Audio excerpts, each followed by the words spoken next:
Quad cities, even forecasters at the National Weather Service forced to hunker down, posting on social media, "During the tornado warning, we took cover in our storm shelter at the office." A Sioux County sheriff posting this picture of this mangled playset, as a deputy sheriff caught dramatic lightning strikes on his cruiser's dashcam video. The severe weather also impacting air travel across the Midwest, with over 600 flights delayed out of Chicago's Midway Airport alone.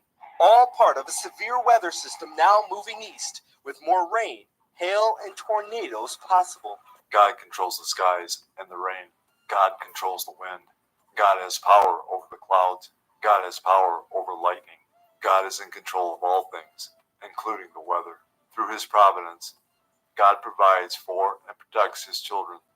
But he also permits Satan, demons, and mankind to exercise their limited will to commit acts of sin, evil, and wickedness. We may not always know why evil acts or natural disasters happen, but we can be assured that God is working all things together for his purpose and for our good, as we read in Romans 8:28. And we know that all things work together for good to those who love God, to those who are the called according to his purpose. Now we're going to turn to the severe weather outbreak in the Midwest, with nearly 24 tornadoes touching down. Rob Marciano was in Smithville, Missouri, which was hit by a twister. This is just one example of what some folks here in the Midwest are going through. This home flipped on its side, their belongings in tatters across the ground. Here's their bed. This is where typically the couple would be sleeping. This hit mid-morning, thankfully, but this family has one harrowing story of survival because of it. Oh my gosh! Close the window! Window! This morning, the Midwest reeling after more than 24 reported tornadoes ripped through the region. Oh my gosh! Tornado on the ground to our east! This massive twister tearing through Houghton, Iowa, one of at least 10 tornadoes reported in the state. It's getting bigger! Those powerful winds sending debris flying. Look at that funnel right up there. In nearby Nebraska, this tornado drilling its way across the ground. And in Missouri, an EF1 tornado in Smithville with winds up to 95 miles per hour, tearing the roof off this lodge and flipping over this camper, forcing one family to flee for their lives. With the warnings going off, Crystal and her young son were inside their now destroyed home. They had ran up that hill to the only place they could take cover, inside this brick bathroom. I don't know, survivor mode kicked in, I guess, but I mean, it felt like the longest run of my life. Crystal's husband, Kevin, still recovering from a trucking accident. That shredded camper was their home. The biggest part is just my wife and son. I really don't know what to tell them right now. All I know is just tell them we just got to stick together. You know, my heart just breaks for this family. It is 10 a.m. on the East Coast and 6 p.m. in Dubai, where the city has recorded the biggest rainstorm ever, shutting down one of the world's busiest airports overnight. The Arabian Emirate got more than 5.5 inches of rain in just 24 hours yesterday. Usually gets less than that in an entire year. At Dubai's international airport, it looked like planes were boats treading water on the runway. Flights had to be suspended. And this is one of the world's busiest airports. Nearly 200,000 passengers take off and land each day. Out on the roads, people got stuck, and some had to push their cars through waters up to their waist, all because of the heaviest rainfall in at least 75 years for the normally parched countries of the Persian Gulf. Dubai, which is the UAE's most populous city, got more than 5 inches of rain in 24 hours. That's more than its average for a whole year. A couple hours south, the region got hit with double that amount, 10 inches of rain. And in neighboring Oman, police airlifted these lucky people to safety, but at least 18 people died, including a dozen school children, when floods swept their bus away, and more storms are expected today. There are two key prophecies concerning Jesus' signs of his coming and the end of the age that are crucial to discerning that we are living in the last days. The first prophecy is found in Matthew 24:8. All these are the beginning of birth pains. Jesus was likening last days events to a woman in labor. As the labor progresses, the pains increase in both frequency and intensity until the baby finally comes. This is how end-time signs such as wars, famines, pestilences, and earthquakes will occur. They will become more frequent and more intense as we get closer to Jesus' return. The second prophecy is in Luke 21:28. Now when these things begin to happen, look up and lift up your heads, because your redemption draws near. Notice Jesus said when these things begin to happen. Jesus was saying that when you see a convergence of Bible prophecy, look up and lift up your heads, because your redemption draws near. We are witnessing not only the convergence of Bible prophecy around the world, We are experiencing the frequency and intensity of these prophetic events as well. From bad to worse, entire regions of Kazakhstan in the north and the west are underwater. Some houses are barely identifiable, with water up to their roofs. Evacuations have been underway for 2 weeks now. Rescuers help us by transporting people, delivering us food, water, and gasoline. All generators in the village are working now. President Kassym-Jomart Tokayev visited some of the worst-hit areas.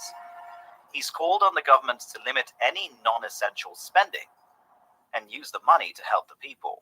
We are going through difficult times. This is a nationwide disaster, but positive changes are coming now. The water is receding gradually. I think the upcoming 10 days will be the most critical. Several 100,000 people have said their houses were submerged or even washed away by the floods of the Ural River.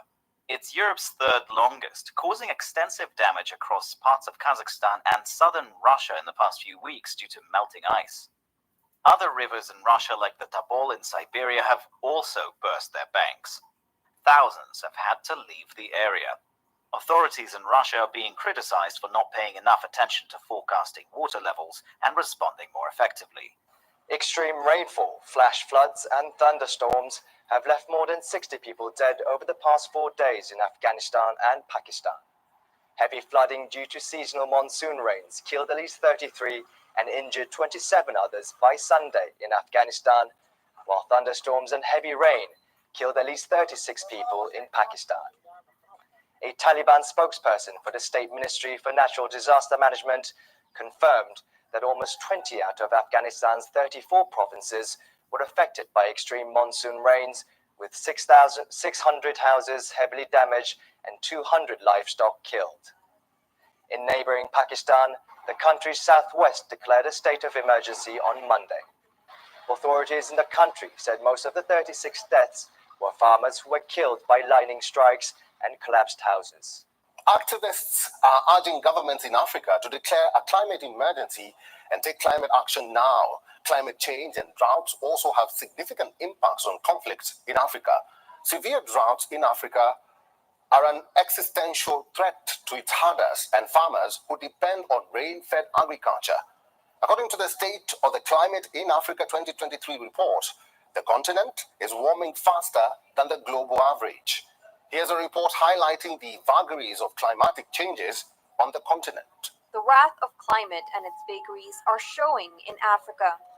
The change in the seasonal cycle and unpredictable weather patterns are causing mayhem across the continent. Every region is facing a different calamity. Let's start with East Africa. Rainfall in Kenya has been on a constant since last year. The floods are now a menace. Heavy rains and flooding in Kenya caused heavy destruction in several parts on Thursday. Local media reports put the death toll from flooding in recent days at 11, with over 2,000 people displaced. Kenya's meteorological department has warned the country is set to experience very high rainfall and asked people to prepare for floods. We have people who have been internally displaced who don't have a place to call home, no roof on top of their heads. Their farmlands have been submerged, and we are also talking about high rates of wildlife animal conflict. Here we are talking about hippopotamus that are marauding within the community, scavenging for pasture because their grazing lands have been submerged. And this is really a threat to the community and causing a lot of insecurity. And while it pours in the east, it is scorching further south. This is Malawi. The crop theft has become a problem as the food sources are drying up. Maize farmers are concerned. Their farms are failing because of the drought. They are on the verge of hunger. We have been hit so badly with dry spells here, and looking at our situation, the problems are huge, and this is just the beginning of bigger problems ahead. Imagine we don't have food this month, and how do we survive until next year, the same month? It will be tough. In response, Malawi President Lazarus Chakwera asked international aid agency donors to help the country avoid hunger. The drought is devastating and stressful for many Malawians. Most cannot pay back creditors, money borrowed for their farms. In the last month, Malawi, Zimbabwe, and Zambia have all declared a state of disaster from the drought. This is by far the worst drought in years. Ever since I was born, I have never seen such a drought. This year it's too much. We are going to starve. We were expecting that we would harvest and sell to the national granary, but that will not happen. The heat was just too much. We last had rains in January. By the time the rains came back briefly, part of my crops had already wilted. Zimbabwe's president declared the drought a national disaster and even appealed for over $2 billion to save 2.7 million people from hunger. The weather across the world has turned nasty in the past year, as climate change has doubled down on the impacts of El Nino, making its effects more extreme. A study last October even suggested that human-induced climate change may now be as significant in triggering El Nino conditions as natural causes like sun rays. Aid agency Oxfam warned in late February 2024 that over 24 million people in southern Africa face hunger, malnutrition, and water scarcity because of the drought. We have reached the stage where there is literally no pause between major weather disasters hitting the world. It is just one disaster after another. When times were normal, there would be a major disaster every once in a while. But now we've reached the stage where there's literally no pause between them. Sadly, this is how it's going to be now. It's just going to be one disaster after another. And most people will have absolutely no idea why any of this is happening. We are living in very troubled times, and people need hope. We read about that hope in John 3:16. For God so loved the world that he gave his only begotten Son, that whoever believes in him should not perish, but have everlasting life. We also read about those who do not believe in Jesus, are condemned, and love darkness rather than light in John 3:18 through 20. He who believes in him is not condemned, but he who does not believe is condemned already, because he has not believed in the name of the only begotten Son of God. And this is the condemnation, that the light has come into the world, and men love darkness rather than light, because their deeds were evil. For everyone practicing evil hates the light, and does not come to the light, lest his deeds should be exposed. If you have not already done so, I strongly urge you to call upon the name of Jesus Christ to be your Lord and Savior today. In Israel's north, continuous Hezbollah rocket fire has targeted northern communities with sirens sounding throughout the day, with a direct hit to a community center building in the western Galilee, injuring at least 14 men, some in critical condition. In Gaza, one soldier was severely wounded in the northern Gaza Strip. All of these military updates are in the following report. In the latest rocket barrage fired by Hezbollah into northern Israel today, one rocket made a direct hit in the western Galil, hitting a community center building and injuring at least 14 men, with 3 initially reported in critical condition. In a separate incident, Mara added that a man was critically injured when his car was hit by a Hezbollah drone. This story is developing as sirens are going off continuously. Additionally, in yesterday's reported IDF strike in southern Lebanon, the target was identified as Ismail Yousaf Baz, the commander of Hezbollah's coastal sector. Another top Hezbollah commander was eliminated, this time in the area of Kfar Dunin, when an IDF aircraft struck and eliminated the terrorist Muhammad Hussein Mustafa Seshori. Muhammad was the commander of the rocket and missiles unit of Hezbollah's Radwan forces in Lebanon's central and western region. These targeted strikes come just after the terror group launched drones into Israeli territory, injuring 3 people when they exploded near Bet Hillel yesterday. So far, the skirmishes on the northern border have resulted in at least 8 civilian deaths on the Israeli side, as well as the death of 10 IDF soldiers and reservists, while Hezbollah has named 278 members who have been killed by Israel in these clashes. In Gaza, a combat soldier from the Shaldag Special Forces unit was severely wounded in the northern Gaza Strip in a pinpoint operation conducted in Bet Hanun. The soldier was evacuated to the nearest hospital for further treatment. The 162nd Division is continuing to operate in the central Gaza Strip. At the request of the division, the IDF Air Force eliminated a number of terrorists and destroyed terrorist infrastructure. One of the strikes was on a terrorist cell operating an armed drone toward IDF troops in the area. An IDF aircraft struck the terrorists. IAF aircraft also struck a number of rocket launchers that were ready to be launched toward Israeli territory. Palestinian health officials said an Israeli strike killed 4 people and wounded several others in Rafah, where over half of Gaza's 2.3 million people are sheltering, and bracing for a planned Israeli ground offensive into the city, which borders Egypt. Nuclear facilities, weapons factories, missile and drone launch sites. These are just some of the targets in Iran that Israel might hit in the coming days. The Biden administration continues to warn Israel against escalating the conflict. To ease the tension, they're now proposing greater economic sanctions on Tehran. Prime Minister Benjamin Netanyahu explained to young military recruits why Israel must respond to Iran's attack. Iran stands behind Hamas, behind Hezbollah, behind others. But we're determined to win there and defend ourselves in all arenas. Analysts speculate Israel could hit Iranian nuclear facilities or factories and launch sites that made the drone and missile attack possible. Firing 110 ballistic missiles directly to Israel will not get scot-free. We will respond in our time, in our place, the way that we will choose. On Tuesday, the IDF displayed one of the more than 100 ballistic missiles fired at Israel. These ballistic missiles are ones that has 500 kilos of explosives in the warhead.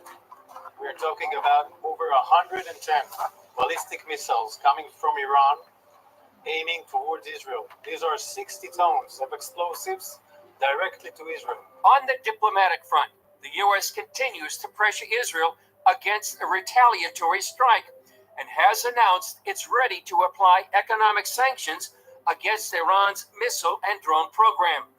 Critics point out that the Biden administration has waived such sanctions in the past. We lifted or waived the sanctions that we had, this administration, on the drones and the missiles and on the energy. This is giving them $100 billion in cash to fund their terror operations. And that's why we're seeing this. Senior policy advisor for the U.S. Israel Education Association, Ari Sacher, says most citizens want to send Iran a message. Israelis, I believe, think that we need to return fire. Iran cannot be let off with a tongue lashing for what they did. There must be a price for impinging upon the security of a sovereign nation. Sacher believes, like many here in Israel, that divine intervention was at work during the attack. I have an axiomatic belief in the existence of a God who pays attention and who cares, especially about what goes on in Israel. And everything I see reinforces that belief. So when I see 99% of rockets that are fired at Israel, of threats, missiles, cruise missiles that are fired at Israel being shot down, I wake up the next morning and I thank God for it. Analysts speculate Israel could hit Iranian nuclear facilities. Jeremiah 49:34-37. The word of the Lord that came to Jeremiah the prophet against Elam, in the beginning of the reign of Zedekiah, king of Judah, saying, Thus says the Lord of hosts, Behold, I will break the bow of Elam, the foremost of their might. Against Elam I will bring the four winds from the four quarters of heaven, and scatter them toward all those winds. There shall be no nations where the outcasts of Elam will not go.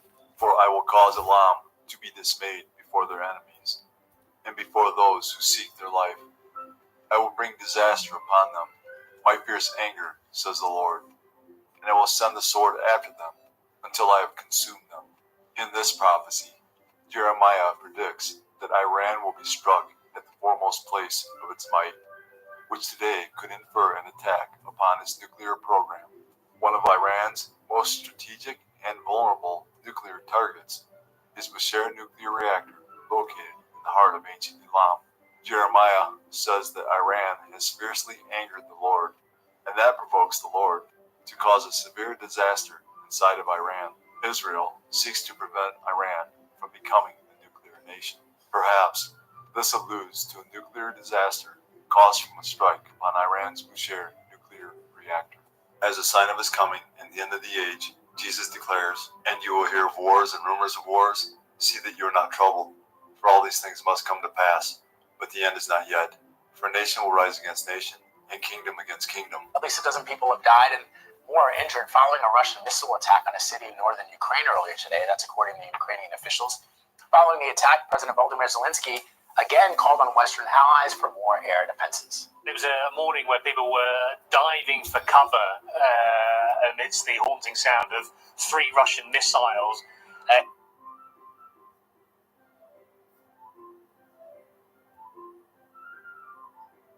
Oh.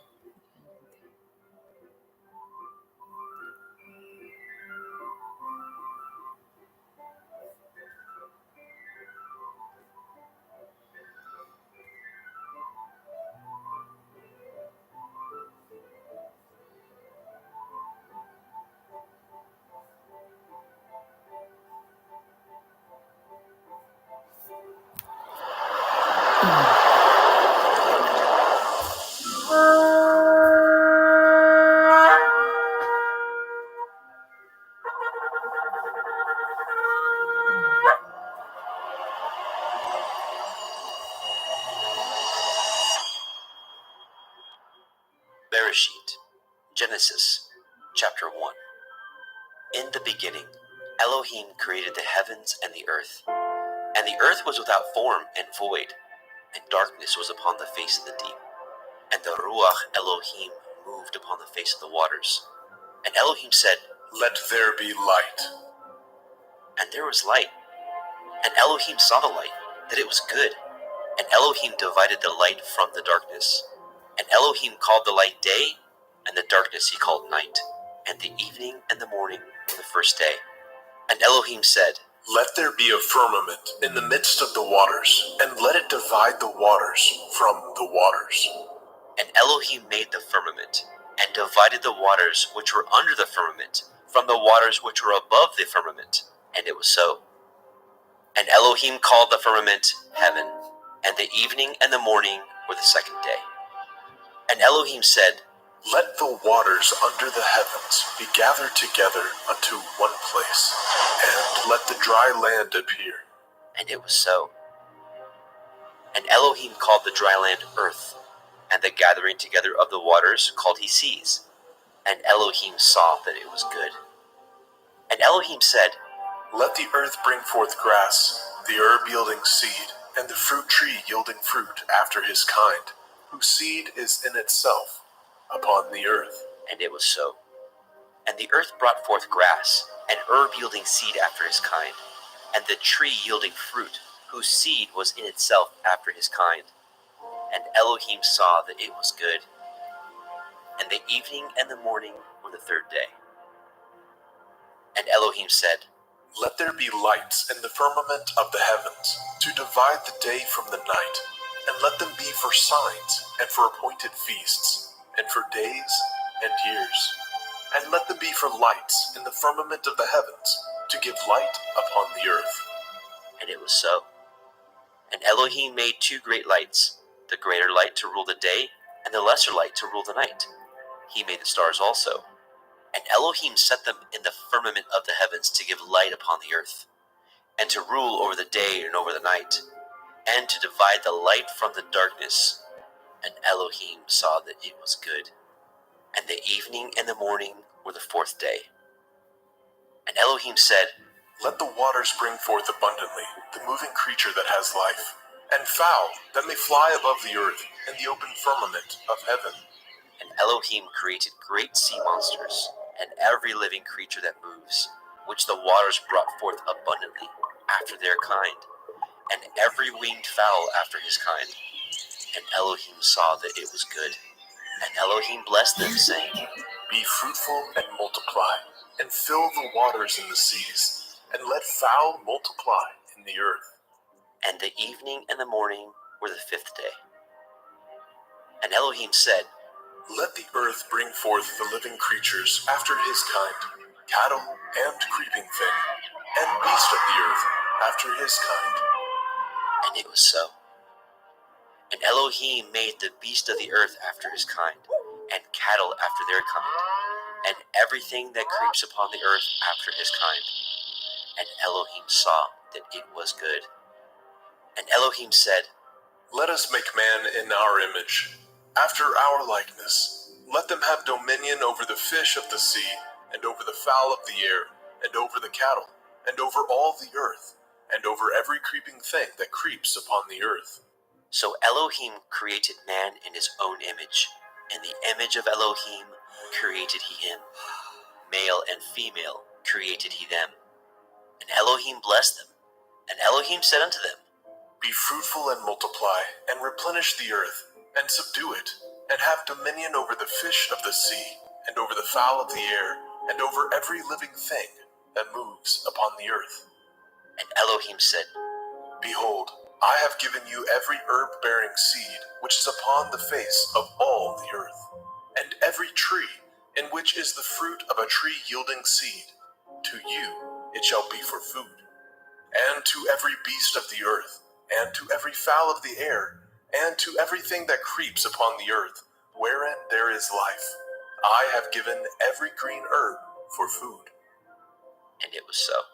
And Elohim saw everything that he had made, and behold, it was very good. And the evening and the morning were the sixth day.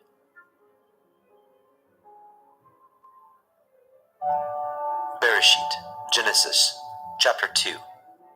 Thus the heavens and the earth were finished, and all the host of them. And on the seventh day, Elohim ended his work which he had made.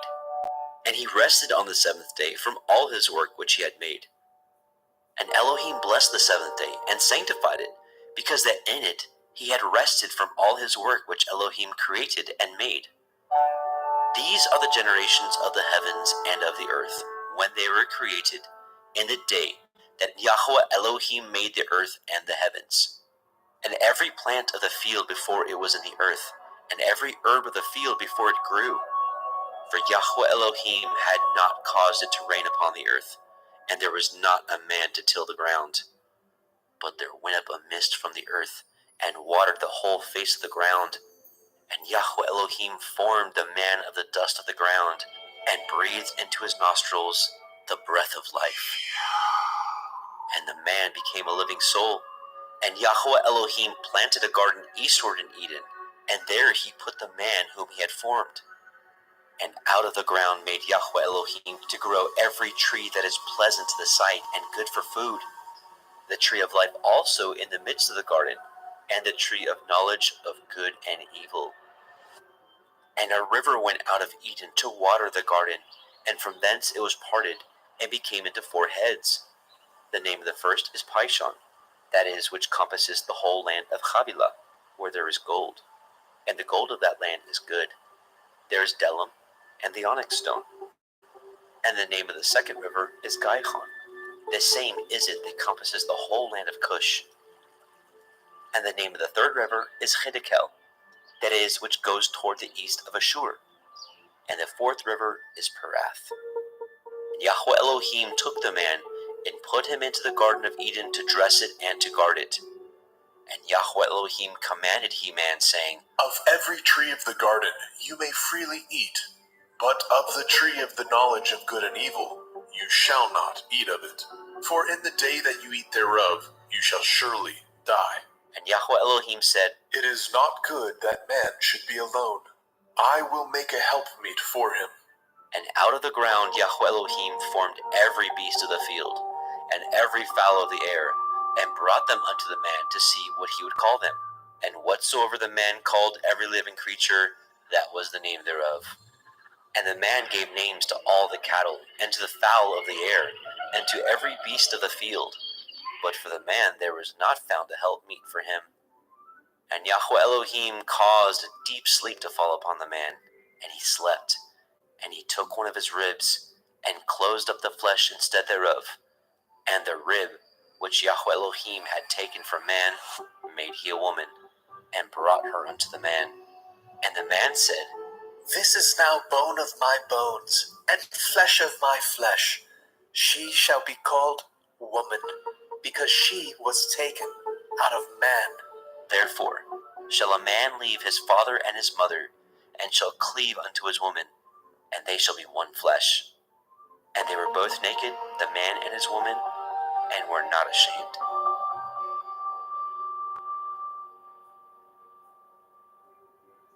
Bereshit, Genesis, chapter 3. Now the serpent was more subtle than any beast of the field which Yahweh Elohim had made.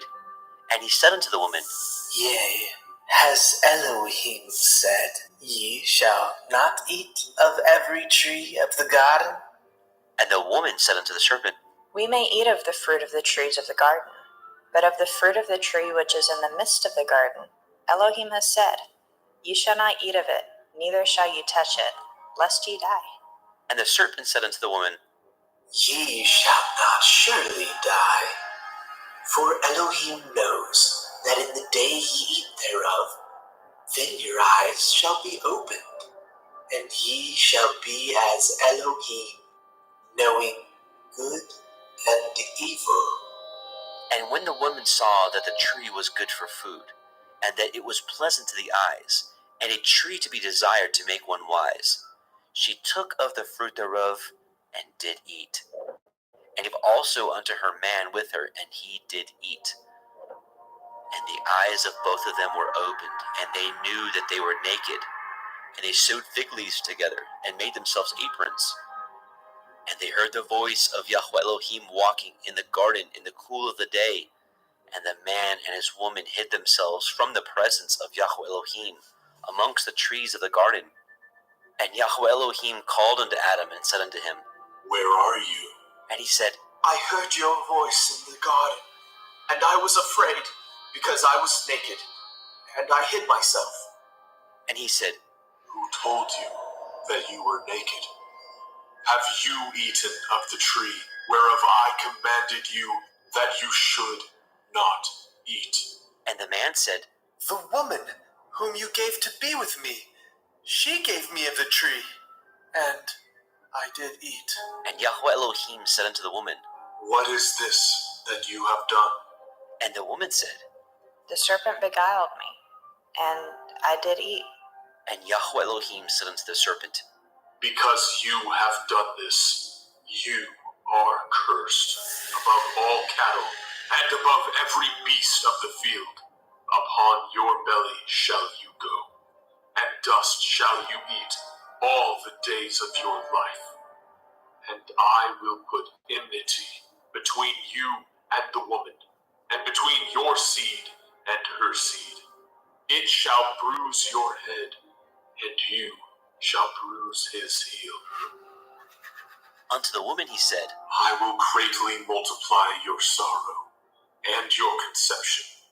In sorrow you shall bring forth children, and your desire shall be to your man, and he shall rule over you.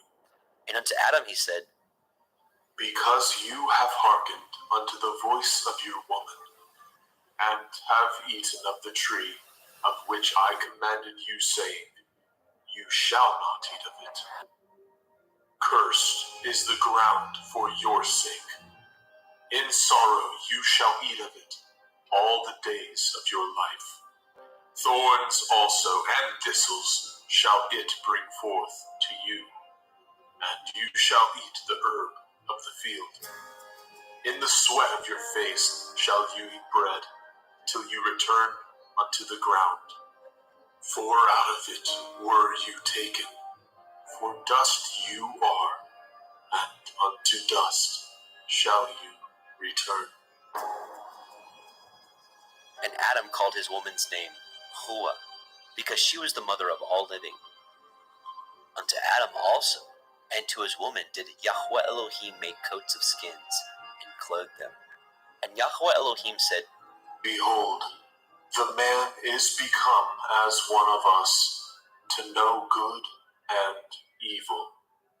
And now, lest he put forth his hand, and take also of the tree of life, and eat, and live forever. Therefore Yahweh Elohim sent him forth from the Garden of Eden, to till the ground from whence he was taken.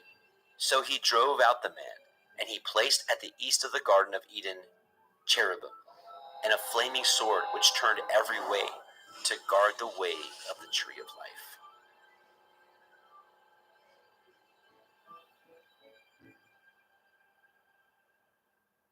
Bereshit, Genesis, chapter 4. And Adam knew Hua his woman, and she conceived, and bore Cain, and said, I have gotten a man from Yahuwah. And she again bore his brother Habil. And Habil was a keeper of sheep, but Cain was a tiller of the ground. And in process of time it came to pass that Cain brought of the fruit of the ground an offering unto Yahweh.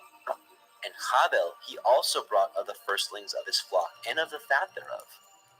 And Yahweh had respect unto Habil and unto his offering, but unto Cain and to his offering he had not respect. And Cain was very wroth, and his countenance fell. And Yahweh said unto Cain, Why are you wroth? And why is your countenance fallen? If you do well, shall you not be accepted? And if you do not well, sin lies at the door, and unto you shall be his desire, and you shall rule over him. And Cain talked with Habil his brother, and it came to pass, when they were in the field, that Cain rose up against Habil his brother, and slew him. And Yahweh said unto Cain, Where is Havel, your brother? And he said, I know not. Am I to guard my brother? And he said, What have you done? The voice of your brother's blood cries unto me from the ground. And now are you cursed from the earth, which has opened her mouth to receive your brother's blood from your hand. When you till the ground, it shall not henceforth yield unto you your strength. A fugitive and a vagabond shall you be in the earth. And Cain said unto Yahweh, My punishment is greater than I can bear. Behold, you have driven me out this day from the face of the earth, and from your face shall I be hid. And I shall be a fugitive and a vagabond in the earth. And it shall come to pass that every one that finds me shall slay me. And Yahweh said unto him, Therefore, whoever slays Cain, vengeance shall be taken on him sevenfold. And Yahweh set a mark upon Cain, lest any finding him should kill him. And Cain went out from the presence of Yahweh, and dwelt in the land of Nod, on the east of Eden. And Cain knew his woman, and she conceived, and bore Hanok.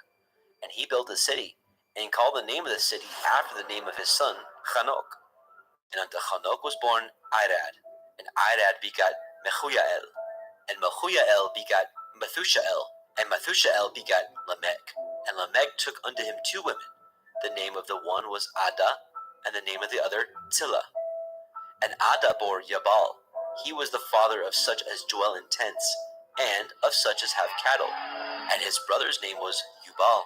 He was the father of all such as handle the harp and organ. And Silla, she also bore Tubal-Cain, an instructor of every artificer in brass and iron. And the sister of Tubal-Cain was Naamah.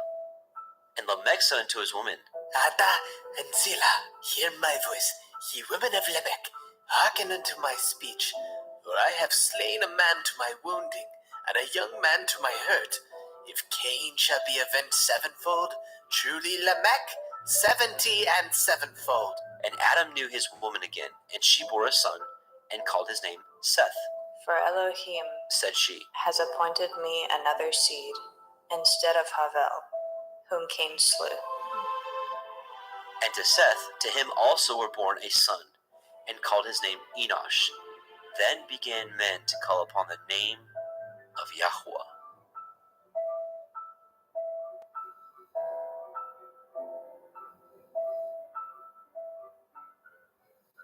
Bereshit, Genesis, chapter 5. This is the sefer of the generations of Adam. In the day that Elohim created man, in the likeness of Elohim made he him. Male and female created he them, and blessed them, and called their name Adam, in the day when they were created. And Adam lived 130 years, and begat a son in his own likeness, after his image, and called his name Seth. And the days of Adam, after he had begotten Seth, were 800 years, and he begat sons and daughters. And all the days that Adam lived were 930 years, and he died. And Seth lived 105 years, and begat Enosh. And Seth lived, after he begot Enosh, 807 years, and begat sons and daughters. And all the days of Seth were 912 years, and he died. And Enosh lived 90 years, and begat Canaan. And Enosh lived after he begot Canaan 815 years, and begat sons and daughters. And all the days of Enosh were 905 years, and he died. And Canaan lived 70 years, and begot Mahalalel. And Canaan lived after he begot Mahalalel 840 years, and begat sons and daughters. And all the days of Canaan were 910 years, and he died. And Mahalalel lived 65 years, and begot Yared. And Mahalalel lived after he begot Yared 830 years, and begat sons and daughters. And all the days of Mahalalel were 895 years, and he died. And Yared lived 162 years, and he begat Hanok. And Yared lived after he begat Hanok 800 years, and begat sons and daughters. And all the days of Yared were 962 years, and he died. And Hanok lived 65 years, and begot Methuselah. And Hanok walked with Elohim after he begot Methuselah 300 years, and begat sons and daughters. And all the days of Hanok were 365 years. And Hanok walked with Elohim, and he was not, for Elohim took him. And Methuselah lived 187 years, and begat Lamech. And Methuselah lived after he begot Lamech 782 years, and begat sons and daughters. And all the days of Methuselah were 969 years, and he died. And Lamech lived 182 years, and begat a son, and he called his name Noah, saying, This same shall comfort us concerning our work and toil of our hands, because of the ground which Yahuwah has cursed. And Lamech lived after he begot Noah 595 years, and begat sons and daughters. And all the days of Lamech were 777 years, and he died. And Noah was 500 years old. And all the days of Lamech were 777 years, and he died. And Noah was 500 years old. And Noah begat Shem, Ham, and Japheth. Bereshit, Genesis, chapter 6. And it came to pass, when men began to multiply on the face of the earth, and daughters were born unto them, that the sons of Elohim saw the daughters of men that they were fair, and they took them women of all which they chose.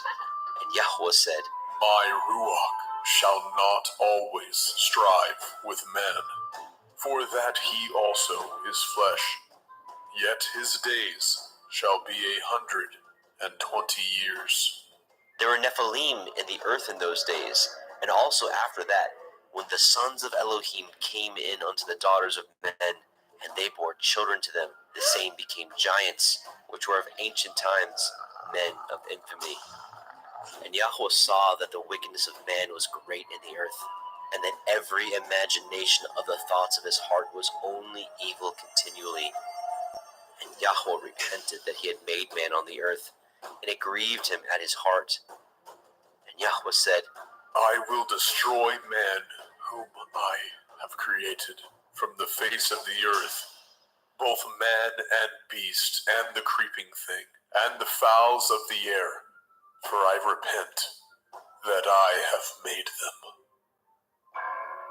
But Noah found grace in the sight of Yahweh. These are the generations of Noah. Noah was a just man, and perfect in his generations. And Noah walked with Elohim. And Noah begot 3 sons, Shem, Ham, and Japheth. The earth also was corrupt before Elohim, and the earth was filled with violence. And Elohim looked upon the earth, and behold, it was corrupt, for all flesh had corrupted his way upon the earth. And Elohim said unto Noah, The end of all flesh is come before me, for the earth is filled with violence through them. And behold, I will destroy them with the earth. Make you an ark of gopher wood. Rooms shall you make in the ark, and shall pitch it within and without with pitch. And this is the fashion which you shall make it of. The length of the ark shall be 300 cubits, the breadth of it 50 cubits, and the height of it 30 cubits. A window shall you make to the ark, and in a cubit shall you finish it above. And the door of the ark shall you set in the side thereof, with lower, second, and third stories shall you make it. And behold, I, even I, do bring a flood of waters upon the earth, to destroy all flesh, wherein is the breath of life from under heaven, and everything that is in the earth shall die.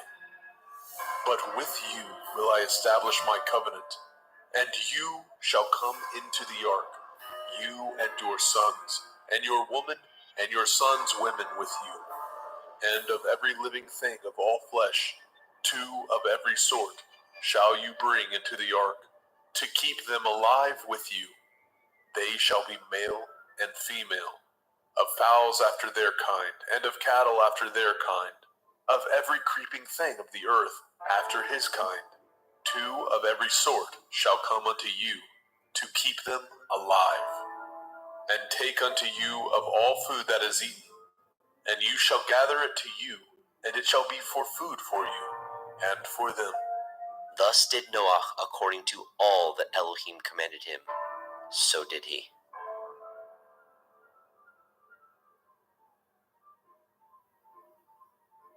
Bereshit, Genesis, chapter 7. And Yahweh said unto Noah, Come, you and all your house into the ark, for you have I seen righteous before me in this generation. Of every clean beast you shall take to you by 7s, the male and his female, and of beasts that are not clean by 2, the male and his female. Of fowls also of the air by 7s, the male and the female, to keep seed alive upon the face of all the earth. For yet 7 days, and I will cause it to rain upon the earth 40 days and 40 nights. And every living substance that I have made will I destroy from off the face of the earth. And Noah did according unto all that Yahweh commanded him. And Noah was 600 years old when the flood of waters was upon the earth. And Noah went in, and his sons, and his woman, and his sons' women with him, into the ark because of the waters of the flood. Of clean beasts, and of beasts that are not clean, and of fowls, and of everything that creeps upon the earth. There went in 2 and 2 unto Noah into the ark, the male and the female, as Elohim had commanded Noah. And it came to pass after 7 days that the waters of the flood were upon the earth. In the 600th year of Noah's life, in the 2nd month, the 17th day of the month, the same day were all the fountains of the great deep broken up, and the windows of heaven were opened. And the rain was upon the earth 40 days and 40 nights.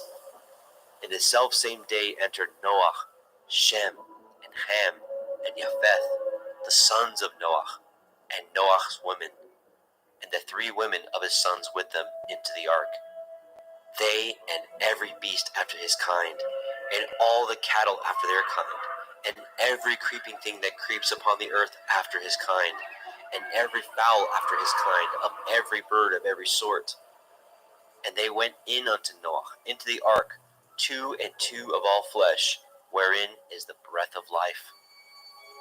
And they that went in male and female of all flesh, as Elohim had commanded him. And Yahweh shut him in. And the flood was 40 days upon the earth, and the waters increased, and bore up the ark, and it was lifted up above the earth.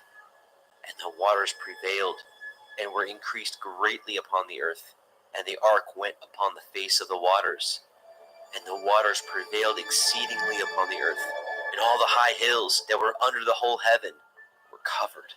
15 cubits upward did the waters prevail, and the mountains were covered. And all flesh died that moved upon the earth, both of fowl, and of cattle, and of beast, and of every creeping thing that creeps upon the earth, and every man, all in whose nostrils was the breath of life, of all that was in the dry land, died. And every living substance was destroyed which was upon the face of the ground, both man and cattle and the creeping things, and the fowl of the heavens, and they were destroyed from the earth. And Noah only remained alive, and they that were with him in the ark. And the waters prevailed upon the earth 150 days. Bereshit, Genesis, chapter 8. And Elohim remembered Noah, and every living thing, and all the cattle that was with him in the ark. And Elohim made a wind to pass over the earth, and the waters assuaged. The fountains also of the deep, and the windows of heaven were stopped, and the rain from heaven was restrained, and the waters returned from off the earth continually. And after the end of the 150 days, the waters were abated. And the ark rested in the 7th month, on the 17th day of the month, upon the mountains of Ararat. And the waters were decreased continually until the 10th month. In the 10th month, on the 1st day of the month, were the tops of the mountains seen. And it came to pass, at the end of 40 days, that Noah opened the window of the ark which he had made, and he sent forth a raven which went forth to and fro until the waters were dried up from off the earth. Also he sent forth a dove from him to see if the waters were abated from off the face of the ground. But the dove found no rest for the sole of her foot, and she returned unto him into the ark, for the waters were on the face of the whole earth. Then he put forth his hand and took her, and pulled her in unto him into the ark. And he stayed yet other 7 days, and again he sent forth the dove out of the ark. And the dove came into him in the evening, and lo, in her mouth was an olive leaf, plucked off. So Noah knew that the waters were abated from off the earth. And he stayed yet other 7 days, and sent forth the dove, which returned not again unto him any more. And it came to pass in the 601st year, in the 1st month, the 1st day of the month, the waters were dried up from off the earth. And Noah removed the covering of the ark, and looked, and behold, the face of the ground was dry. And in the 2nd month, on the 7th and 20th day of the month, the earth was dried. And Elohim spoke unto Noah, saying, Go forth of the ark, you and your woman, and your sons women with you. Bring forth with you every living thing that is with you, of all flesh, both of fowl and of cattle, and of every creeping thing that creeps upon the earth, that they may breed abundantly in the earth, and be fruitful, and multiply upon the earth. And Noah went forth, and his sons, and his woman, and his sons' women with him, every beast, every creeping thing, and every fowl, and whatsoever creeps upon the earth after their kinds, went forth out of the ark. And Noah built an altar unto Yahweh, and took of every clean beast, and of every clean fowl, and offered burnt offerings on the altar. And Yahweh smelled a sweet savor. And Yahweh said in his heart, I will not again curse the ground any more for man's sake. For the imagination of man's heart is evil from his youth. Neither will I again smite any more everything living, as I have done. While the earth remains, seed time and harvest, and cold and heat, and summer and winter, and day and night shall not cease. Bereshit, Genesis, chapter 9. And Elohim blessed Noah and his sons, and said unto them, Be fruitful and multiply, and replenish the earth. And the fear of you and the dread of you shall be upon every beast of the earth, and upon every fowl of the air, upon all that moves upon the earth, and upon all the fish of the sea. Into your hand are they delivered. Every moving thing that lives shall be meat for you. Even as the green herb have I given you all things. But the flesh with the life thereof, which is the blood thereof, shall ye not eat.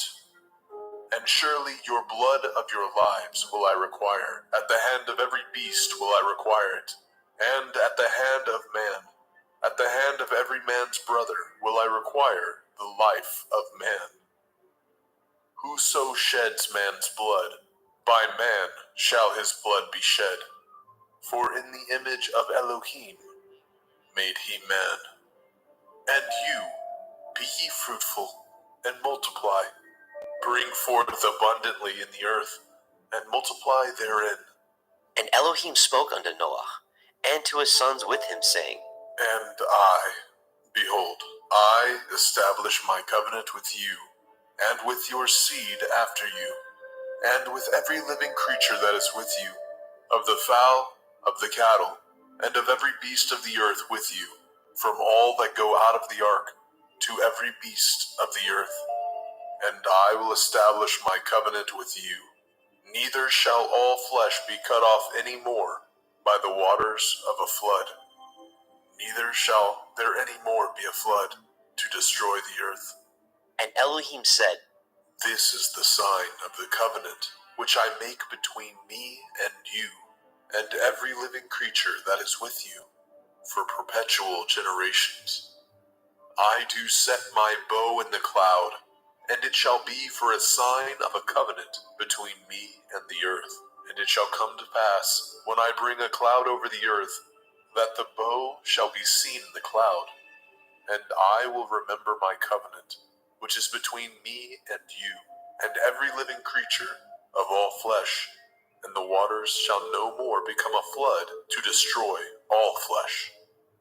And the bow shall be in the cloud, and I will look upon it, that I may remember the everlasting covenant between Elohim and every living creature of all flesh that is upon the earth. And Elohim said unto Noah, This is the sign of the covenant which I have established between me and all flesh that is upon the earth. And the sons of Noah that went forth of the ark were Shem, and Ham, and Japheth. And Ham is the father of Canaan. These are the three sons of Noah, and of them was the whole earth overspread. And Noah began to be a husbandman, and he planted a vineyard. And he drank of the wine, and was drunken, and he was uncovered within his tent. And Ham, the father of Canaan, saw the nakedness of his father, and told his two brethren without. And Shem and Japheth took a garment, and laid it upon both their shoulders, and went backward, and covered the nakedness of their father. And their faces were backward, and they saw not their father's nakedness. And Noah awoke from his wine, and knew what his younger son had done unto him. And he said, Cursed be Canaan, a seventh of seventh shall he be unto his brethren. And he said, Blessed be Yahweh Elohai of Shem, and Canaan shall be his servant. Elohim shall enlarge Japheth, and he shall dwell in the tents of Shem, and Canaan shall be his servant. And Noah lived after the flood 350 years, and all the days of Noah were 950 years, and he died.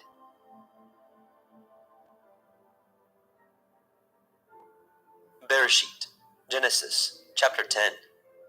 Now these are the generations of the sons of Noah, Shem, Ham, and Japheth. And unto them were sons born after the flood. The sons of Japheth, Gomer, and Magog, and Madai, and Yaban, and Tubal, and Meshech, and Tirak.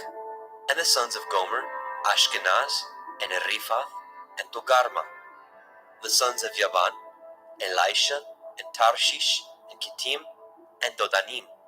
By these were the isles of the other nations divided in their lands, everyone after his tongue, and after their families in their nations. And the sons of Ham, Cush, and Mitzrayim, and Put, and Canaan. And the sons of Cush, Seba, and Havilah, and Kafta, and Raamah, and Kavteka.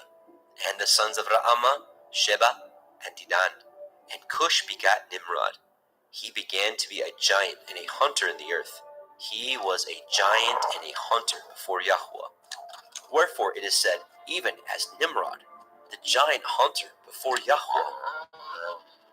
And the beginning of his kingdom was Babel, and Erech, and Akkad, and Calneh, in the land of Shinar. Out of that land went forth Ashur, and built Nineveh, and the city Rehoboth, and Kelach, and Resen between Nineveh and Kelach, the same is a great city. And Mitzrayim begat Lodim, and Anamim, and Lechavim, and the Naphtuchim, and the Pathrusim, and the Kasluchim, out of whom came Pelishtim, and the Kaphtorim. And Canaan begat Sidon, his firstborn, and Heth, and the Jebusite, and the Amorite, and the Girgashite, and the Hivite, and the Arkite, and the Hinite, and the Arvadite, and the Tsemarite, and the Hamathite. And afterward were the families of the Canaanim spread abroad. And the border of the Canaanim was from Sidon, as you come to Gerar, unto Gaza, as you go unto Sodom, and Amorah, and Admah, and Zeboim, even unto Lasha. These are the sons of Ham, after their families, after their tongues, in their countries, and in their nations. And unto Shem also, the father of all the children of Eber, the brother of Japheth, the elder, even to him were children born. And the children of Shem, Elam, and Ashur, and Arphaxad, and Lud, and Aram. And the children of Aram, Uz, and Hul, and Gether, and Mash. And Arphaxad begat Shelach, and Shelach begat Eber. And unto Eber were born two sons. The name of one was Peleg, for in his days was the earth divided. And his brother's name was Yoktan. And Yoktan begat Almodad, and Shelef, and Chatzarmaveth, and Yerach, and Hadoram, and Uzal, and Dikla, and Obal, and Abimael, and Sheba, and Ophir, and Havilah, and Yobab. All these were the sons of Yoktan. And their dwelling was from Misha, as you go unto Sephap, a mountain of the east. These are the sons of Shem, after their families, after their tongues, in their lands, after their nations. These are the families of the sons of Noah, after their generations, in their nations, and by these were the nations divided in the earth after the flood.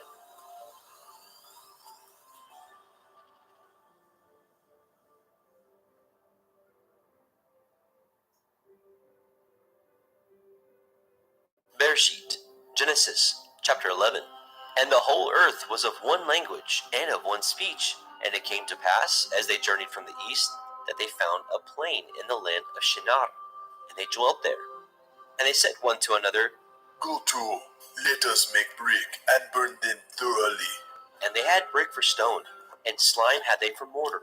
And they said, Go to, let us build a city and a tower, whose top may reach unto the heavens, and let us make a name, lest we be scattered abroad upon the face of the whole earth. And Yahweh came down to see the city, and the tower which the children of men built. And Yahweh said, Behold, the people is one, and they have all one language, and this they begin to do, and now nothing will be restrained from them, which they have imagined to do. Go to, let us go down, and there confound their language, that they may not understand one another's speech. So Yahweh scattered them abroad from thence upon the face of all the earth, and they left off to build the city. Therefore is the name of it called Babel, because Yahweh did there confound the language of all the earth. And from thence did Yahweh scatter them abroad upon the face of all the earth. These are the generations of Shem. Shem was 100 years old, and begot Arphaxad 2 years after the flood. And Shem lived after he begot Arphaxad 500 years, and begat sons and daughters. And Arphaxad lived 35 years, and begot Shelach. And Arphaxad lived after he begot Shelach 403 years, and begat sons and daughters. And Shelach lived 30 years, and begot Eber. And Shelach lived after he begot Eber 403 years, and begat sons and daughters. And Eber lived 34 years, and begot Peleg. And Eber lived after he begot Peleg 430 years, and begot sons and daughters. Peleg lived 30 years and begat Reu. And Peleg lived after he begot Reu 209 years and begot sons and daughters. And Reu lived 32 years and begot Serug. And Reu lived after he begot Serug 207 years and begot sons and daughters. And Serug lived 30 years and begot Nahor. And Serug lived after he begot Nahor 200 years and begot sons and daughters. And Nahor lived 29 years and begot Terach. And Nahor lived after he begot Terach 119 years and begot sons and daughters. And Terach lived 70 years and begot Abram, Nahor, and Haran. Now these are the generations of Terach. Terach begot Abram, Nahor, and Haran. And Haran begot Lot. And Haran died before his father Terach in the land of his nativity, in Ur of the Kasdim. And Abram and Nahor took them women. The name of Abram's woman was Sarai, and the name of Nahor's woman, Milcah, the daughter of Haran, the father of Milcah, and the father of Yiscah. But Sarai was barren, she had no child. And Terach took Abram his son, and Lot, the son of Haran, his son's son, and Sarai, his daughter-in-law, his son Abram's woman. And they went forth with them from Ur of the Kasdim to go into the land of Canaan. And they came unto Haran and dwelt there. And the days of Terach were 205 years, and Terach died in Haran. Bereshit, Genesis, chapter 12. Now Yahweh had said unto Abram, Get you out of your country, and from your kindred, and from your father's house, unto a land that I will show you. And I will make of you a great nation, and I will bless you, and make your name great, and you shall be a blessing. And I will bless them that bless you, and curse him that curses you, and in you shall all families of the earth be blessed. So Abram departed as Yahweh had spoken unto him, and Lot went with him. And Abram was 75 years old when he departed out of Haran. And Abram took Sarai his woman, and Lot his brother's son, and all their substance that they had gathered, and the souls that they had gotten in Haran. And they went forth to go into the land of Canaan, and into the land of Canaan they came. And Abram passed through the land unto the place of Shechem, unto the plain of Moreh, and the Canaanite was in the land. And Yahweh appeared unto Abram and said, Unto your seed will I give this land. And there built he an altar unto Yahweh, who appeared unto him. And he removed from thence unto a mountain on the east of Beit El, and pitched his tent, having Beit El on the west, and Ai on the east. And there he built an altar unto Yahweh, and called upon the name of Yahweh. And Abram journeyed, going on still towards the Negev. And there was a famine in the land, and Abram went down into Mitzrayim to sojourn there, for the famine was grievous in the land. And it came to pass, when he was come near to enter into Mitzrayim, that he said unto Sarai his woman, Behold now, I know that you are a fair woman to look upon. Therefore it shall come to pass, when the Mitzrayim shall see you, that they shall say, This is his woman, and they will kill me, but they will save you alive. Say, I pray you, you are my sister, that it may be well with me for your sake, and my soul shall live because of you. And it came to pass, that when Abram was come into Mitzrayim, that Mitzrayim beheld the woman, that she was very fair. The princes also of Pharaoh saw her, and commended her before Pharaoh. And the woman was taken into Pharaoh's house. And he entreated Abram well for her sake. And he had sheep, and oxen, and he-asses, and men-servants, and maidservants, and she-asses, and camels. And Yahweh plagued Pharaoh and his house with great plagues because of Sarai, Abram's woman. And Pharaoh called Abram and said, What is this that you have done unto me? Why did you not tell me that she was your woman? Why said you, She is my sister? so I might have taken her to be my woman. Now therefore, behold, your woman. Take her, and go your way.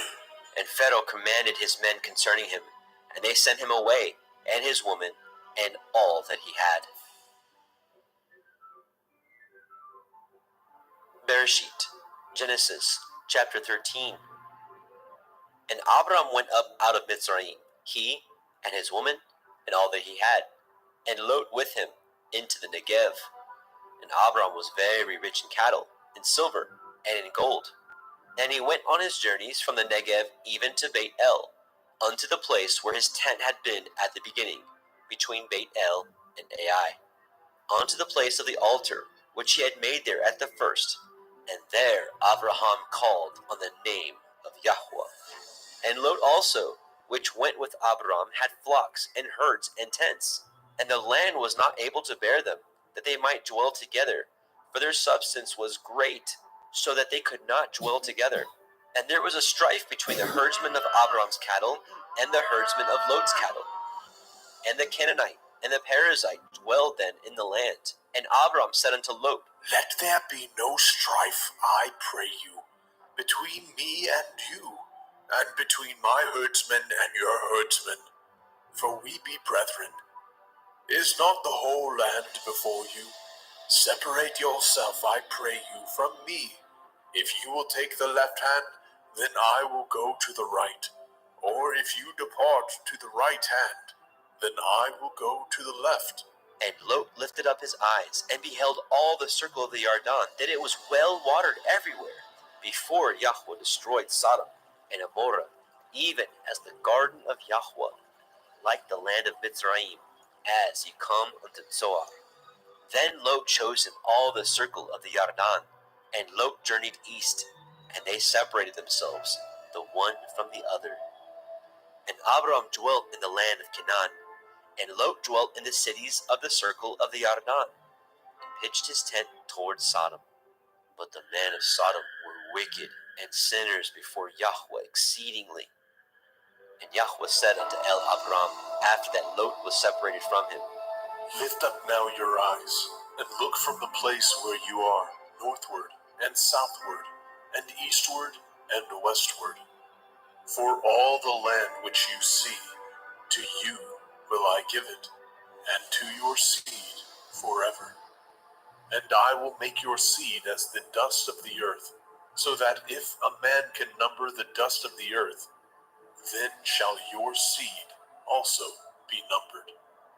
Arise, walk through the land in the length of it and in the breadth of it, for I will give it unto you. Then Abram removed his tent, and came and dwelt in the plain of Mamre, which is in Hebron, and built there an altar unto Yahweh.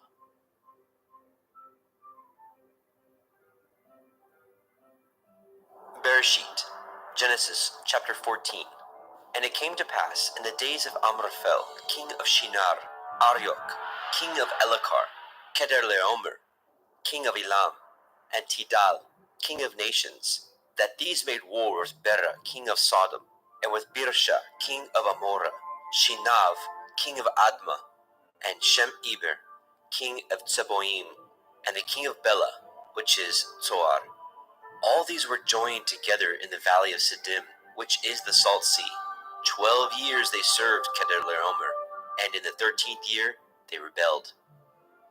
And in the 14th year came Chedorlaomer, and the kings that were with him, and smote the Rephaim in Ashtaroth Karnaim, and the Zuzim in Ham, and the Emim in Shaveh Kiriathaim, and the Horim in their Mount Seir, unto El Paran, which is by the wilderness. And they returned and came to En Mishpat, which is Kadesh, and smote all the country of the Amalekim, and also the Amorim, that dwelt in Hatzron Tamar. And there went out the king of Sodom, and the king of Amorah, and the king of Admah, and the king of Tseboim, and the king of Bela, the same as Zoar, and they joined battle with them in the valley of Siddim, with Chedorlaomer, the king of Elam, and with Tidal, king of nations, and Amraphel, king of Shinar, and Arioch, king of Elakar, 4 kings with 5. And the valley of Siddim was full of slime pits, and the kings of Sodom and Amorah fled, and fell there, and they that remained fled to the mountain. And they took all the goods of Sodom and Amorah, and all their victuals, and went their way. And they took Lot, Abram's brother, who dwelt in Sodom, and his goods, and departed. And there came one that had escaped, and told Abram the Ivri, for he dwelt in the plain of Mamre, the Amorite, brother of Eshcol, and brother of Aner, and these were confederate with Abram. And when Abram heard that his brother was taken captive, he armed his trained servants, born in his house, 318, and pursued them unto Dan. And he divided himself against them, he and his servants, by night, and smote them, and pursued them unto Hobah, which is on the left hand of Damascus. And he brought back all the goods, and also brought again his brother Lot, and his goods, and the women also, and the people. And the king of Sodom went out to meet him after his return from the slaughter of Kedorlaomer, and of the kings that were with him, at the valley of Shaveh, which is in the king's valley. And Malchizedek, king of Shalem, brought forth bread and wine, and he was the priest of El Elyon.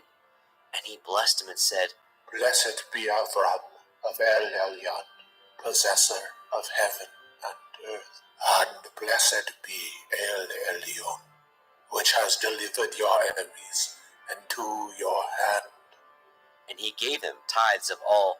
And the king of Sodom said unto El Abram, Give me the persons, and take the goods for yourself. And Abram said to the king of Sodom, I have lifted up my hand unto El Yahuwah, El Elyon, the possessor of heaven and earth, that I will not take from a thread even to a shoe latchet, and that I will not take anything that is yours, lest you should say, I have made Avram rich, save only that which the young men have eaten, and the portion of the men which went with me, Aner, Eshcol, and Mamre. Let them take their portion.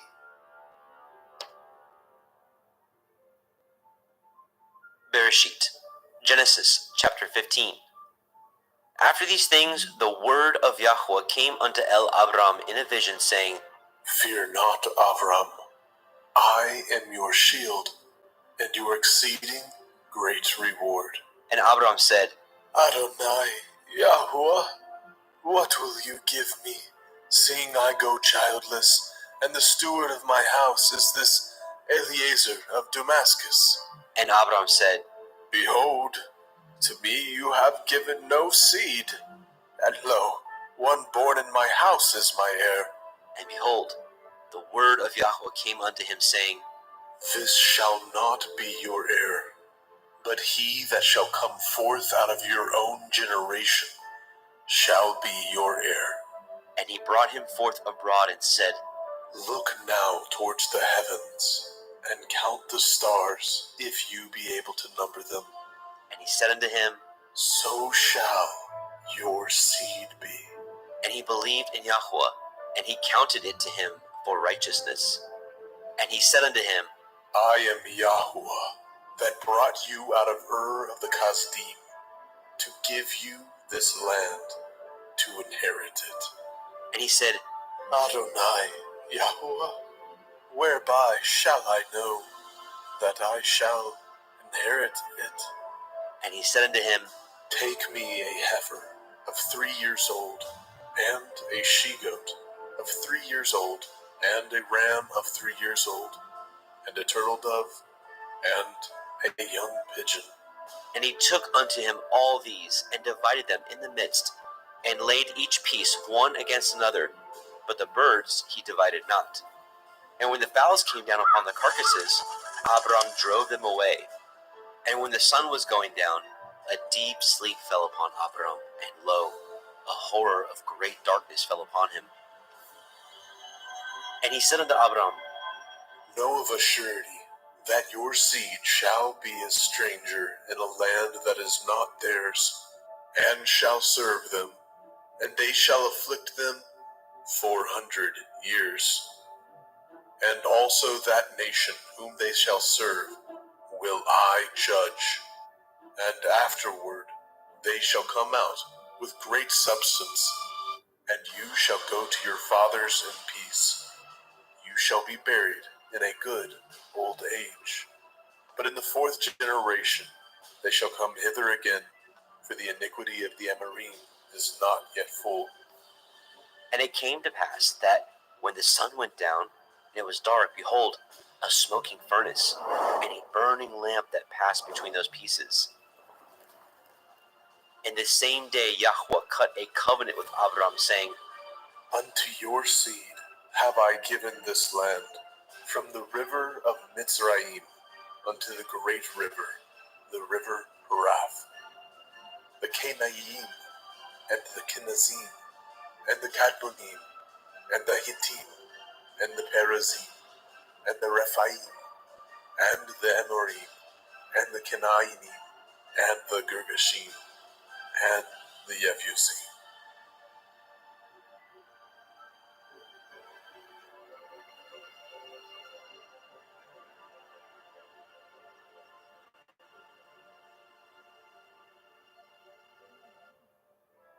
Bereshit, Genesis chapter 16. Now Sarai, Abram's woman, bore him no children, and she had a handmaid, a Mitzrite, whose name was Hagar. And Sarai said unto Abram, Behold now, Yahuwah has restrained me from bearing. I pray you, go in unto my maid. It may be that I may obtain children by her. And Abram hearkened to the voice of Sarai. And Sarai, Abram's woman, took Hagar, her maid, the Mitzrim, after Abram had dwelt 10 years in the land of Canaan, and gave her to her man Abram to be his woman. And he went in unto Hagar, and she conceived. And when she saw that she had conceived, her mistress was despised in her eyes. And Sarai said unto Abram, My wrong be upon you. I have given my maid into your bosom. And when she saw that she had conceived, I was despised in her eyes. Yahuwah judge between me and you. But Abram said unto Sarai, Behold, your maid is in your hand. Do to her as it pleases you. And when Sarai dealt hardly with her, she fled from her face. And the angel of Yahweh found her by a fountain of water in the wilderness, by the fountain in the way to Shur. And he said, Hagar, Sarai's maid, whence came you, and whither will you go? And she said, I flee from the face of my mistress Sarai. And the angel of Yahweh said unto her, Return to your mistress, and submit yourself under her hands.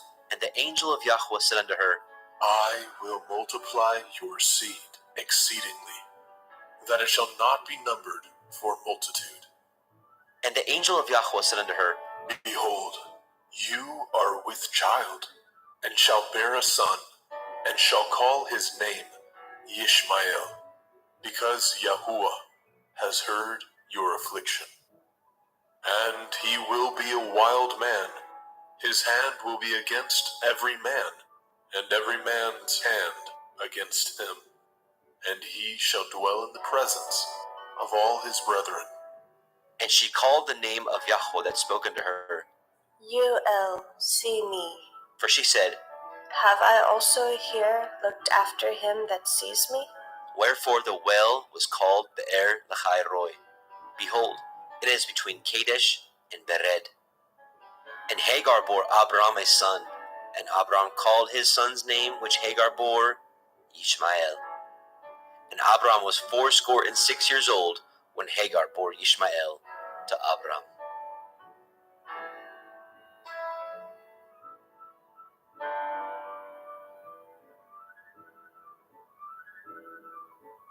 Bereshit, Genesis chapter 17.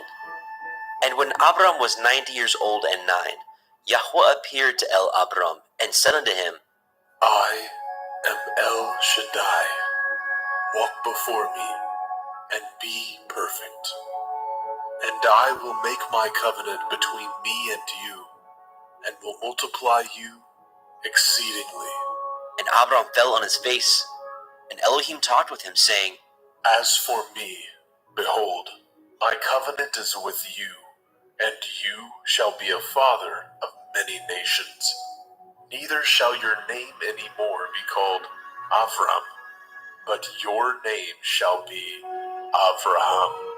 For a father of many nations have I made you. And I will make you exceeding fruitful, and I will make nations of you, and kings shall come out of you. And I will establish my covenant between me and you, and your seed after you, in their generations, for an everlasting covenant, to be Elohim unto you, and to your seed after you. And I will give unto you, and to your seed after you, the land wherein you are a stranger, all the land of Canaan, for an everlasting possession, and I will be their Elohim. And Elohim said unto Abraham, You shall guard my covenant, therefore, you and your seed after you in their generations. This is my covenant, which ye shall guard, between me and you and your seed after you. Every male child among you shall be circumcised, and ye shall circumcise the flesh of your foreskin, and it shall be a sign of the covenant betwixt me and you. And he that is 8 days old shall be circumcised among you, every male child in your generations. He that is born in the house, or bought with money of any stranger, which is not of your seed, he that is born in your house, and he that is bought with your money, must need to be circumcised. And my covenant shall be in your flesh for an everlasting covenant. And the uncircumcised male child, whose flesh of his foreskin is not circumcised, that soul shall be cut off from his people. He has broken my covenant. And Elohim said unto Abraham, As for Sarai, your woman, you shall not call her name Sarai, but Sarah shall her name be. And I will bless her, and give you a son also of her. Yea, I will bless her, and she shall be a mother of nations. Kings of people shall be of her. Then Abraham fell upon his face and laughed, and said in his heart, Shall a child be born unto him that is 100 years old? And shall Sarah, that is 90 years old, bear? And Abraham said unto Elohim, Oh, that Ishmael might live before you. And Elohim said, Sarah your woman shall bear you a son indeed, and you shall call his name Yitzhak. And I will establish my covenant with him for an everlasting covenant, and with his seed after him. And as for Ishmael, I have heard you. Behold, I have blessed him, and will make him fruitful, and will multiply him exceedingly. 12 princes shall he beget, and I will make him a great nation. But my covenant will I establish with Yitzhak, which Sarah shall bear unto you at this set time in the next year. And he left off talking with him, and Elohim went up from Abraham. And Abraham took Ishmael his son, and all that were born in his house, and all that were bought with his money, every male among the men of Abraham's house, and circumcised the flesh of their foreskin in the selfsame day, as Elohim had said unto him. And Abraham was 90 years old and 9 when he was circumcised in the flesh of his foreskin. And Ishmael his son was 13 years old when he was circumcised in the flesh of his foreskin. And the selfsame day was Abraham circumcised, and Ishmael his son. And all the men of his house, born in the house, and bought with money of the stranger, were circumcised with him.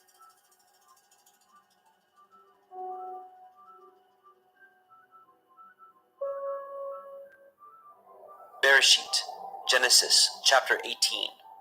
And Yahweh appeared unto him in the plains of Mamre, and he sat in the tent door in the heat of the day.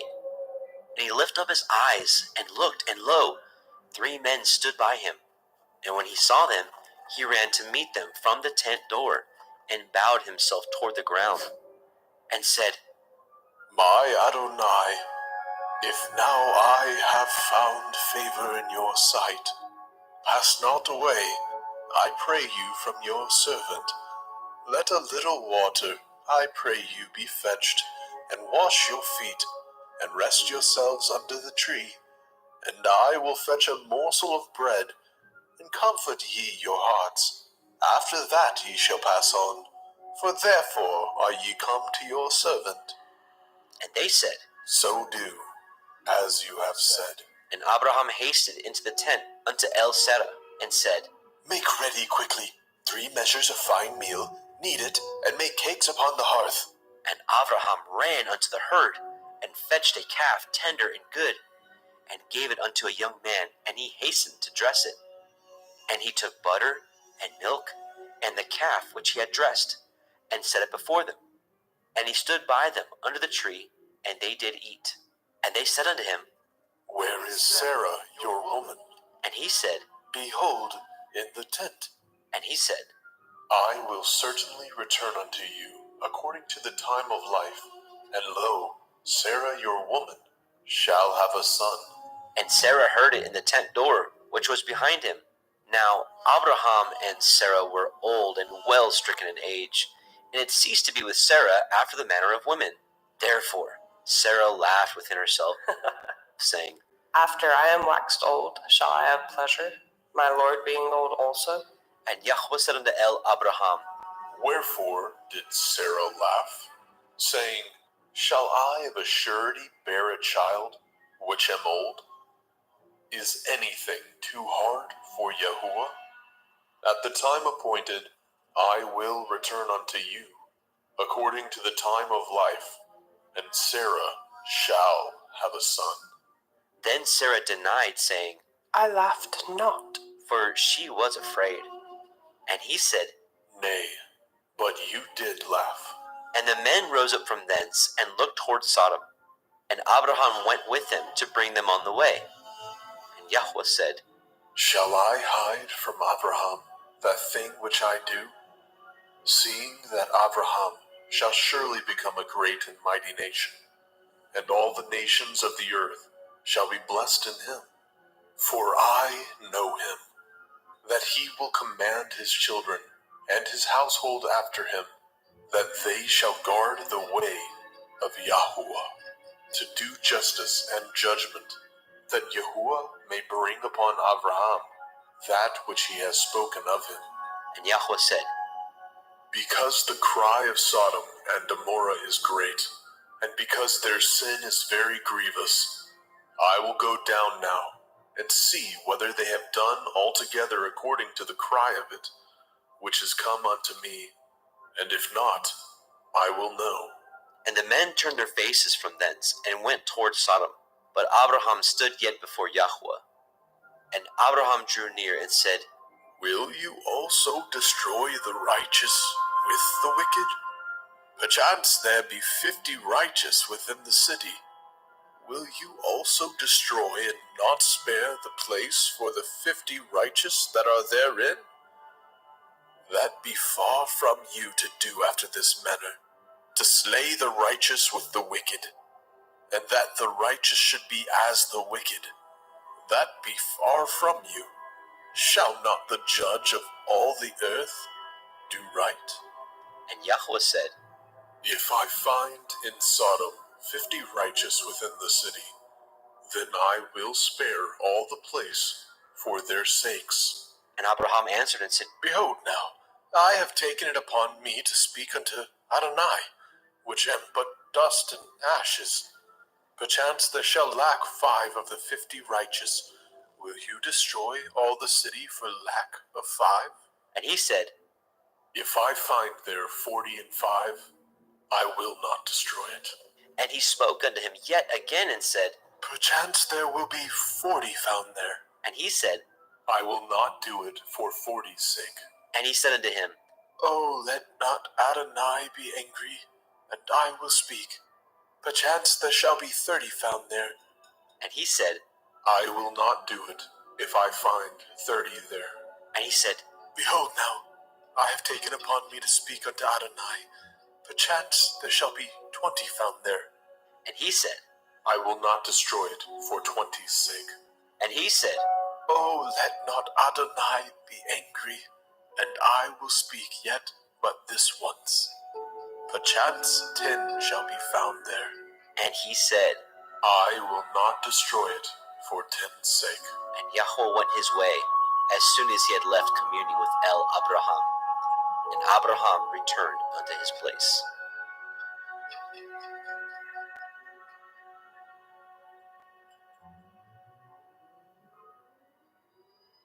Bereshit, Genesis chapter 19.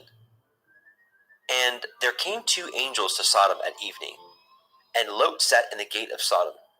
And Lot, seeing them, rose up to meet them, and he bowed himself with his face toward the ground. And he said, Behold now, my lords, turn in, I pray you, into your servant's house, and tarry all night, and wash your feet, and ye shall rise up early, and go on your ways. And they said, Nay, but we will abide in the street all night. And he pressed upon them greatly. And they turned in unto him, and entered into the house. And he made them a feast, and did bake matzah, and they did eat. But before they lay down, the men of the city, even the men of Sodom, compassed the house round, both old and young, all the people from every quarter.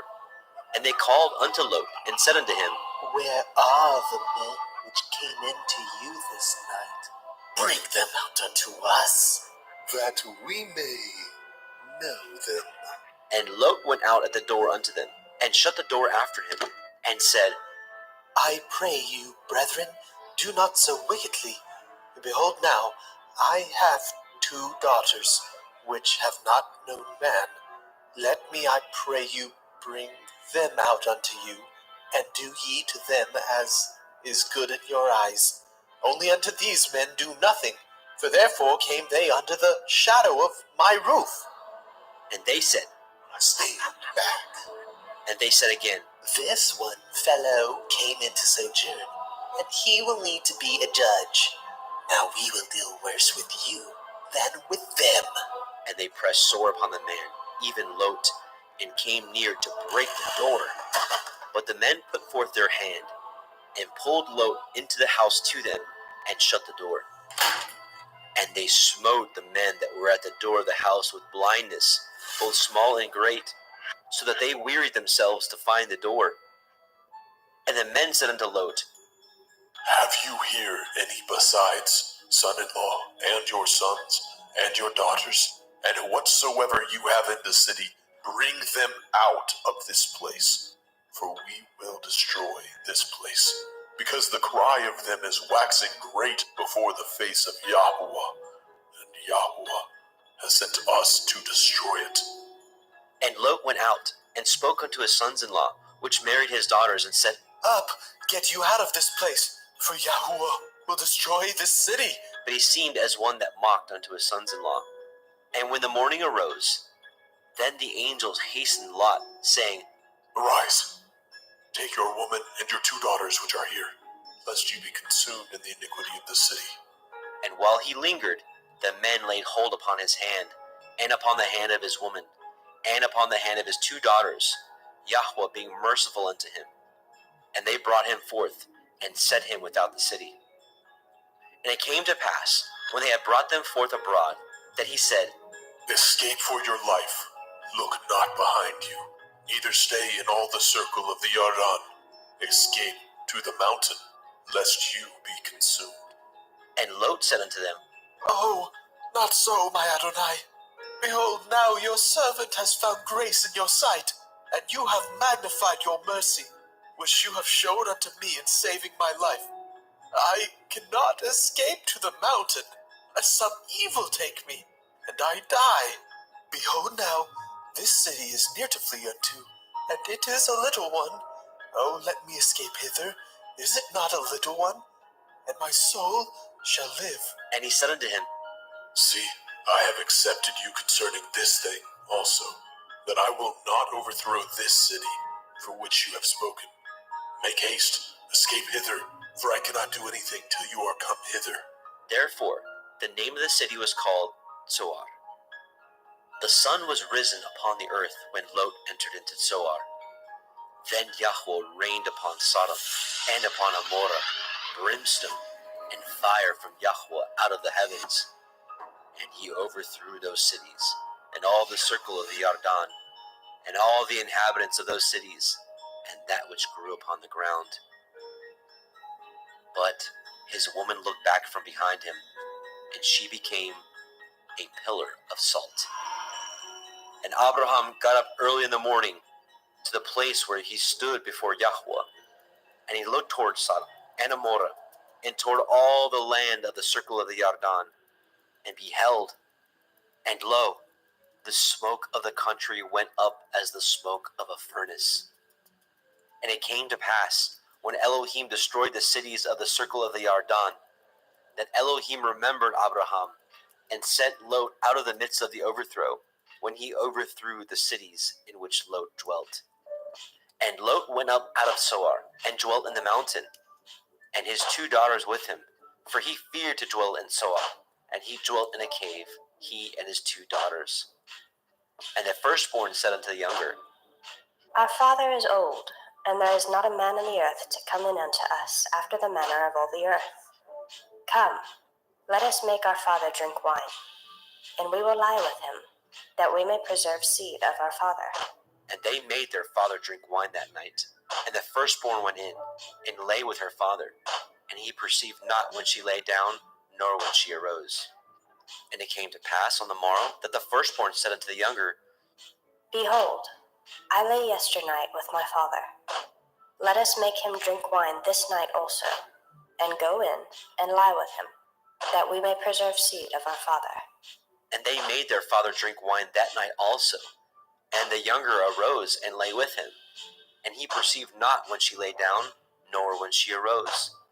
Thus were both the daughters of Lot with child by their father. And the firstborn bore a son, and called his name Moab. The same is the father of the Moabim unto this day. And the younger, she also bore a son, and called his name Ben-Ammi. The same is the father of the children of Ammon unto this day.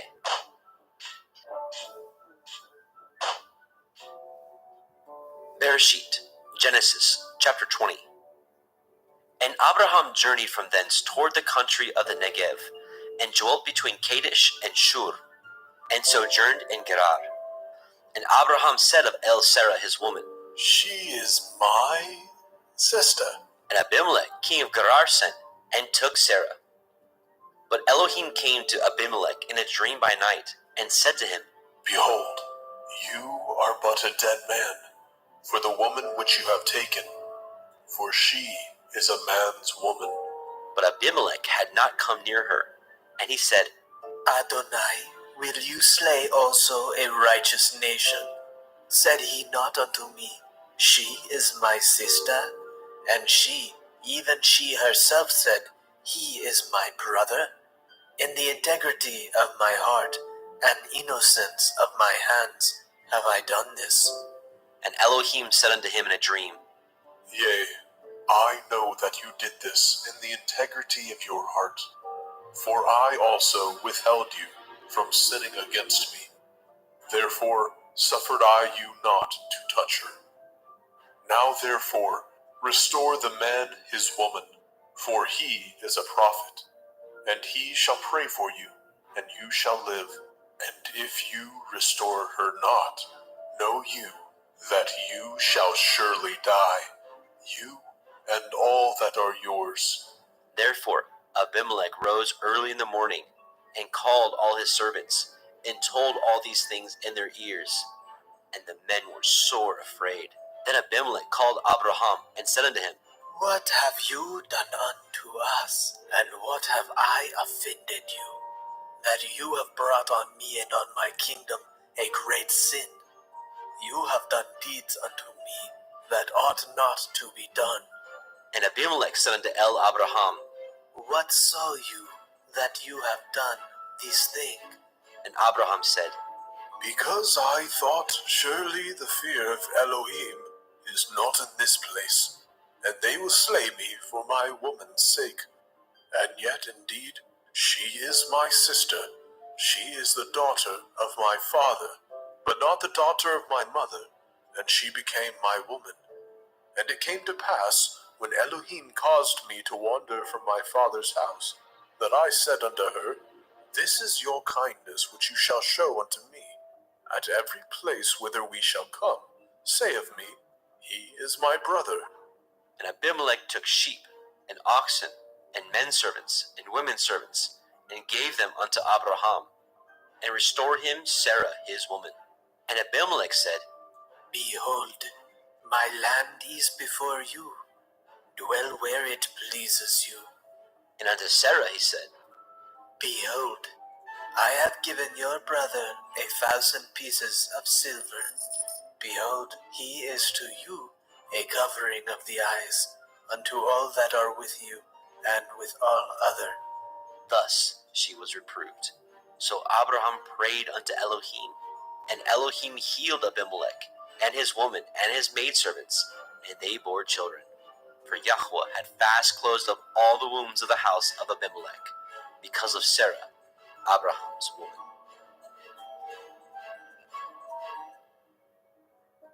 Bereshit, Genesis chapter 21. And Yahweh visited Sarah as he had said, and Yahweh did unto Sarah as he had spoken. For Sarah conceived and bore Abraham a son in his old age, at the set time of which Elohim had spoken to him. And Abraham called the name of his son that was born unto him, whom Sarah bore to him, Yitzchak. And Abraham circumcised his son Yitzchak, being 8 days old, as Elohim had commanded him. And Abraham was 100 years old, when his son Yitzchak was born unto him. And Sarah said, Elohim has made me to laugh, so that all that hear will laugh with me. And she said, Who would have said unto Abraham that Sarah should have given children suck? For I have borne him a son in his old age. And the child grew, and was weaned. And Abraham made a great feast, the same day that Yitzchak was weaned. And Sarah saw the son of Hagar, the Mitzrayim, which she had borne unto Abraham, mocking. Wherefore she said unto Abraham, Cast out this bondwoman and her son, for the son of this bondwoman shall not be heir with my son, even with Yitzhak. And the thing was very grievous in Abraham's sight because of his son. And Elohim said unto Abraham, Let it not be grievous in your sight because of the lad, and because of your bondwoman. In all that Sarah has said unto you, hearken unto her voice. For in Yitzhak shall your seed be called. And also the son of the bondwoman will I make a nation, because he is your seed. And Abraham rose up early in the morning, and took bread and a bottle of water, and gave it unto Hagar, putting it on her shoulder, and the child, and sent her away. And she departed, and wandered in the wilderness of Beersheba. And the water was spent in the bottle, and she cast the child under one of the shrubs. And she went, and sat her down over against him a good way off, as it were a bow shot. For she said, Let me not see the death of the child. And she sat over against him, and lifted up her voice, and wept. And Elohim heard the voice of the lad. And the angel of Elohim called unto Hagar out of the heavens, and said unto her, What ails you, Hagar? Fear not, for Elohim has heard the voice of the lad where he is. Arise, lift up the lad, and hold him in your hand, for I will make him a great nation. And Elohim opened her eyes, and she saw a well of water. And she went, and filled the bottle with water, and gave the lad drink. And Elohim was with the lad, and he grew, and dwelt in the wilderness, and became an archer. And he dwelt in the wilderness of Paran, and his mother took him a woman out of the land of Mitzrayim. And it came to pass at that time, that Abimelech and Pichol, the chief captain of his host, spoke unto Abraham, saying, Elohim is with you in all that you do. Now therefore swear unto me here by Elohim, that you will not deal falsely with me, nor with my son, nor with my son's son, But according to the kindness that I have done unto you, you shall do unto me, and to the land wherein you have sojourned. And Abraham said, I will swear. And Abraham reproved Abimelech because of a well of water, which Abimelech's servants had violently taken away. And Abimelech said, I know not who has done these things, neither did you tell me, neither yet heard I of it, but today. And Abraham took sheep and oxen and gave them unto Abimelech, and both of them cut a covenant. And Abraham set 7 ewe lambs of the flock by themselves. And Abimelech said unto Abraham, What mean these 7 ewe lambs which you have set by themselves? And he said, For these 7 ewe lambs shall you take off my hand, that they may be a witness unto me, that I have dug this well. Wherefore he called that place Beersheba, because there they swore both of them. Thus they cut a covenant at Beersheba. Then Abimelech rose up, and Phicol, the chief captain of his host, and they returned into the land of the Philistine. And Abraham planted a grove in Beersheba, and called thereon the name of Yahweh, El Olam. And Abraham sojourned in the Philistines' land many days.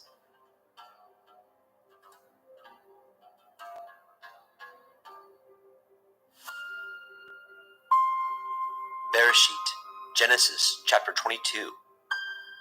And it came to pass after these things, that Elohim did try Abraham, and said unto him, Abraham. And he said, Behold, here I am. And he said, Take now your son, your Yachid, Yitzhak, whom you love, and get you into the land of Moriah, and offer him there for a burnt offering upon one of the mountains, which I will tell you of. And Abraham rose up early in the morning, and saddled his ass, and took 2 of his young men with him, and Yitzchak his son, and clave the wood for the burnt offering, and rose up, and went unto the place of which Elohim had told him. Then on the 3rd day Abraham lifted up his eyes, and saw the place afar off. And Abraham said unto his young men, Abide ye here with the ass, and I and the lad will go yonder, and worship, and come again to you. And Abraham took the wood of the burnt offering, and laid it upon Yitzchak his son. And he took the fire in his hand, and a knife, and they went both of them together.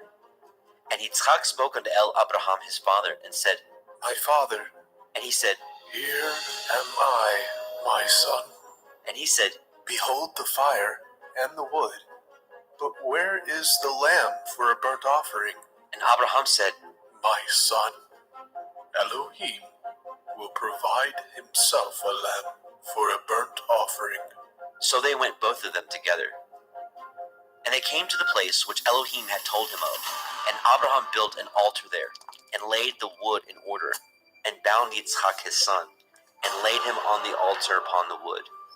And Abraham stretched forth his hand, and took the knife to slay his son. And the angel of Yahweh called unto him out of the heavens, and said, Abraham, Abraham. And he said, Here am I. And he said, Lay not your hand upon the lad, neither do you anything unto him. For now I know that you fear Elohim, seeing you have not withheld your son, your Yachid, from me. And Abraham lifted up his eyes and looked, and behold, behind him a ram caught in a thicket by his horns. And Abraham went and took the ram, and offered him up for a burnt offering in the stead of his son. And Abraham called the name of that place Yahweh Yireh, as it is said to this day, In the mount of Yahweh it shall be seen.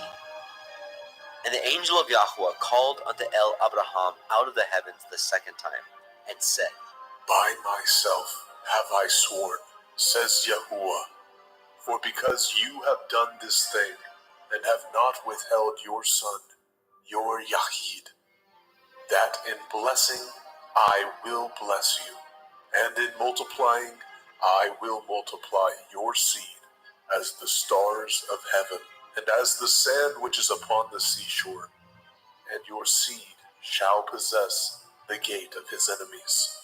And in your seed shall all the nations of the earth be blessed, because you have obeyed my voice. So Abraham returned unto his young men, and they rose up and went together to Beersheba. And Abraham dwelt at Beersheba. And it came to pass after these things that it was told Abraham, saying, Behold, Milcah, she has also borne children unto your brother Nahor, Uz his firstborn, and Buz his brother, and Kemuel the father of Aram, and Kesed, and Hazo, and Pildash, and Yidlaf, and Bethuel. And Bethuel begat Rivkah. These 8 Milcah did bear to Nahor, Abraham's brother, and his concubine, whose name was Reumah. She bore also Teva, and Gaham, and Tahash, and Maacah. Bereshit, Genesis chapter 23. And Sarah was 127 years old. These were the years of the life of Sarah. And Sarah died in Kiryat Arba, the same is in Hebron, in the land of Canaan. And Abraham came to mourn for Sarah, and to weep for her.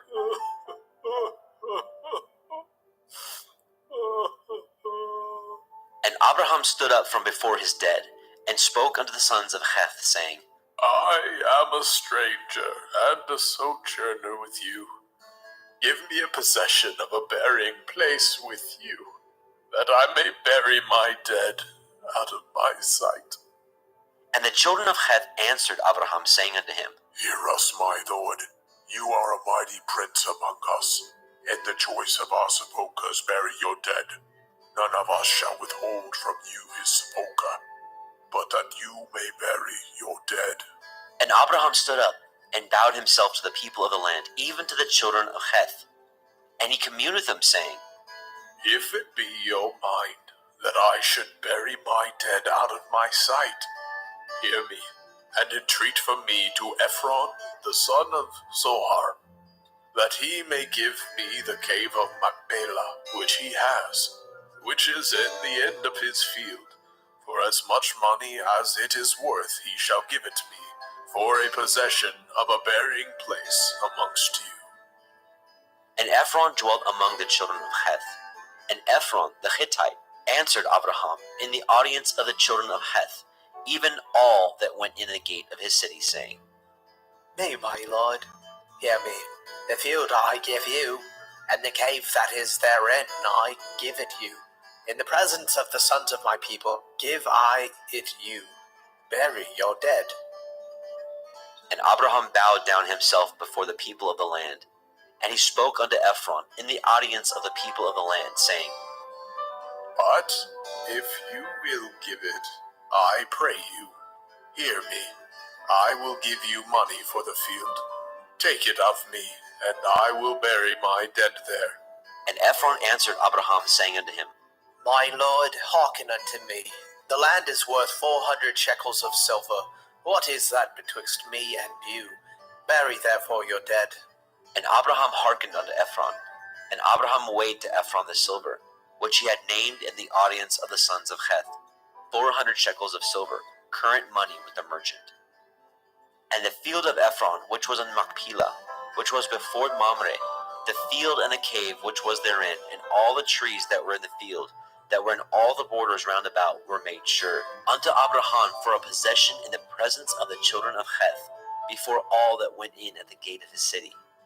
And after this, Abraham buried Sarah his woman in the cave of the field of Machpelah before Mamre, the same as Hebron, in the land of Canaan. And the field and the cave that is therein were made sure unto Abraham for a possession of a burying place by the sons of Heth.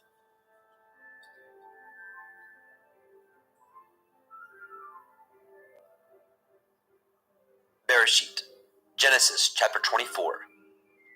And Abraham was old and well stricken in age, and Yahweh had blessed Abraham in all things. And Abraham said unto his eldest servant of his house, that ruled over all that he had, Put, I pray you, your hand under my thigh, and I will make you swear by Yahweh, the Elohai of heaven and the Elohai of the earth, that you shall not take a woman unto my son of the daughters of the Canaanim, among whom I dwell. But you shall go unto my country and to my kindred, and take a woman unto my son Yitzhak.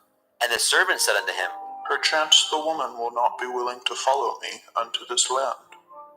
Must I needs bring your son again unto the land from whence you came?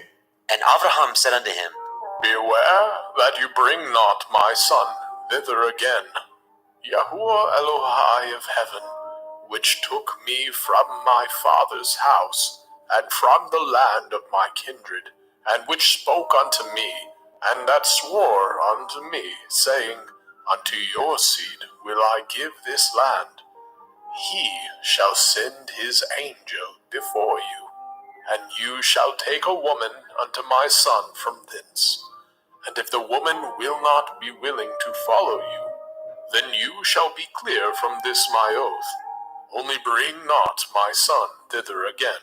And the servant put his hand under the thigh of Abraham his master, and swore to him concerning that matter. And the servant took 10 camels of the camels of his master, and departed, for all the goods of his master were in his hand. And he arose and went to Aram Naharaim, unto the city of Nahor. And he made his camels to kneel down without the city by a well of water at the time of the evening, even the time that women go out to draw water. And he said, O Yahuwah Elohai of my master Abraham, I pray you, send me good speed this day, and show kindness unto my master Abraham. Behold, I stand here by the well of water, and the daughters of the men of the city come out to draw water. And let it come to pass, that the damsel to whom I shall say, Let down your pitcher, I pray you, that I may drink. And she shall say, Drink, and I will give your camels drink also. Let the same be she that you have appointed for your servant Yitzhak. And thereby shall I know that you have showed kindness unto my master. And it came to pass, before he had done speaking, that behold, Ribkah came out, who was born to Bethuel, son of Milcah, the woman of Nahor, Abraham's brother, with her pitcher upon her shoulder. And the damsel was very fair to look upon, a virgin, neither had any man known her. And she went down to the well and filled her pitcher, and came up. And the servant ran to meet her and said, Let me, I pray you, drink a little water of your pitcher. And she said, Drink, my lord. And she hastened, and let down her pitcher upon her hand, and gave him drink. And when she had done giving him drink, she said, I will draw water for your camels also, until they have done drinking. And she hastened, and emptied her pitcher into the trough, and ran again unto the well to draw water, and drew for all his camels. And the man, wondering at her, held his peace, to wit whether Yahweh had made his journey prosperous or not. And it came to pass, as the camels had done drinking, that the man took a golden earring of half a shekel weight, and 2 bracelets for her hands of 10 shekels weight of gold, and said, Whose daughter are you? Tell me, I pray you, is there room in your father's house for us to lodge in? And she said unto him, I am the daughter of Bethuel, the son of Milcah, which she bore unto Nahor. And she said moreover unto him, We have both straw and provender enough, and room to lodge in. And the man bowed down his head and worshipped Yahweh. And he said, Blessed be Yahuwah Elohai of my master Abraham, who has not left destitute my master of his mercy and his truth. I, being in the way, Yahuwah led me to the house of my master's brother. And the damsel ran and told them of her mother's house of these things. And Ribkah had a brother, and his name was Laban. And Laban ran unto the man, unto the well. And it came to pass, when he saw the earring and the bracelets upon his sister's hands, and when he heard the words of Ribkah his sister, saying, Thus spoke the man unto me. That he came unto the man, and behold, he stood by the camels at the well. And he said, Come in, you blessed of Yahuwah. Wherefore stand you without? For I have prepared the house and room for the camels. And the man came into the house, and he ungirded his camels, and gave straw and provender for the camels, and water to wash his feet, and the men's feet that were with him. And there was set meat before him to eat, but he said, I will not eat until I have told my errand. And he said, Speak on. And he said, I am Abraham's servant, and Yahuwah has blessed my master greatly, and he has become great. And he has given him flocks and herds, and silver and gold, and men servants and maidservants, and camels and asses. And Sarah, my master's woman, bore a son to my master when she was old, and unto him has he given all that he has. And my master made me swear, saying, You shall not take a woman to my son of the daughters of the Canaanim, in whose land I dwell, but you shall go unto my father's house, and to my kindred, and take a woman unto my son. And I said unto my master, Perchance the woman will not follow me. And he said unto me, Yahuwah, before whom I walk, will send his angel with you, and prosper your way. And you shall take a woman for my son of my kindred, and of my father's house. Then shall you be clear from this my oath, when you come to my kindred, and if they give not you one, you shall be clear from my oath. And I came this day unto the well, and said, O Yahuwah Elohai, of my master Abraham, if now you do prosper my way which I go, behold, I stand by the well of water. And it shall come to pass, that when the virgin comes forth to draw water, and I say to her, Give me, I pray you, a little water of your pitcher to drink. And she say to me, Both drink you, and I will also draw for your camels. Let the same be the woman, whom Yahuwah has appointed out for my master's son. And before I had done speaking in my heart, behold, Rivkah came forth with her pitcher on her shoulder. And she went down unto the well, and drew water. And I said unto her, Let me drink, I pray you. And she made haste, and let down her pitcher from her shoulder, and said, Drink, and I will give your camels drink also.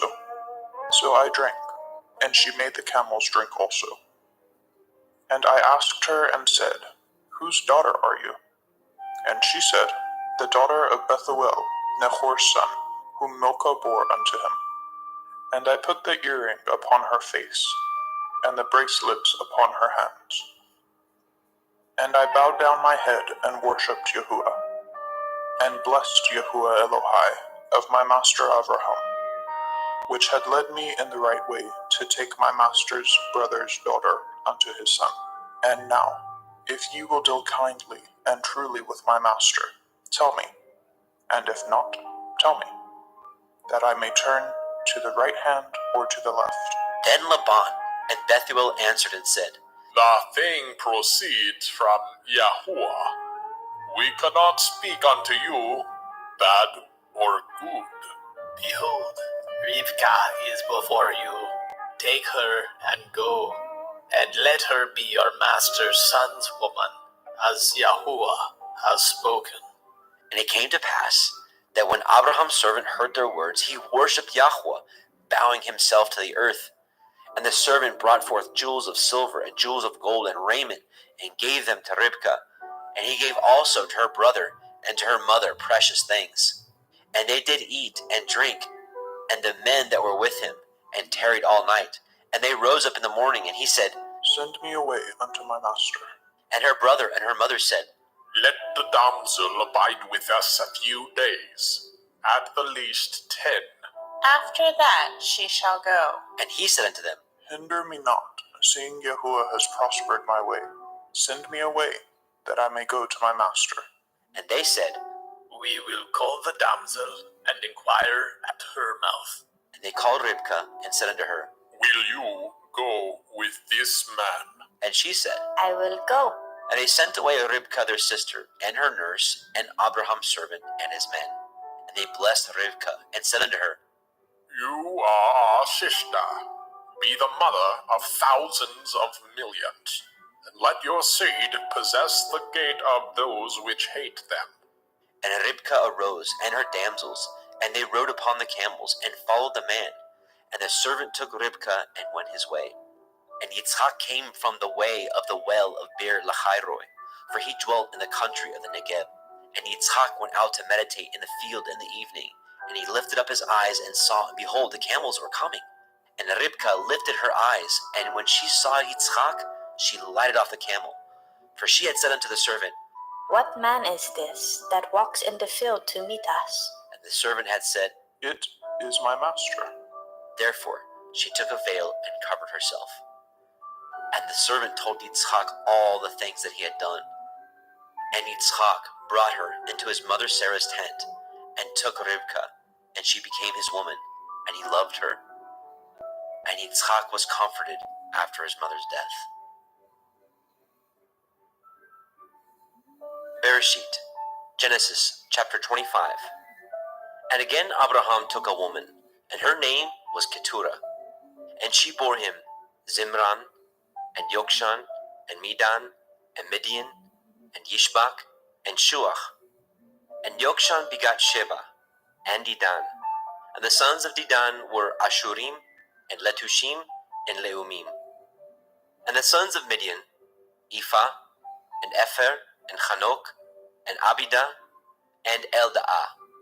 These were the children of Keturah.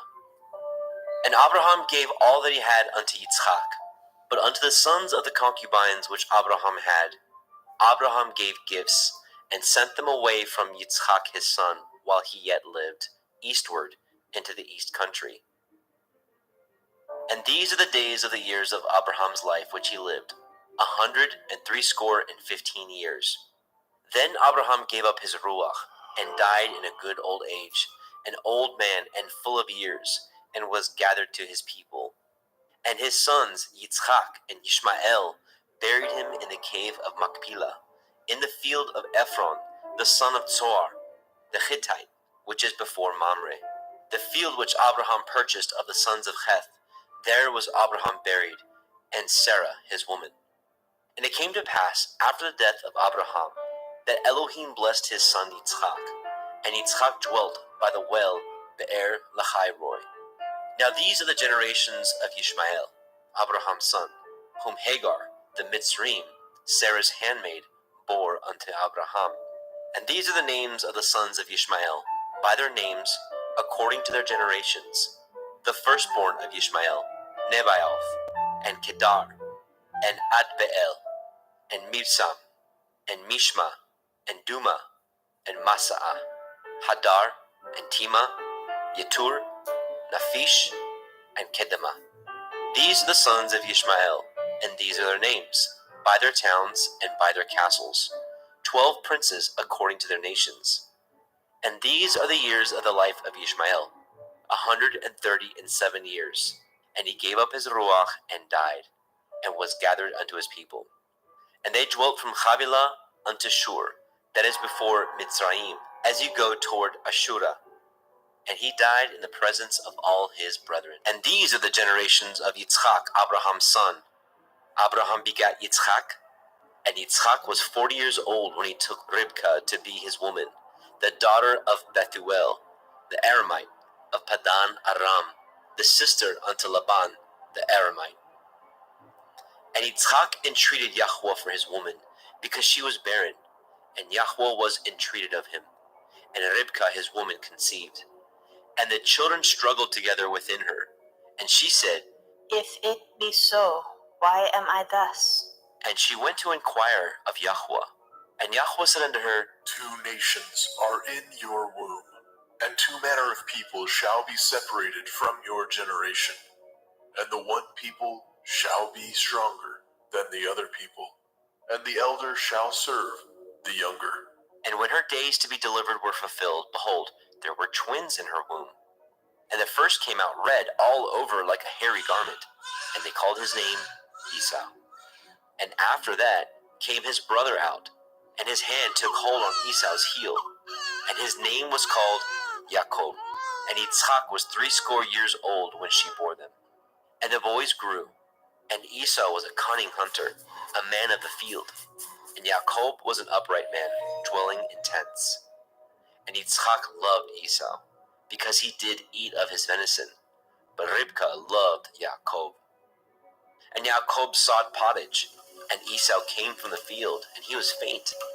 And Esau said to Jacob, Feed me, I pray you, with that same red pottage, for I am faint. Therefore was his name called Edom. And Jacob said, Sell me this day your birthright. And Esau said, Behold, I am at the point to die, and what profit shall this birthright do to me? And Jacob said, Swear to me this day. And he swore unto him. And he sold his birthright unto Jacob. Then Jacob gave Esau bread and pottage of lentils, and he did eat and drink, and rose up and went his way. Thus Esau despised his birthright. Bereshit, Genesis, chapter 26. And there was a famine in the land, beside the first famine that was in the days of Abraham. And Yitzchak went unto Abimelech, king of the Pelishtim, unto Gerar. And Yahweh appeared unto him and said, Go not down into Mitzrayim, dwell in the land which I shall tell you of. Sojourn in this land, and I will be with you, and will bless you. For unto you and unto your seed I will give you all these countries, and I will perform the oath which I swore unto Abraham your father. And I will make your seed to multiply as the stars of heaven, and will give unto your seed all these countries, and in your seed shall all the nations of the earth be blessed. Because that Abraham obeyed my voice, and did guard my watch, my commandments, my statutes, and my Torah. And Yitzchak dwelt in Gerar. And the men of the place asked him of his woman, and he said, She is my sister. For he feared to say, She is my woman, lest, said he, the men of the place should kill me for Rivkah, because she was fair to look upon. And it came to pass, when he had been there a long time, that Abimelech, king of the Pelishtim, looked out at a window and saw, and behold, Yitzchak was sporting with Rivkah his woman. And Abimelech called Yitzchak and said, Behold, of a surety she is your woman. And how said you, She is my sister? And Yitzchak said unto him, Because I said, Lest I die for her. And Abimelech said, What is this you have done unto us? One of the people might lightly have lain with your woman, and you should have brought guiltiness upon us. And Abimelech charged all his people, saying, He that touches this man or his woman shall surely be put to death. Then Yitzchak sowed in that land, and received in the same year 100-fold, and Yahweh blessed him. And the man waxed great, and went forward, and grew until he became very great, for he had possessions of flocks, and possessions of herds, and great store of servants. And the Pelishtim envied him. For all the wells which his father's servant had dug in the days of Abraham his father, the Pelishtim had stopped them, and filled them with earth. And Abimelech said unto Yitzchak, Go from us, for you are much mightier than we. And Yitzchak departed thence, and pitched his tent in the valley of Gerar, and dwelt there. And Yitzchak dug again the wells of water, which they had dug in the days of Abraham his father, for the Pelishtim had stopped them up after the death of Abraham. And he called their names after the names by which his father had called them. And Yitzchak's servants dug in the valley, and found there a well of springing water. And the herdsmen of Gerar did strive with Yitzchak's herdsmen, saying, The water is ours. And he called the name of the well Esek, because they strove with him. And they dug another well, and strove for that also. And he called the name of it Sitnah. And he removed from thence, and dug another well. And for that they strove not. And he called the name of it Rehovot. And he said, For now Yahuwah has made room for us, and we shall be fruitful in the land. And he went up from thence to Be'er Sheba. And Yahweh appeared unto him that same night, and said, I am the Elohai of Abraham your father. Fear not, for I am with you, and will bless you, and multiply your seed, for my servant Abraham's sake. And he built an altar there, and called upon the name of Yahweh, and pitched his tent there, and there Yitzchak's servants dug a well. Then Abimelech went to him from Gerar, and Achuzat, one of his friends, and Pichol, the chief captain of his army. And Yitzchak said unto them, Wherefore come ye to me, seeing ye hate me, and have sent me away from you? And they said, We saw certainly that Yahuwah was with you, and we said, Let there be now an oath betwixt us, even betwixt us and you, and let us cut a covenant with you. That you will do us no hurt, as we have not touched you, and as we have done unto you nothing but good, and have sent you away in peace. You are now the blessed of Yahuwah. And he made them a feast, and they did eat and drink. And they rose up early in the morning, and swore one to another. And Yitzchak sent them away, and they departed from him in peace. And it came to pass the same day that Yitzchak's servants came, and told him concerning the well which they had dug, and said unto him, We have found water. And he called it Sheba. Therefore the name of the city is Be'er Sheba unto this day. And Esau was 40 years old when he took to be his woman Yahudit, the daughter of Beeri the Hittite, and Basemat, the daughter of Elon the Hittite, which were a grief of mind unto Yitzchak and to Ribkah. Bereshit, Genesis chapter 27. And it came to pass that when Yitzchak was old, and his eyes were dim, so that he could not see, he called Esau his eldest son, and said unto him, My son. And he said unto him, Behold, here I am. And he said, Behold now, I am old. I know not the day of my death.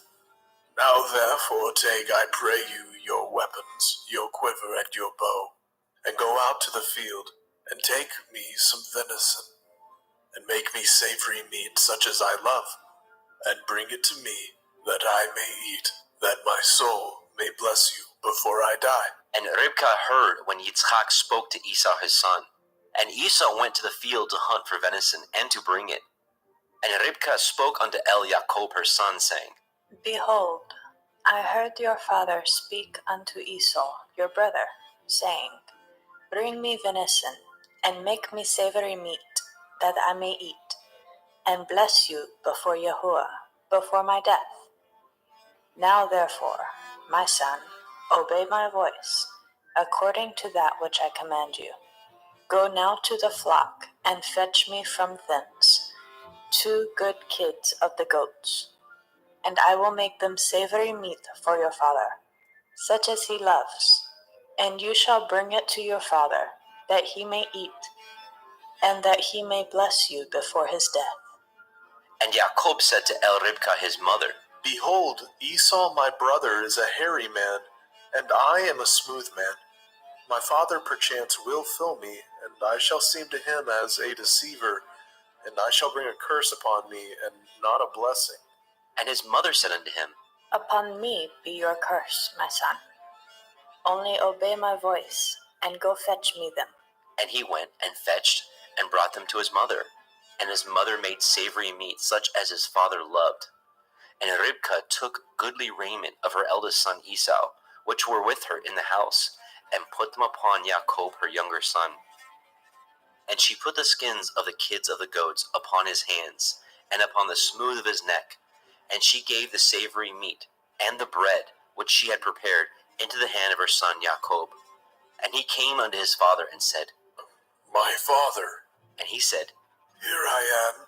Who are you, my son? And Jacob said unto his father, I am Esau, your firstborn. I have done according as you bade me. Arise, I pray you, sit and eat of my venison, that your soul may bless me. And Yitzchak said unto his son, How is it that you have found it so quickly, my son? And he said, Because Yahuwah Elohika brought it to me. And Yitzchak said unto Jacob, Come near, I pray you, that I may fill you, my son, whether you be my very son Esau or not. And Jacob went near unto Yitzchak his father, and he felt him, and said, The voice is Yaakov's voice, but the hands are the hands of Esau. And he discerned him not, because his hands were hairy, as his brother Esau's hands. So he blessed him. And he said, Are you my very son Esau? And he said, I am. And he said, Bring it near to me, and I will eat of my son's venison, that my soul may bless you. And he brought it near to him, and he did eat. And he brought him wine, and he drank. And his father Yitzchak said unto him, Come near now and kiss me, my son. And he came near and kissed him. And he smelled the smell of his raiment, and blessed him, and said, See, the smell of my son is as the smell of a field which Yahuwah has blessed. Therefore Elohim give you of the dew of heaven, and of the fatness of the earth, and plenty of grain and wine. Let people serve you, and nations bow down to you. Be Lord over your brethren, and let your mother's sons bow down to you. Cursed be every one that curses you, and blessed be he that blesses you. And it came to pass, as soon as Yitzchak had made an end of blessing Yaakov, and Yaakov was yet scarce gone out from the presence of Yitzchak his father, that Esau his brother came in from his hunting. And he also had made savory meat, and brought it unto his father, and said unto his father, Let my father arise, and eat of his son's venison, that your soul may bless me. And Yitzchak his father said unto him, Who are you? And he said, I am your son, your firstborn, Esau. And Yitzchak trembled very exceedingly, and said, Who? Where is he that has taken venison, and brought it to me? And I have eaten of all before you came, and have blessed him. Yea, he shall be blessed. And when Esau heard the words of his father, he cried with a great and exceeding bitter cry, and said unto his father, Bless me, even me also, O my father. And he said, Your brother has come with subtlety, and has taken away your blessing. And he said, Is he not rightly named Yaakov? For he has supplanted me these 2 times. He took away my birthright, and behold, now he has taken away my blessing. And he said, Have you not reserved a blessing for me? And Yitzchak answered and said unto Esau, Behold, I have made him your lord, and all his brethren have I given to him for servants, and with grain and wine have I sustained him. And what shall I do now unto you, my son? And Esau said unto his father, Have you but one blessing, my father? Bless me, even me also, O my father. And Esau lifted up his voice and wept. And Yitzchak his father answered and said unto him, Behold, your dwelling shall be the fatness of the earth, and of the dew of heaven from above. And by your sword shall you live, and shall serve your brother. And it shall come to pass, when you shall have the dominion, that you shall break his yoke from off your neck. And Esau hated Yaakov because of the blessing wherewith his father blessed him. And Esau said in his heart, The days of mourning for my father are at hand. Then I will slay my brother Yaakov. And these words of Esau, her elder son, were told to Ribkah. And she sent and called Yaakov, her younger son, and said unto him, Behold, your brother Esau, as touching you, comforts himself, purposing to kill you. Now therefore, my son, obey my voice, and arise. Flee to Lavan my brother, to Haran, and tarry with him a few days, until your brother's fury turn away, until your brother's anger turn away from you, and he forget that which you have done to him. Then I will send and fetch you from thence. Why should I be deprived also of you both in one day? And Ribkah said to Yitzchak, I am weary of my life because of the daughters of Heth. If Yaakov take a woman of the daughters of Heth, such as these which are of the daughters of the land, what good shall my life do me?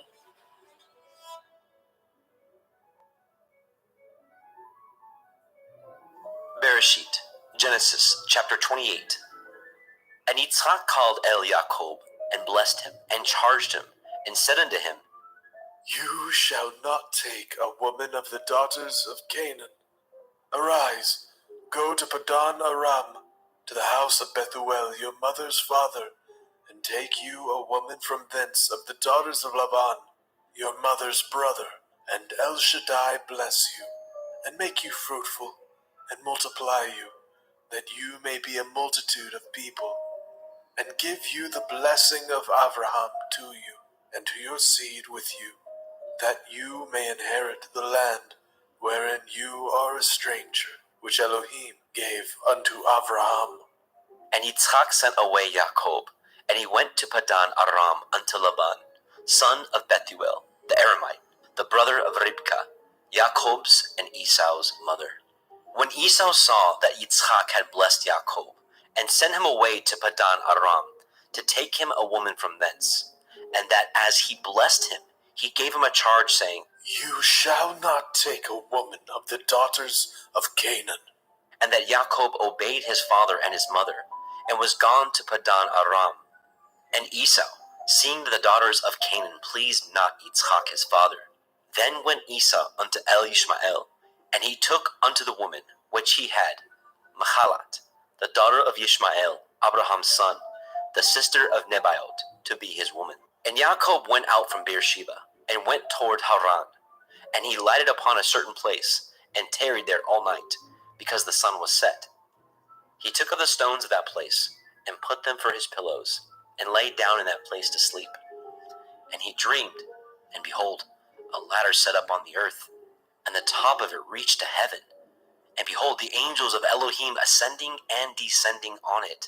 And behold, Yahweh stood above it, and said, I am Yahuwah Elohai, of Abraham your father, and the Elohai of Yitzhak.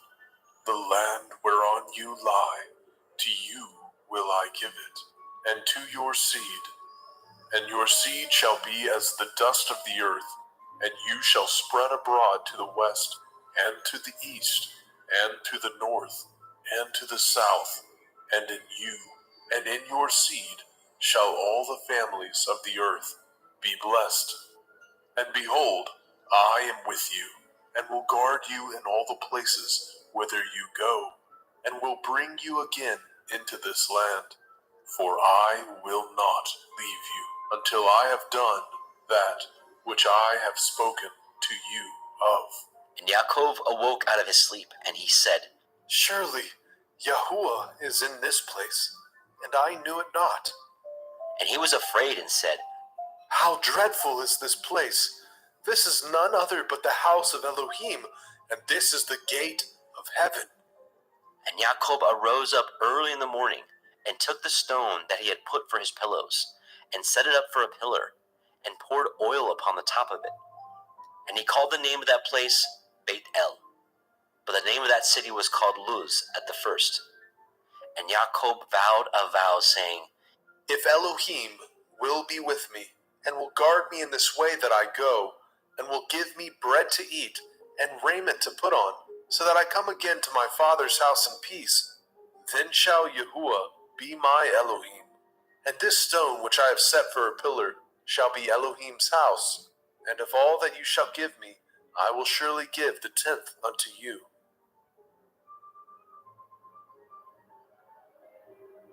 Bereshit, Genesis, chapter 29. Then Yaakov went on his journey, and came into the land of the people of the east. And he looked, and behold, a well in the field, and lo, there were 3 flocks of sheep lying by it. For out of that well they watered the flocks, and a great stone was upon the well's mouth. And thither there were all the flocks gathered, and they rolled the stone from the well's mouth, and watered the sheep, and put the stone again upon the well's mouth in its place. And Yaakov said unto them, My brethren, whence be ye? And they said, Of Haran are we. And he said unto them, Know ye Lavan, the son of Nahor? And they said, We know him. And he said unto them, Is he well? And they said, He is well. And behold, Rachel his daughter comes with the sheep. And he said, Lo, it is yet high day, neither is it time that the cattle should be gathered together. Water ye the sheep, and go and feed them. And they said, We cannot, until all the flocks be gathered together, until they roll the stone from the well's mouth. Then we water the sheep. And while he yet spoke with him, Rachel came with her father's sheep, for she kept them. And it came to pass, when Yaakov saw Rachel, the daughter of Laban, his mother's brother, and the sheep of Laban, his mother's brother, that Yaakov went near, and rolled the stone from the well's mouth, and watered the flock of Laban his mother's brother. And Yaakov kissed Rachel, and lifted up his voice, and wept. And Yaakov told Rachel that he was her father's brother, and that he was Ribka's son. And she ran and told her father. And it came to pass, when Laban heard the tidings of Yaakov his sister's son, that he ran to meet him, and embraced him, and kissed him, and brought him to his house. And he told Laban all these things. And Laban said to him, Surely you are my bone and my flesh. And he abode with him the space of a month. And Laban said unto Yaakov, Because you are my brother, should you therefore serve me for naught? Tell me, what shall your wages be? And Laban had 2 daughters. The name of the elder was Leah, and the name of the younger was Rachel. Leah was tender-eyed, but Rachel was beautiful and well-favored. And Yaakov loved Rachel, and said, I will serve you 7 years for Rachel, your younger daughter. And Laban said, It is better that I give her to you, than that I should give her to another man. Abide with me. And Yaakov served 7 years for Rachel, and they seemed unto him but a few days, for the love he had to her. And Yaakov said unto Laban, Give me my woman, for my days are fulfilled, that I may go in unto her. And Laban gathered together all the men of that place, and made a feast. And it came to pass in the evening, that he took Leah his daughter, and brought her to him, and he went in unto her. And Laban gave unto his daughter Leah Zilpah, his maid, for a handmaid. And it came to pass, that in the morning, behold, it was Leah. And he said to Laban, What is this that you have done unto me? Did I not serve with you for Rachel? Wherefore then have you beguiled me? And Laban said, It must not be so done in our country, to give the younger before the firstborn. Fulfill her week, and we will give you this also for the service which you shall serve with me yet 7 other years. And Yaakov did so, and fulfilled her week. And he gave him Rachel his daughter to be his woman also. And Laban gave to Rachel his daughter Bilhah his handmaid to be her maid. And he went in also unto Rachel, and he loved also Rachel more than Leah, and served with him yet 7 other years. And when Yahweh saw that Leah was hated, he opened her womb, but Rachel was barren. And Leah conceived, and bore a son, and she called his name Reuben. For she said, Surely Yahuwah has looked upon my affliction. Now therefore my man will love me. And she conceived again, and bore a son, and said, Because Yahuwah has heard that I was hated, he has therefore given me this son also. And she called his name Shimon. And she conceived again, and bore a son, and said, Now this time will my man be joined unto me, because I have borne him 3 sons. Therefore was his name called Levi. And she conceived again, and bore a son, and she said, Now I will praise Yahuwah. Therefore she called his name Yehudah, and left bearing. Bereshit, Genesis chapter 30. And when Rachel saw that she bore Yaakov no children, Rachel envied her sister, and said unto Yaakov, Give me children, or else I die. And Yaakov's anger was kindled against Rachel, and he said, Am I in Elohim's stead, who has withheld from you the fruit of the womb? And she said, Behold, my maid Bilhah, go in unto her, and she shall bear upon my knees, that I may also have children by her. And she gave him Bilhah her handmaid to be his woman. And Yaakov went in unto her, and Bilhah conceived, and bore Yaakov a son. And Rachel said, Elohim has judged me, and has also heard my voice, and has given me a son. Therefore called she his name Dan. And Bilhah, Rachel's maid, conceived again, and bore Yaakov a second son. And Rachel said, With great wrestlings have I wrestled with my sister, and I have prevailed. And she called his name Naphtali. And when Leah saw that she had left bearing, she took Zilpah her maid, and gave her Yaakov to be his woman. And Zilpah, Leah's maid, bore Yaakov a son. And Leah said, A troop comes. And she called his name Gad. And Zilpah, Leah's maid, bore Yaakov a second son. And Leah said, Happy am I, for the daughters will call me blessed. And she called his name Asher. And Reuben went in the days of the wheat harvest, and found mandrakes in the field, and brought them unto his mother, Leah. Then Rachel said to Leah, Give me, I pray you, of your son's mandrakes. And she said unto her, Is it a small matter that you have taken my man? And will you take away my son's mandrakes also? And Rachel said, Therefore he shall lie with you tonight for your son's mandrakes. And Jacob came out of the field in the evening, and Leah went out to meet him and said, You must come in unto me, for surely I have hired you with my son's mandrakes. And he lay with her that night. And Elohim hearkened unto Leah, and she conceived, and bore Jacob the 5th son. And Leah said, Elohim has given me my hire, because I have given my maiden to my man. And she called his name Issachar. And Leah conceived again, and bore Jacob the 6th son. And Leah said, Elohim has endued me with a good dowry. Now will my man dwell with me, because I have borne him 6 sons. And she called his name Zebulun. And afterwards she bore a daughter, and called her name Dinah. And Elohim remembered Rachel, and Elohim hearkened to her, and opened her womb. And she conceived and bore a son, and said, Elohim has taken away my reproach. And she called his name Joseph, and said, Yahuwah shall add to me another son. And it came to pass, when Rachel had borne Joseph, that Jacob said unto Laban, Send me away, that I may go into my own place, and to my country. Give me my women and my children, for whom I have served you, and let me go. For you know my service which I have done you.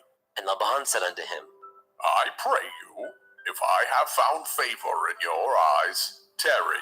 For I have learned by experience that Yahuwah has blessed me for your sake. And he said, Appoint me your wages, and I will give it. And he said unto him, You know how I have served you, and how your cattle was with me.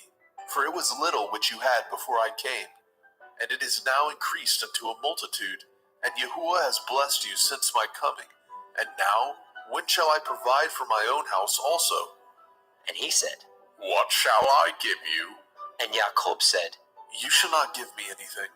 If you will do this thing for me, I will again feed and guard your flock. I will pass through all your flock today, removing from thence all the speckled and spotted cattle, and all the brown cattle among the sheep, and the spotted and speckled among the goats, and of such shall be my hire. So shall my righteousness answer for me in time to come, when it shall come for my hire before your face. Every one that is not speckled and spotted among the goats, and brown among the sheep, that shall be counted stolen with me. And Laban said, Behold, I would it might be according to your word. And he removed that day the he-goats that were ring-streaked and spotted, and all the she-goats that were speckled and spotted, and every one that had some white in it, and all the brown among the sheep, and gave them into the hands of his sons. And he set 3 days' journey betwixt himself and Jacob, and Jacob fed the rest of Laban's flocks. And Jacob took him rods of green poplar, and of the hazel and chestnut tree, and pilled white strakes in them, and made the white appear which was in the rods. And he set the rods which he had pilled before the flocks in the gutters, in the watering troughs, when the flocks came to drink, that they should conceive when they came to drink. And the flocks conceived before the rods, and brought forth cattle, ring-streaked, speckled, and spotted. And Jacob did separate the lambs, and set the faces of the flocks toward the ring-streaked, and all the brown in the flock of Laban. And he put his own flocks by themselves, and put them not unto Laban's cattle. And it came to pass, whensoever the stronger cattle did conceive, that Jacob laid the rods before the eyes of the cattle in the gutters, that they might conceive among the rods. But when the cattle were feeble, he put them not in. So the feebler were Laban's, and the stronger Jacob's. And the man increased exceedingly, and had much cattle, and maidservants, and menservants, and camels, and asses.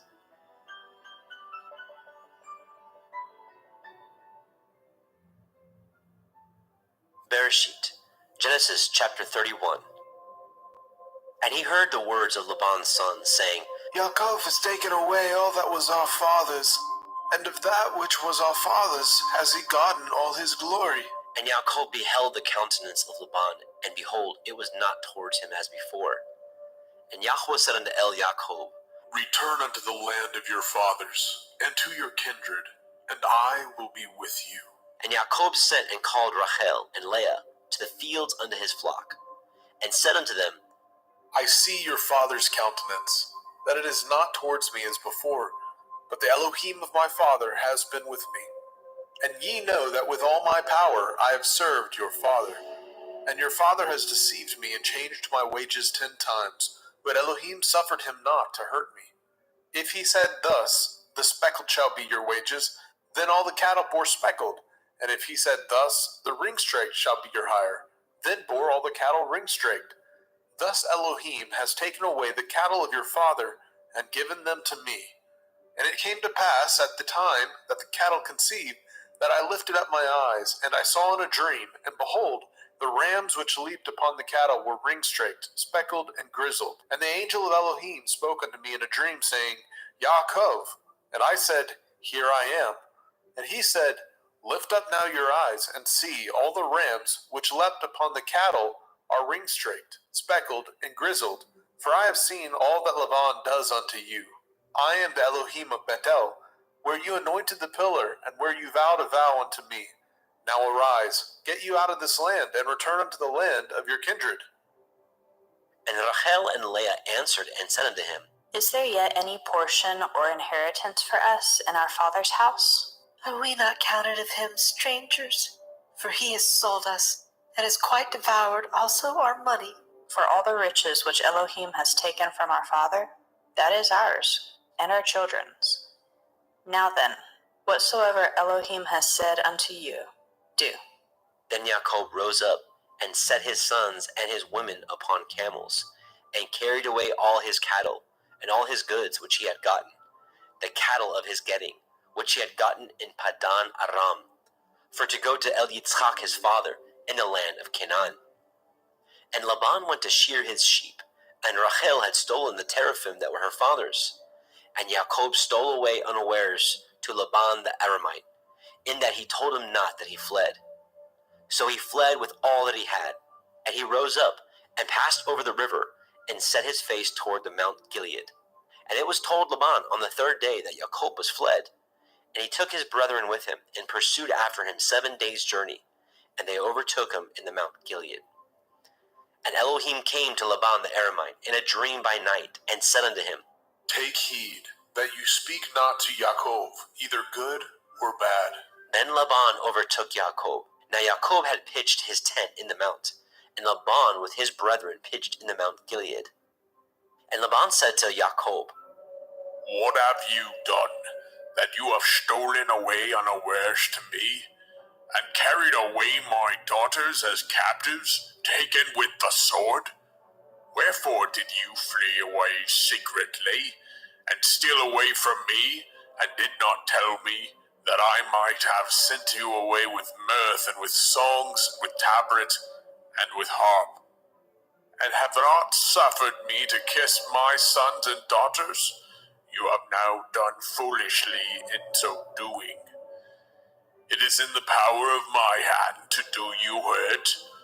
But the Elohim of your father spoke unto me yesternight, saying, Take heed that you speak not to Yaakov, either good or bad. And now, though you would needs be gone, because you sore longed after your father's house, yet wherefore have you stolen my Elohim? And Jacob answered and said to Laban, Because I was afraid. For I said, Perchance you would take by force your daughters from me.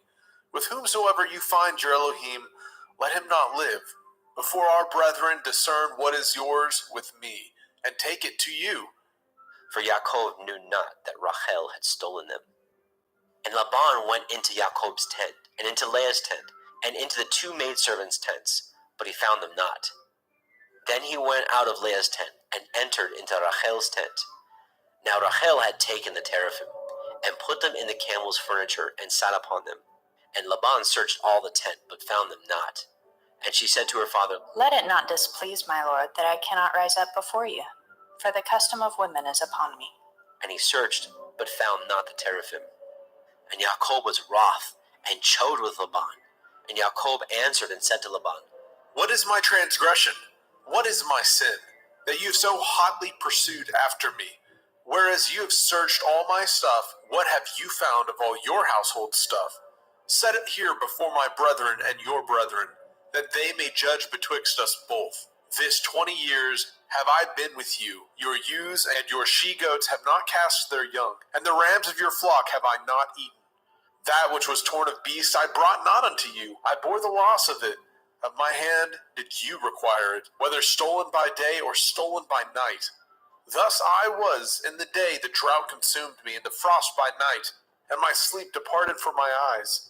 Thus have I been 20 years in your house. I served you 14 years for your 2 daughters, and 6 years for your cattle, and you have changed my wages 10 times.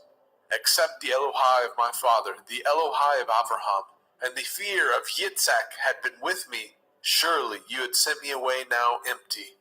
Elohim has seen my affliction, and the labor of my hands, and rebuked you yesternight. And Laban answered and said unto Yaakov, These daughters are my daughters, and these children are my children, and these cattle are my cattle, and all that you see is mine. And what can I do this day unto these my daughters, or unto their children which they have borne? Now therefore come, let us cut a covenant, I and you, and let it be for a witness between me and you. And Yaakov took a stone, and set it up for a pillar. And Yaakov said unto his brethren, Gather stones. And they took stones, and made a heap, and they did eat there upon the heap. And Laban called it Yegar Sahaduta, but Yaakov called it Galeed.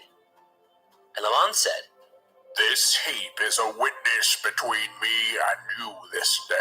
Therefore was the name of it called Galed.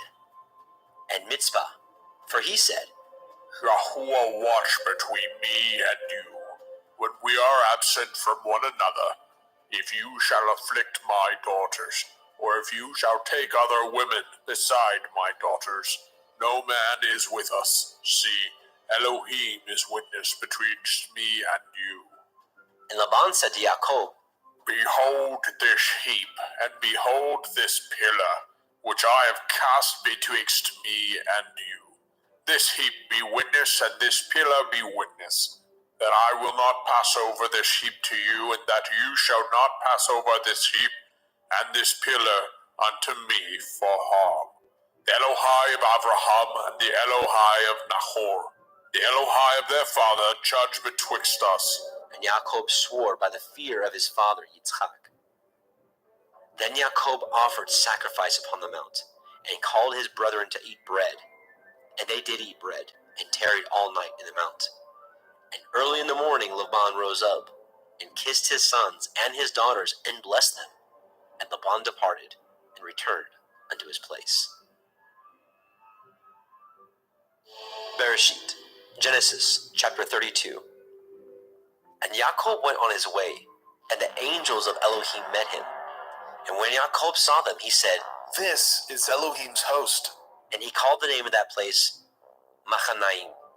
And Yaakov sent messengers before him to Esau his brother, unto the land of Seir, the country of Edom. And he commanded them, saying, Thus shall ye speak unto my lord Esau. Your servant Yaakov says thus, I have sojourned with Laban, and stayed there until now. And I have oxen and asses, flocks and men servants, and women servants. And I have sent to tell my lord, that I may find grace in your sight.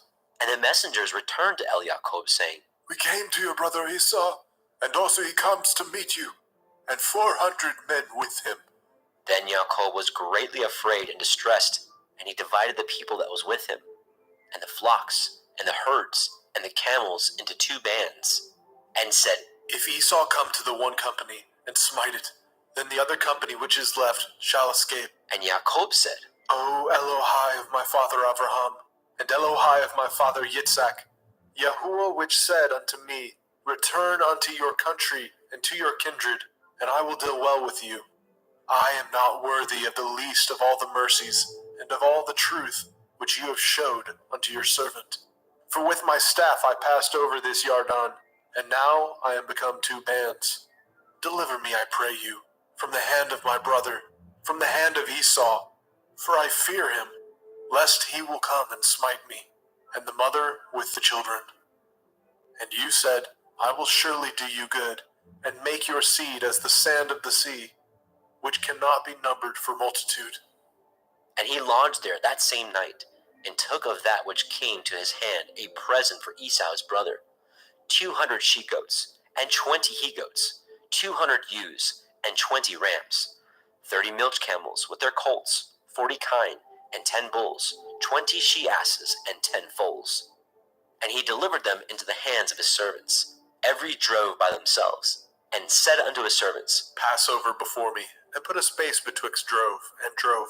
And he commanded the foremost, saying, When Esau my brother meets you, and asks you, saying, Whose are you, and where go you, and whose are these before you?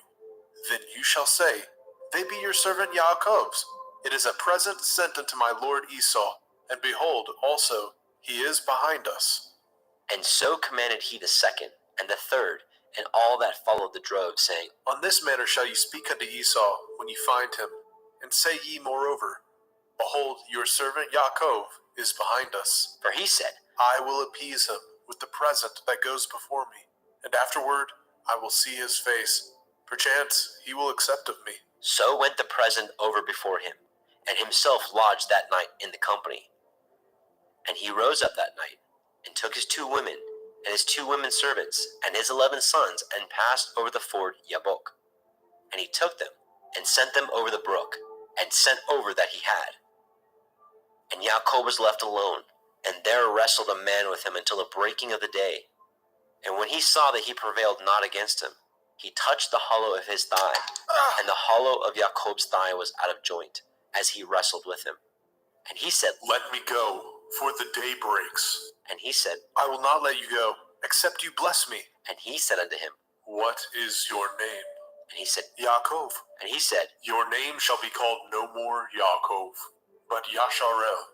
For as a prince have you power with Elohim and with men, and have prevailed. And Jacob asked him and said, Tell me, I pray you, your name. And he said, Wherefore is it that you do ask after my name? And he blessed them there. And Jacob called the name of the place Penuel. For I have seen Elohim face to face, and my life is preserved. And as he passed over Penuel, the sun rose upon him, and he halted upon his thigh. Therefore the children of Yasharel eat not the sinew which shrank, which is upon the hollow of the thigh unto this day, because he touched the hollow of Jacob's thigh in the sinew that shrank. Bereshit, Genesis, chapter 33. And Jacob lifted up his eyes and looked, and behold, Esau came, and with him 400 men. And he divided the children unto Leah, and unto Rachel, and unto the 2 handmaids. And he put the handmaids and their children foremost, and Leah and her children after, and Rachel and Joseph hindermost. And he passed over before them, and bowed himself to the ground 7 times, until he came near to his brother. And Esau ran to meet him, and embraced him, and fell on his neck, and kissed him, and they wept. And he lifted up his eyes, and saw the women and the children, and said, Who are those with you? And he said, The children which Elohim has graciously given your servant. Then the handmaidens came near, they and their children, and they bowed themselves. And Leah also with her children came near, and bowed themselves. And after came Joseph near, and Rachel, and they bowed themselves. And he said, What do you mean by all this drove which I met? And he said, These are to find grace in the sight of my master. And Esau said, I have enough. My brother, keep what you have unto yourself. And Jacob said, Nay, I pray you, if now I have found grace in your sight, then receive my present at my hand. For therefore I have seen your face, as though I had seen the face of Elohim, and you were pleased with me. Take, I pray you, my blessing that is brought to you, because Elohim has dealt graciously with me, and because I have enough. And he urged him, and he took it, and said, Let us take our journey, and let us go, and I will go before you. And he said unto him, My Lord knows that the children are tender, and the flocks and herds with the young are with me. And if men should overdrive them one day, all the flock will die. Let my Lord, I pray you, pass over before his servant, and I will lead on softly, according as the cattle that goes before me, and the children be able to endure, until I come unto my Lord, unto Seir. And Esau said, Let me now leave you with some of the folk that are with me. and he said, What needs it? Let me find grace in the sight of my master. So Esau returned that day on his way unto Seir. And Jacob journeyed to Sukkot, and built him a house, and made Sukkot for his cattle. Therefore the name of the place is called Sukkot. And Jacob came to Shalem, a city of Shechem, which is in the land of Canaan, when he came from Padan Aram, and pitched his tent before the city. And he bought a parcel of a field, where he had spread his tent at the hand of the children of Hamor, Shechem's father, for 100 pieces of money. And he erected there an altar, and called it El Elohai Yasharel. Bereshit, Genesis chapter 34. And Dinah, the daughter of Leah, which she bore unto Jacob, went out to see the daughters of the land. And when Shechem, the son of Hamor, the Hivite, prince of the country, saw her, he took her, and lay with her, and defiled her. And his soul clave unto Dinah, the daughter of Jacob, and he loved the damsel, and spoke kindly unto the damsel. And Shechem spoke unto his father Hamor, saying, Get me this damsel to be my woman. And Jacob heard that he had defiled Dinah his daughter. Now his sons were with his cattle in the field, and Jacob held his peace until they were come. And Hamor, the father of Shechem, went out unto El Jacob to commune with him. And the sons of Jacob came out of the field when they heard it, and the men were grieved, and they were very wroth, because he had wrought folly in Yashrael, in lying with Jacob's daughter, which thing ought not to be done. And Hamor communed with them, saying, The soul of my son Shechem longs for your daughter. I pray you, give her him to be his woman, and make ye marriages with us, and give your daughters unto us, and take our daughters unto you. And ye shall dwell with us, and the land shall be before you. Dwell and trade ye therein, and get you possessions therein. And Shechem said unto her father, and unto her brethren, Let me find grace in your eyes, and what ye shall say unto me I will give. Ask me never so much dowry and gift, and I will give according as ye shall say unto me. But give me the damsel to be my woman. The sons of Jacob answered Shechem and Hamor his father deceitfully, and said, Because he had defiled Dinah their sister. And they said unto them, We cannot do this thing, to give our sister to one that is uncircumcised, for that were a reproach unto us.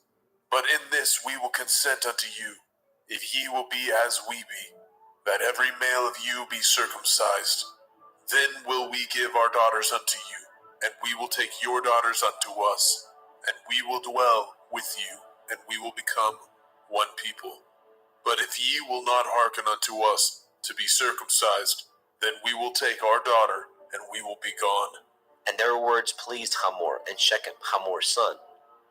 And the young man deferred not to do the thing, because he had delight in Jacob's daughter, and he was more honorable than all his father's house. And Hamor and Shechem his son came unto the gate of their city, and communed with the men of their city, saying, These men are peaceable with us, therefore let them dwell in the land, and trade therein. For the land, behold, it is large enough for them. Let us take their daughters to us for women, and let us give them our daughters. Only herein will the men consent unto us, for to dwell with us, to be one people, if every male among us be circumcised as they are circumcised. Shall not their cattle and their substance and every beast of theirs be ours? Only let us consent unto them, and they will dwell with us. And unto Hamor and unto Shechem his son hearkened all that went out of the gate of his city, and every male was circumcised, all that went out of the gate of his city. And it came to pass on the third day, when they were sore, that the two sons of Jacob, Shimon and Levi, Dinah's brethren, took each man his sword, and came upon the city boldly, and slew all the males. And they slew Hamor and Shechem his son with the edge of the sword, and took Dinah out of Shechem's house, and went out. The sons of Jacob came upon the slain, and spoiled the city, because they had defiled their sister.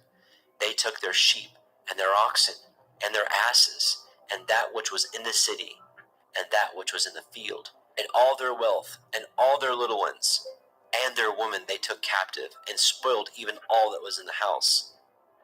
And Jacob said to Shimon and Levi, Ye have troubled me to make me to stink among the inhabitants of the land, among the Canaanim and the Perazim, and I being few in number, they shall gather themselves together against me and slay me, and I shall be destroyed, I and my house. And they said, Should he deal with our sister as with a harlot?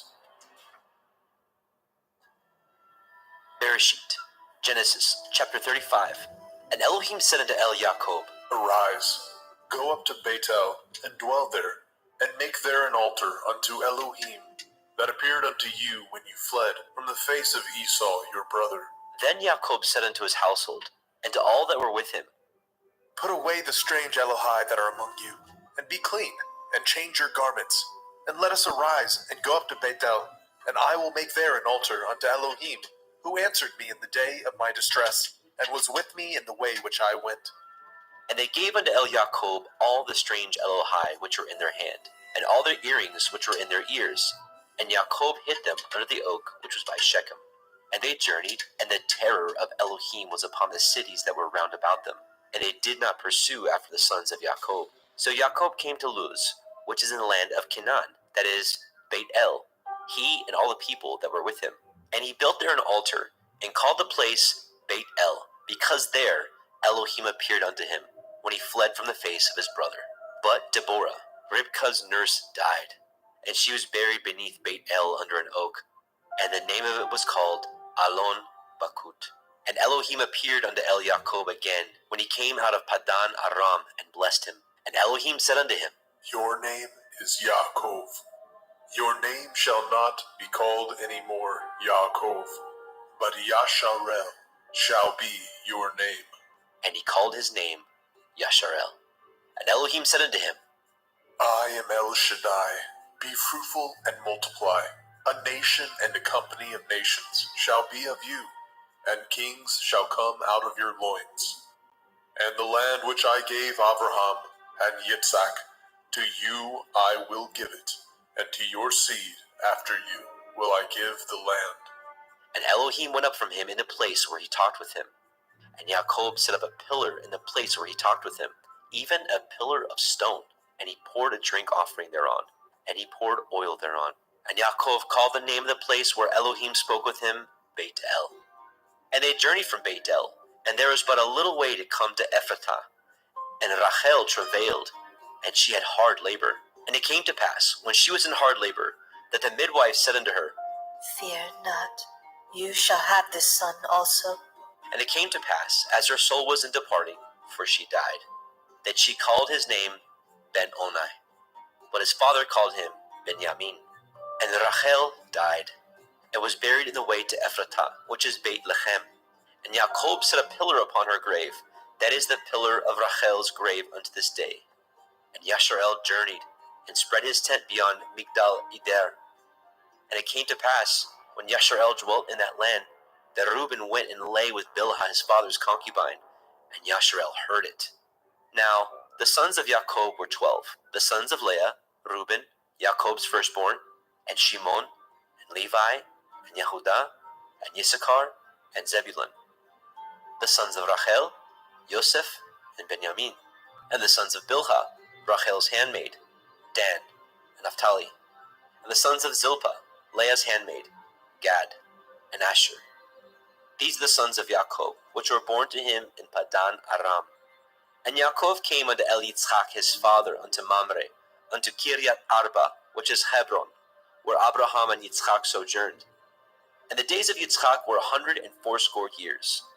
And Yitzchak gave up his ruach, and died, and was gathered unto his people, being old and full of days. And his sons Esau and Jacob buried him. Bereshit, Genesis chapter 36. Now these are the generations of Esau, who is Edom.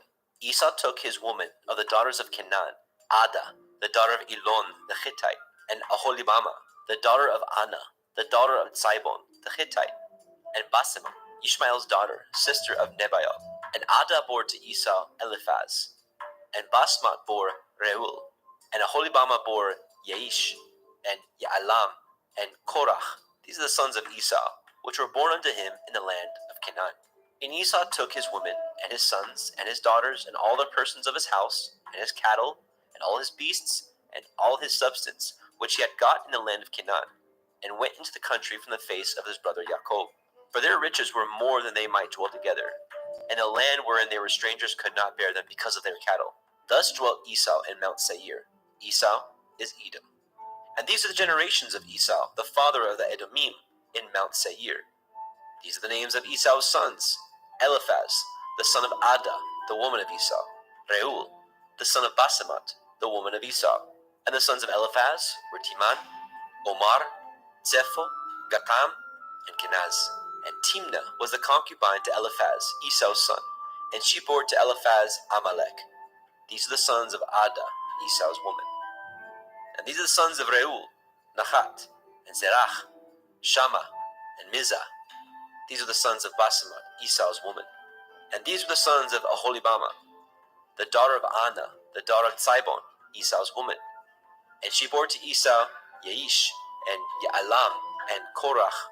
These were the dukes of the sons of Esau. The sons of Eliphaz, the firstborn son of Esau: Duke Teman, Duke Omar, Duke Zepho, and Duke Kenaz, Duke Korach, Duke Gatam, and Duke Amalek. These are the dukes that came of Eliphaz in the land of Edom. These were the sons of Adah. And these are the sons of Reuel, Esau's son: Duke Nahat, Duke Zerach, Duke Shammah, Duke Mizah. These are the dukes that came of Reuel in the land of Edom. These are the sons of Basemat, Esau's woman. And these are the sons of Aholibama, Esau's woman: Duke Yaish, Duke Ya'alam, Duke Korach. These are the dukes that came of Aholibama, the daughter of Anah, Esau's woman. These are the sons of Esau, who is Edom, and these are their dukes. These are the sons of Seir, the Horite, who inhabited the land: Lotan, and Shobal, and Sibon, and Anah, and Dishon, and Etzer, and Dishan. These are the dukes of the Horim, the children of Seir, in the land of Edom. And the children of Lotan were Horai and Chemam, and Lotan's sister was Timnah. And the children of Shobal were these: Alyan, and Manachat, and Ebal, and Shiphi, and Onam. And these are the children of Tzibon, both Ayah and Anah. This was that Anah that found the mules in the wilderness, as he fed the asses of Tzibon his father. And the children of Anah were these: Dishon, and Aholibama, the daughter of Anah. And these are the children of Dishon: Hemdan, and Eshban, and Yithron, and Cheran.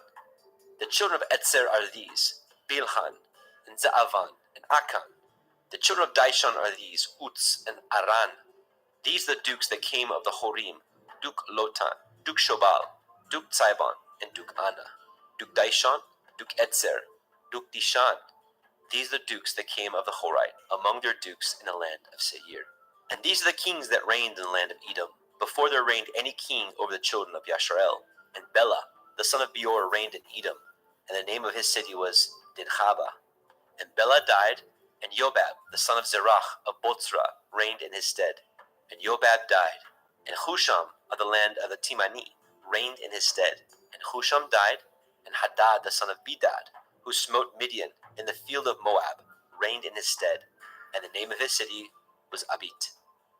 And Hadad died, and Samlah of Masrekah reigned in his stead. And Samlah died, and Shaul of Rehoboth by the river reigned in his stead. And Shaul died, and Baal-Hanan, the son of Akbor, reigned in his stead. And Baal-Hanan, the son of Akbor, died, and Hadar reigned in his stead. And the name of his city was Pau. And his woman's name was Mehetabel, the daughter of Matred, the daughter of Me-Zahab. And these are the names of the dukes that came of Esau, according to their families, after their places, by their names: Duke Timnah, Duke Alia, Duke Yechet, Duke Aholibama, Duke Elah, Duke Pinon, Duke Kenaz, Duke Timan, Duke Mitzbar, Duke Magdiel, Duke Iram.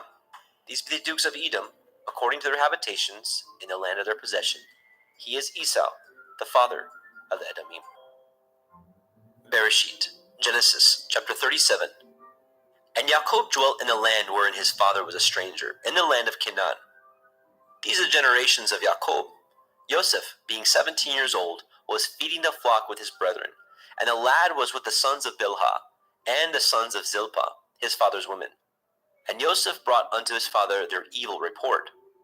Now Yashrael loved Joseph more than all his children, because he was the son of his old age, and he made him a coat of many colors. And when his brethren saw that their father loved him more than all his brethren, they hated him, and could not speak peaceably unto him. And Joseph dreamed a dream, and he told it to his brethren, and they hated him yet the more. And he said unto them, Hear, I pray you, this dream which I have dreamt. For behold, we were binding sheaves in the field, and lo, my sheaf arose, and stood upright, and behold, your sheaves stood round about, and made obeisance to my sheaf. And his brethren said unto him, Shall you indeed reign over us, or shall you indeed have dominion over us? And they hated him yet the more for his dreams and for his words. And he dreamed yet another dream, and told it his brethren, and said, Behold, I have dreamed a dream more. And behold, the sun and the moon and the 11 stars made obeisance to me. And he told it to his father and to his brethren. And his father rebuked him, and said unto him, What is this dream that you have dreamed? Shall I and your mother and your brethren indeed come to bow down ourselves to you, to the earth? And his brethren envied him, but his father observed the saying. And his brethren went to feed their father's flock in Shechem.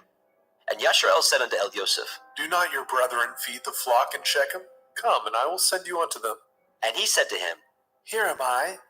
And he said to him, Go, I pray you, and see whether it be well with your brethren, and well with the flocks, and bring me word again. So he sent him out to the valley of Hebron, and he came to Shechem. And a certain man found him, and behold, he was wandering in the field. And the man asked him, saying, What do you seek? And he said, I seek my brethren. Tell me, I pray you, where they feed their flocks. And the man said, They are departed hence, for I heard them say, Let us go to Dothan. And Joseph went after his brethren, and found them in Dothan. And when they saw him afar off, even before he came near unto them, they conspired against him to slay him. And they said one to another, Behold, this dreamer comes. Come now, therefore, and let us slay him, and cast him into some pit, and we will say, Some evil beast has devoured him, and we shall see what will become of his dreams.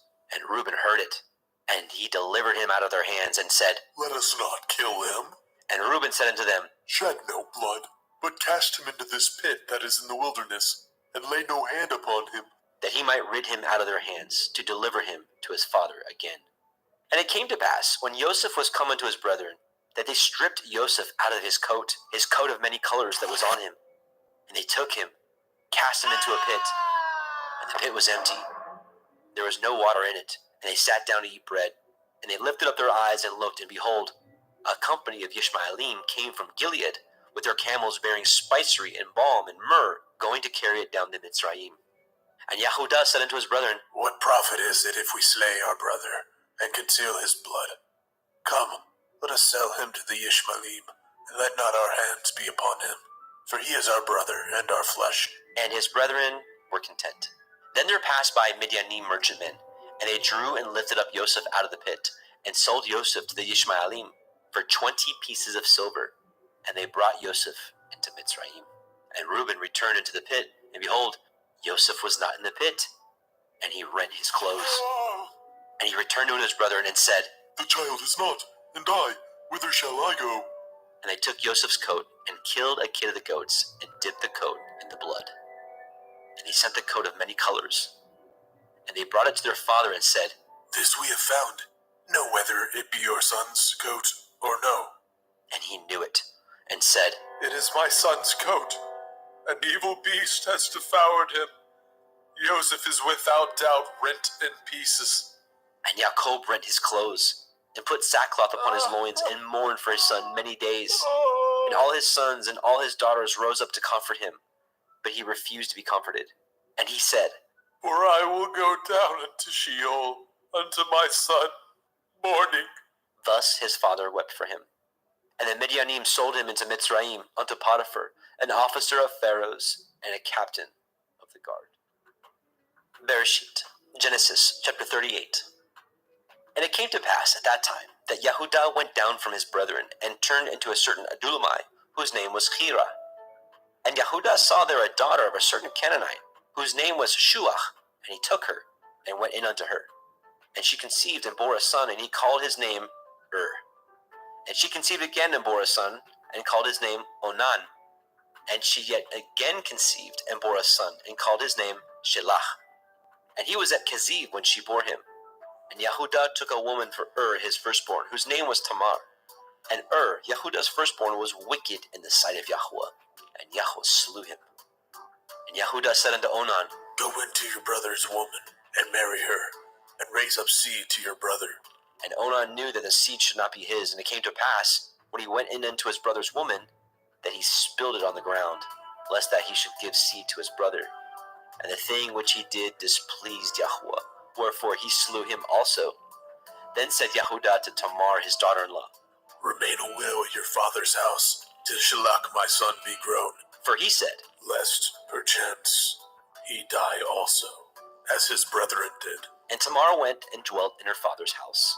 And in process of time, the daughter of Shuach, Yehuda's woman, died. And Yehuda was comforted, and went up unto his sheep shearers, to Timnatha, and his friend Hira, the Adullamite. And it was told Tamar, saying, Behold, your father-in-law goes up to Timnah to shear his sheep. And she put her widow's garments off from her, and covered her with a veil, and wrapped herself, and sat in an open place, which is by the way to Timnah. For she saw that Shelach was grown, and she was not given unto him to be his woman. When Yehuda saw her, he thought her to be a harlot, because she had covered her face.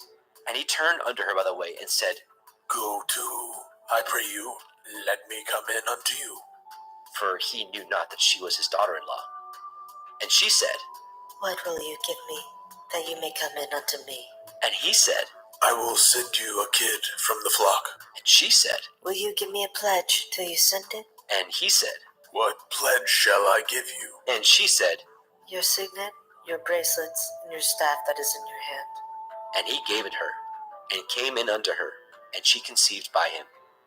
And she arose and went away, and laid by her veil from her, and put on the garments of her widowhood. And Yehuda sent the kid by the hand of his friend the Adullamite to receive his pledge from the woman's hand, but he found her not. Then he asked the men of that place, saying, Where is the harlot that was openly by the wayside? And they said, There was no harlot in this place. And he returned to El Yehuda and said, I cannot find her. And also the men of that place said that there was no harlot in this place. And Yehuda said, Let her take it to her, lest we be shamed. Behold, I sent this kid, and you have not found her. And it came to pass, about 3 months after, that it was told Yehuda, saying, Tamar, your daughter-in-law, has played the harlot, and also, behold, she is with child by whoredom. And Yehuda said, Bring her forth, and let her be burnt. When she was brought forth, she sent to her father-in-law, saying, By the man whose these are, am I with child. And she said, Discern, I pray you, whose are these, the signet, and bracelets, and staff? And Yehuda acknowledged them. And he said, She is more righteous than I, because that I gave her not to Shelach my son. And he knew her again no more. And it came to pass in the time of her travail that, behold, twins were in her womb. And it came to pass when she travailed that the one put out his hand, and a midwife took and bound upon his hand a scarlet thread, saying, This came out first. And it came to pass, as he drew back his hand, that, behold, his brother came out. And she said, How have you broken forth? This breach be upon you. Therefore his name was called Peretz. And afterward came out his brother, that had the scarlet thread upon his hand, and his name was called Zerach. Bereshit, Genesis, chapter 39. And Joseph was brought down to Mitzrayim, and Potiphar, an officer of Pharaoh, captain of the guard of Mitzrayim, brought him of the hands of the Ishmaelim, which had brought him down thither. And Yahweh was with Joseph, and he was a prosperous man, and he was in the house of his master, the Mitzrayim. And his master saw that Yahweh was with him, and that Yahweh made all that he did to prosper in his hand. And Joseph found grace in his sight, and he served him, and he made him overseer of his house, and all that he had he put into his hand. And it came to pass, from the time that he had made him overseer in his house, and over all that he had, that Yahweh blessed the Mitzrite's house for Joseph's sake. And the blessing of Yahweh was upon all that he had in the house and in the field. And he left all that he had in Joseph's hand, and he knew not aught he had, save the bread which he did eat.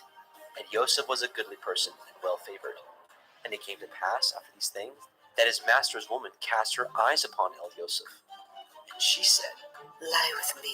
But he refused, and said unto his master's woman, Behold, my master knows not what is with me in the house, and he has committed all that he has to my hand. There is none greater in this house than I, neither has he kept back anything from me but you, because you are his woman.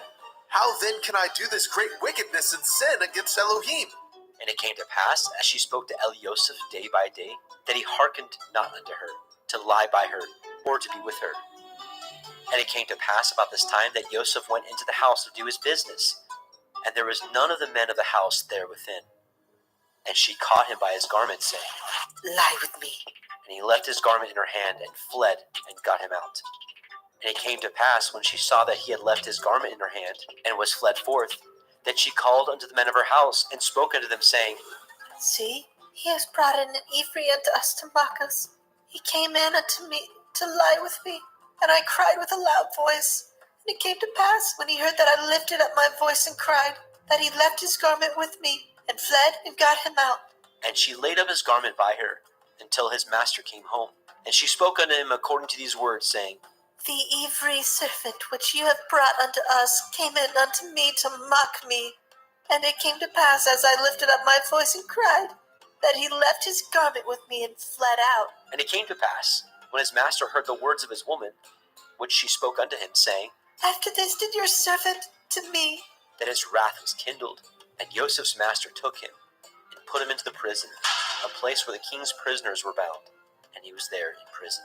But Yahweh was with Joseph, and showed him mercy, and gave him favor in the sight of the keeper of the prison. And the keeper of the prison committed to Joseph's hand all the prisoners that were in the prison. And whatsoever they did there, he was the doer of it. The keeper of the prison looked not to anything that was under his hand, because Yahweh was with him. And that which he did, Yahweh made it to prosper. Bereshit, Genesis chapter 40. And it came to pass after these things, that the butler of the king of Mitzrayim and his baker had offended their master, the king of Mitzrayim. And Pharaoh was wroth against his two officers, against the chief of the butlers, and against the chief of the bakers. And he put them in ward in the house of the captain of the guard, into the prison, the place where Joseph was bound. And the captain of the guard charged Joseph with them, and he served them, and they continued a season in ward. And they dreamed a dream, both of them, each man his dream in one night, each man according to the interpretations of his dream, the butler and the baker of the king of Mitzrayim, which were bound in the prison. And Joseph came in unto them in the morning, and looked upon them, and behold, they were sad. And he asked Pharaoh's officers that were with him in the ward of his master's house, saying, Wherefore look ye so sadly today? And they said unto him, We have dreamed a dream, and there is no interpreter of it. And Joseph said unto them, Do not interpretations belong to Elohim? Tell me them, I pray you. And the chief butler told his dream to Joseph, and said to him, In my dream, behold, a vine was before me, and in the vine were 3 branches, and it was as though it budded. And her blossoms shot forth, and the clusters thereof brought forth ripe grapes. And Pharaoh's cup was in my hand, and I took the grapes, and pressed them into Pharaoh's cup, and I gave the cup into Pharaoh's hand. And Joseph said unto him, This is the interpretation of it. The 3 branches are 3 days. Yet within 3 days shall Pharaoh lift up your head, and restore you unto your place, and you shall deliver Pharaoh's cup into his hand, after the former manner when you were his butler. But think on me when it shall be well with you, and show kindness, I pray you, unto me, and make mention of me unto Pharaoh, and bring me out of this house. For indeed I was stolen out of the land of the Ephraim, and here also have I done nothing that they should put me into the dungeon. When the chief baker saw that the interpretation was good, he said unto Joseph, I was also in my dream, and behold, I had 3 white baskets on my head, And in the uppermost basket there was of all manner of baked meats for Pharaoh, and the birds did eat them out of the basket upon my head. And Joseph answered and said, This is the interpretation thereof. The 3 baskets are 3 days. Yet within 3 days shall Pharaoh lift up your head from off you, and shall hang you on a tree, and the birds shall eat your flesh from off you. And it came to pass on the 3rd day, which was Pharaoh's birthday, that he made a feast unto all his servants, and he lifted up the head of the chief butler and of the chief baker among his servants. And he restored the chief butler unto his butlership again, and he gave the cup into Pharaoh's hand. But he hanged the chief baker, as Joseph had interpreted to them. Yet did not the chief butler remember Joseph, but forgot him. Bereshit, Genesis chapter 41. And it came to pass at the end of 2 full years, that Pharaoh dreamed, and behold, he stood by the river. And behold, there came up out of the river 7 well-favored kine, and fat-fleshed, and they fed in a meadow. And behold, 7 other kine came up after them out of the river, ill-favored and lean-fleshed, and stood by the other kine upon the brink of the river. And the ill-favored and the lean-fleshed kine did eat up the 7 well-favored and fat kine. So Pharaoh awoke, and he slept, and dreamed the 2nd time. And behold, 7 ears of grain came up upon one stalk, rank and good. And behold, 7 thin ears, and blasted with the east wind, sprung up after them. And the 7 thin ears devoured the 7 rank and full ears. And Pharaoh awoke, and behold, it was a dream. And it came to pass in the morning that his ruach was troubled, and he sent and called for all the magicians of Mitzrayim, and all the wise men thereof. And Pharaoh told them his dream, but there was none that could interpret them unto Pharaoh. Then spoke the chief butler unto Pharaoh, saying, I do remember my faults this day. Pharaoh was wroth with his servants, and put me in ward in the captain of the guard's house, both me and the chief baker. And we dreamed a dream in one night, I and he. And we dreamed each man according to the interpretation of his dream. And there was there with us a young man, an Ivri, servant to the captain of the guard. And we told him, and he interpreted to us our dreams. To each man according to his dream he did interpret. And it came to pass as he interpreted to us, so it was. Me he restored unto my office, and him he hanged. Then Pharaoh sent and called Joseph, and he brought him hastily out of the dungeon. And he shaved himself, and changed his raiment, and came in unto Pharaoh. And Pharaoh said unto Joseph, I have a dream, and there is none that can interpret it. And I have heard say of you, that you can understand a dream to interpret it. And Joseph answered Pharaoh, saying, It is not in me. Elohim shall give Pharaoh an answer of peace. And Pharaoh said unto Joseph, In my dream, behold, I stood upon the bank of the river, and behold, there came up out of the river 7 kine, fat-fleshed and well-favored, and they fed in a meadow. And behold, 7 other kine came up after them, poor and ill-favored, and lean-fleshed, such as I never saw in all the land of Mizraim for badness. And the lean and the ill-favored kine did eat up the first 7 fat kine. And when they had eaten them up, it could not be known that they had eaten them, but they were still ill-favored, as at the beginning. So I awoke. And I saw in my dream, and behold, 7 ears came up on one stalk, full and good. And behold, 7 ears withered thin, and blasted with the east wind, and sprung up after them. And the thin ears devoured the 7 good ears. And I told this unto the magicians, but there was none that could declare it to me. And Joseph said unto Pharaoh, The dream of Pharaoh is one. Elohim has showed Pharaoh what he is about to do. The 7 good kine are 7 years, and the 7 good ears are 7 years. The dream is one. And the 7 thin and ill-favored kine that came up after them are 7 years, and the 7 empty years blasted with the east wind shall be 7 years of famine. This is the thing which I have spoken unto Pharaoh. What Elohim is about to do, he shows unto Pharaoh. Behold, there come 7 years of great plenty throughout all the land of Mitzrayim. And there shall arise after them 7 years of famine, and all the plenty shall be forgotten in the land of Mitzrayim, and the famine shall consume the land. And the plenty shall not be known in the land by reason of that famine following, for it shall be very grievous. And for that, the dream was doubled unto Pharaoh twice. It is because the thing is established by Elohim, and Elohim will shortly bring it to pass.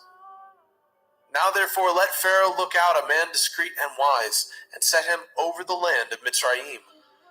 Let Pharaoh do this, and let him appoint officers over the land, and take up the 5th part of the land of Mitzrayim in the 7 plenteous years, and let them gather all the food of those good years that come, and lay up grain under the hand of Pharaoh, and let them guard food in the cities. And that food shall be forestored to the land against the 7 years of famine, which shall be in the land of Mitzrayim, that the land perish not through the famine. And the thing was good in the eyes of Pharaoh, and in the eyes of all his servants. And Pharaoh said unto his servants, Can we find such as one as this, a man in whom the Ruach Elohim is? And Pharaoh said unto El-Yosef, Forasmuch as Elohim has showed you all this, there is none so discreet and wise as you are. You shall be over my house, and according to your word shall all my people be ruled. Only in the throne will I be greater than you. And Pharaoh said unto El-Yosef, See, I have set you over all the land of Mitzrayim. And Pharaoh took off his ring from his hand, and put it upon Joseph's hand, and arrayed him in vestures of fine linen, and put a gold chain about his neck. And he made him to ride in the 2nd chariot which he had. And they cried before him, Bow the knee! And he made him ruler over all the land of Mitzrayim. And Pharaoh said unto El-Yosef, I am Pharaoh, and without you shall no man lift up his hand, or his foot in all the land of Mitzrayim. And Pharaoh called Joseph's name Zophnath Paneach. And he gave him to be his woman Asenath, the daughter of Potipherah, priest of On. And Joseph went out over all the land of Mitzrayim. And Joseph was 30 years old when he stood before Pharaoh, king of Mitzrayim. And Joseph went out from the presence of Pharaoh, and went throughout all the land of Mitzrayim. And in the 7 plenteous years the earth brought forth by handfuls. And he gathered up all the food of the 7 years, which were in the land of Mitzrayim, and laid up the food in the cities. The food of the field, which was round about every city, he laid up in the same. And Joseph gathered grain as the sand of the sea very much, until he left numbering, for it was without number. And unto Joseph were born 2 sons before the years of famine, which Asenath, the daughter of Potipherah, priest of On, bore unto him. And Joseph called the name of the firstborn Manasseh. For Elohim, said he, has made me forget all my toil, and all my father's house. And the name of the second called he Ephraim. For Elohim has caused me to be fruitful in the land of my affliction. And the 7 years of plenteousness that was in the land of Mitzrayim were ended. And the 7 years of famine began to come, according as Joseph had said. And the famine was in all the lands. But in all the land of Mitzrayim there was bread. And when all the land of Mitzrayim was famished, the people cried to Pharaoh for bread. And Pharaoh said unto all the Mitzrayim, Go unto Joseph, what he says to you, do. And the famine was over all the face of the earth. And Joseph opened all the storehouses, and sold unto the Mitzrayim. And the famine waxed sore in the land of Mitzrayim. And all the countries came into Mitzrayim to El-Yosef for to buy grain, because that the famine was so sore in all the lands. Bereshit, Genesis, chapter 42.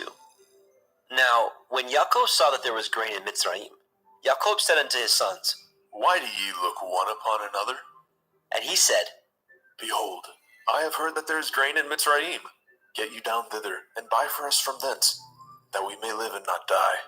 And Joseph's 10 brethren went down to buy grain in Mitzrayim. But Benjamin, Joseph's brother, Yaakov, sent not with his brethren, for he said, Lest perchance mischief befall him. And the sons of Yashrael came to buy grain among those that came, for the famine was in the land of Canaan. And Joseph was the governor over the land. And he it was that sold to all the people of the land. And Joseph's brethren came, and bowed down themselves before him with their faces to the earth. And Joseph saw his brethren, and he knew them, but he made himself strange unto them, and spoke roughly unto them. And he said unto them, Whence come ye? And they said, From the land of Canaan, to buy food. And Joseph knew his brethren, but they knew not him. And Joseph remembered the dreams which he dreamed of them, and said unto them, Ye are spies, to see the nakedness of the land ye are come. And they said unto him, Nay, my lord, but to buy food are your servants come. We are all one man's sons. We are true men. Your servants are no spies. And he said unto them, Nay, but to see the nakedness of the land ye are come. And they said, Your servants are 12 brethren, the sons of one man in the land of Canaan. And behold, the youngest is this day with our father, and one is not. And Joseph said unto them, That is that I spoke unto you, saying, Ye are spies. Hereby ye shall be proved. By the life of Pharaoh ye shall not go forth hence, except your youngest brother come hither. Send one of you, and let him fetch your brother. And ye shall be kept in prison, that your words may be proved, whether there be any truth in you. Or else by the life of Pharaoh surely ye are spies. And he put them all together into ward 3 days. And Joseph said unto them the third day, This do and live, for I fear Elohim. If ye be true men, let one of your brethren be bound in the house of your prison. Go ye, carry grain for the famine of your houses, but bring your youngest brother unto me. So shall your words be verified, and ye shall not die. And they did so. And they said one to another, We are truly guilty concerning our brother, in that we saw the anguish of his soul when he besought us, and we would not hear. Therefore is this distress come upon us. And Reuben answered them, saying, Spoke I not unto you, saying, Do not sin against the child, and ye would not hear? Therefore, behold, also his blood is required. And they knew not that Joseph understood them, for he spoke unto them by an interpreter. And he turned himself about from them, and wept, and returned to them again, and communed with them, and took from them Shimon, and bound him before their eyes. Then Joseph commanded to fill their sacks with grain, and to restore every man's money into a sack, and to give them provision for the way. And thus he did unto them. And he laded their asses with grain, and departed thence. And as one of them opened his sack, to give his ass provender in the inn, he espied his money, for, behold, it was in the sack's mouth. And he said unto his brethren, My money is restored, and lo, it is even in my sack. And their heart failed them. And they were afraid, saying one to another, What is this that Elohim has done unto us? And they came unto Eliakob their father, unto the land of Canaan, and told him all that befell unto them, saying, The man who is the Lord of the land spoke roughly to us, and took us for spies of the country. And we said unto him, We are true men, we are no spies.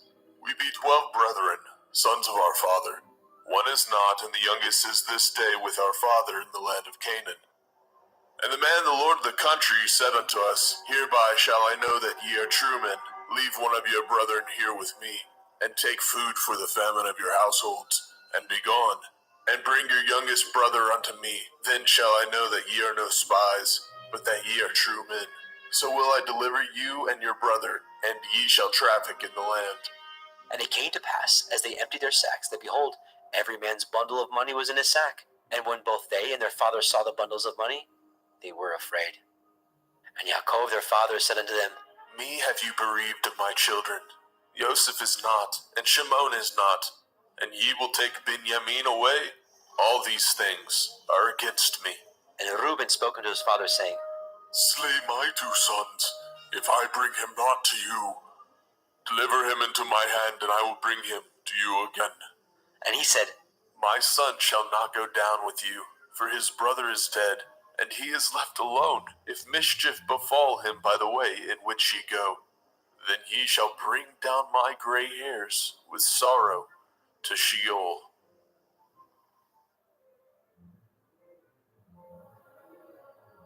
Bereshit, Genesis chapter 43. And the famine was sore in the land. And it came to pass, when they had eaten up the grain which they had brought out of Mitzrayim, their father said unto them, Go again, buy us a little food. And Yehudah spoke unto him, saying, The man did solemnly protest unto us, saying, Ye shall not see my face, except your brother be with you. If you will send our brother with us, we will go down and buy you food. But if you will not send him, we will not go down. For the men said unto us, Ye shall not see my face, except your brother be with you. And Yashrael said, Wherefore dealt ye so ill with me, as to tell the man whether ye had yet a brother? And they said, The man asked us straightly of our state and of our kindred, saying, Is your father yet alive? Have ye another brother? We told him according to the tenor of these words. Could we certainly know that he would say, Bring your brother down? And Yehuda said unto Yashrael his father, Send the lad with me, and we will arise and go, that we may live and not die. Both we and you, and also our little ones. I will be surety for him. Of my hand shall you require him.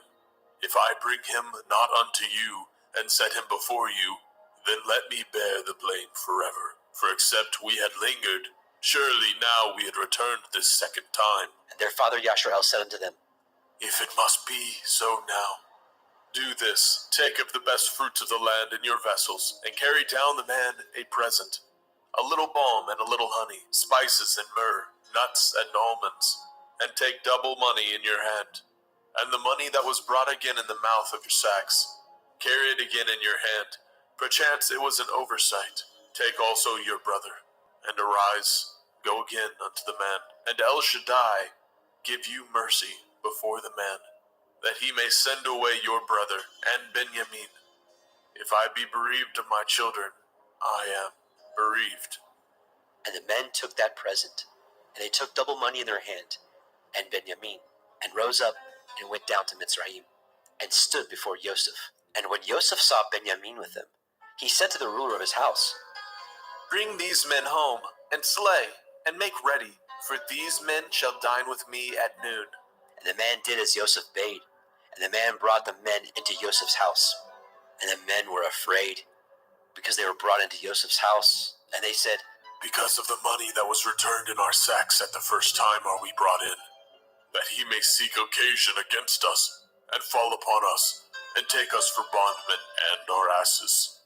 And they came near to the steward of Yosef's house, and they communed with him at the door of the house, and said, O sir, we came indeed down at the first time to buy food, and it came to pass when we came to the inn that we opened our sacks, and behold, every man's money was in the mouth of his sack, our money in full weight, and we have brought it again in our hand. And other money have we brought down in our hands to buy food. We cannot tell who put our money in our sacks. And he said, Peace be to you. Fear not, your Elohim and the Elohim of your father has given you treasure in your sacks. I had your money. And he brought Shimon out unto them. And the man brought the men into Joseph's house, and gave them water, and they washed their feet, and he gave their asses provender. And they made ready the present against Joseph came at noon, for they heard that they should eat bread there. And when Joseph came home, they brought him the present which was in their hand into the house, and bowed themselves to him to the earth. And he asked them of their welfare, and said, Is your father well? The old man of whom ye spoke, is he yet alive? And they answered, Your servant's father is in good health. He is yet alive. And they bowed down their heads, and made obeisance. And he lifted up his eyes, and saw his brother Benjamin, his mother's son, and said, Is this your younger brother, of whom ye spoke unto me? And he said, Elohim be gracious unto you, my son. And Joseph made haste, for his heart did yearn upon his brother. And he sought where to weep. And he entered into his chamber, and wept there. And he washed his face, and went out, and refrained himself, and said, Set on bread. And they set on for him by himself, and for them by themselves, and for the Mitzrayim which did eat with him by themselves, because the Mitzrayim might not eat bread with the Ivrim, for that is an abomination unto the Mitzrayim. And they sat before him, the firstborn according to his birthright, and the youngest according to his youth. And the men marveled one at another. And he took and sent messes unto them from before him. But Benjamin's mess was 5 times so much as any of theirs. And they drank and were merry with him.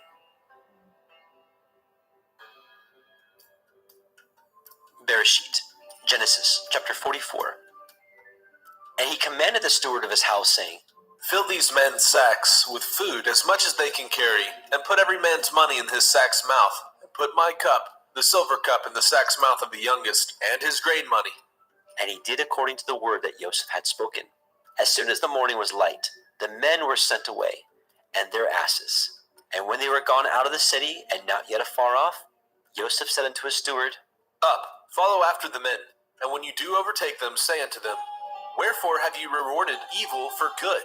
Is not this which my Lord drinks, and whereby indeed he divines? Ye have done evil in so doing.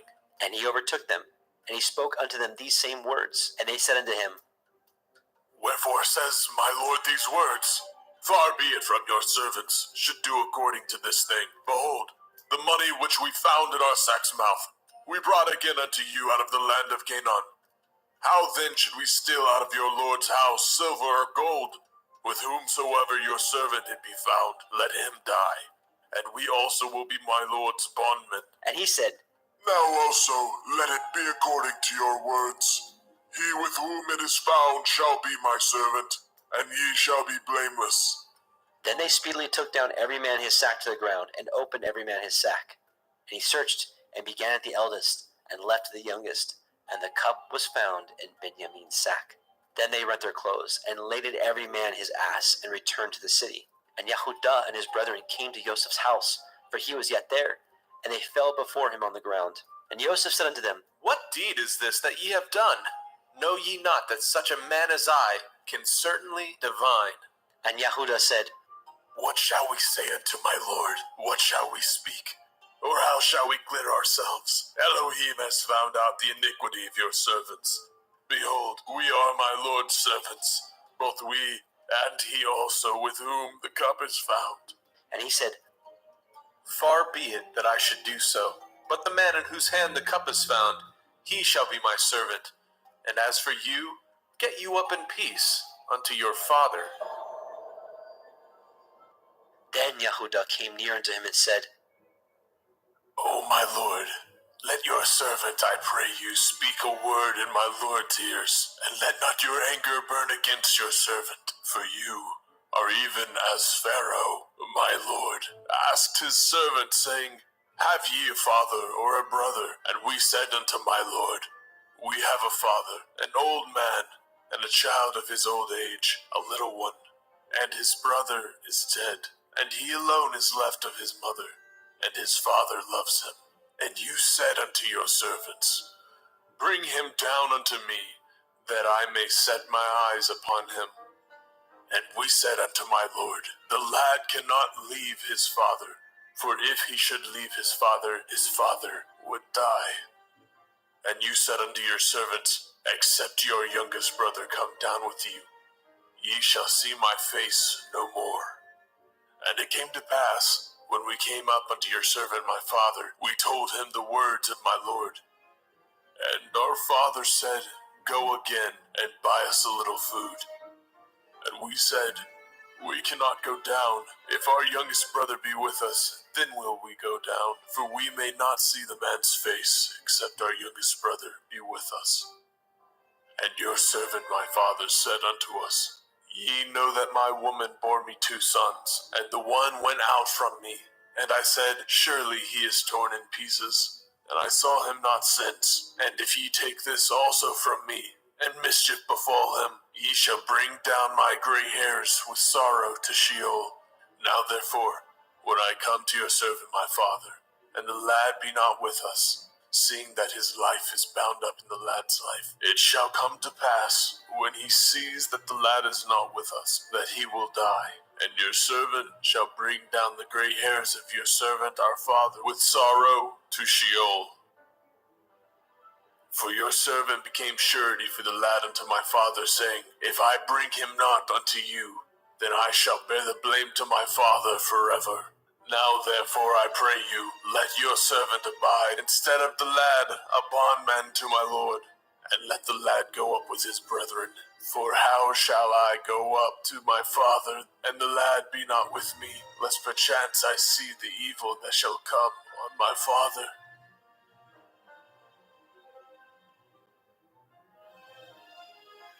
Bereshit, Genesis chapter 45. Then Joseph could not refrain himself before all them that stood by him, and he cried, Cause every man to go out from me.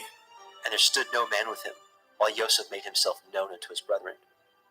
And he wept aloud, and the Mitzrayim in the house of Pharaoh heard. And Joseph said unto his brethren, I am Joseph. Does my father yet live? And his brethren could not answer him, for they were troubled at his presence. And Joseph said unto his brethren, Come near to me, I pray you. And they came near. And he said, I am Joseph your brother, whom ye sold into Mitzrayim. Now therefore be not grieved, nor angry with yourselves that ye sold me hither, for Elohim did send me before you to preserve life. For these 2 years has the famine been in the land, and yet there are 5 years in which there shall neither be earing or harvest. And Elohim sent me before you to preserve you a posterity in the earth, and to save your lives by a great deliverance. So now it was not you that sent me hither, but Elohim. And he has made me a father to Pharaoh, and lord of all his house, a ruler throughout all the land of Mitzrayim. Haste ye, and go up to my father, and say unto him, Thus says your son, Joseph, Elohim has made me lord of all Mitzrayim.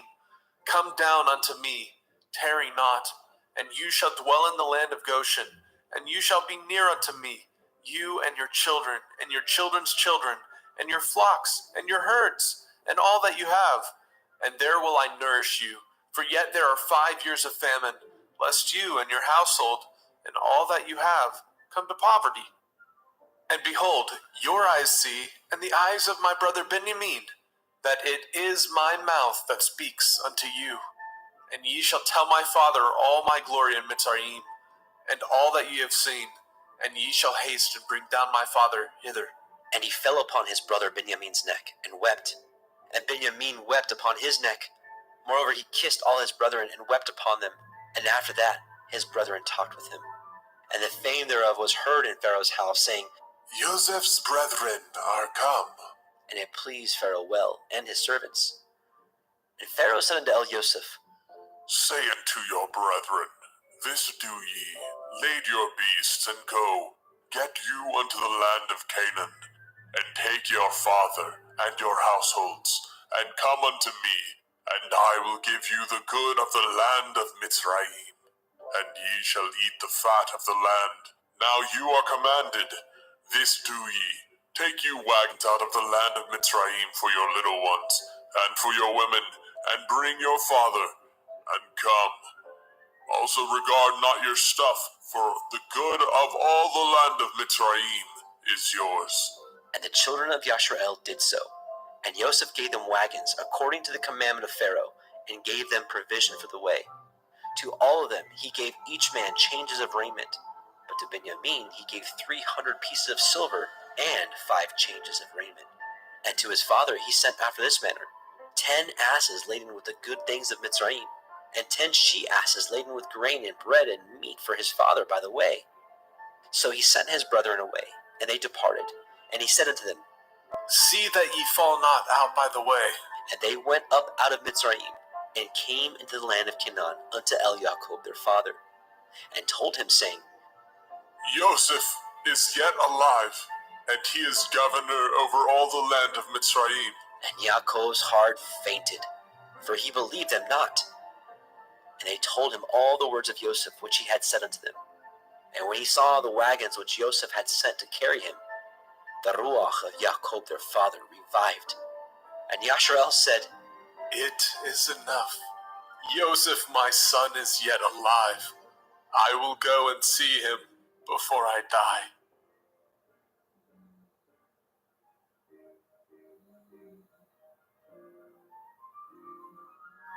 Bereshit, Genesis chapter 46. And Yashrael took his journey with all that he had, and came to Beersheba, and offered sacrifices unto the Elohim of his father Yitzchak.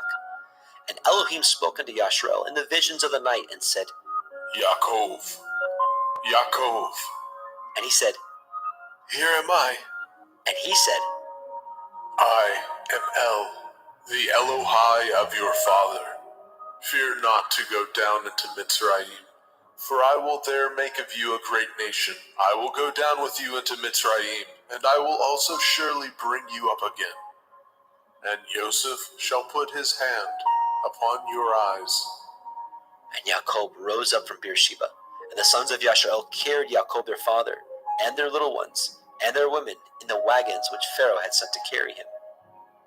And they took their cattle and their goods which they had gotten in the land of Canaan, and came in unto Mitzrayim, Yaakov and all his seed with him, his sons and his sons' sons with him, his daughters and his sons' daughters, and all his seed brought he with him into Mitzrayim.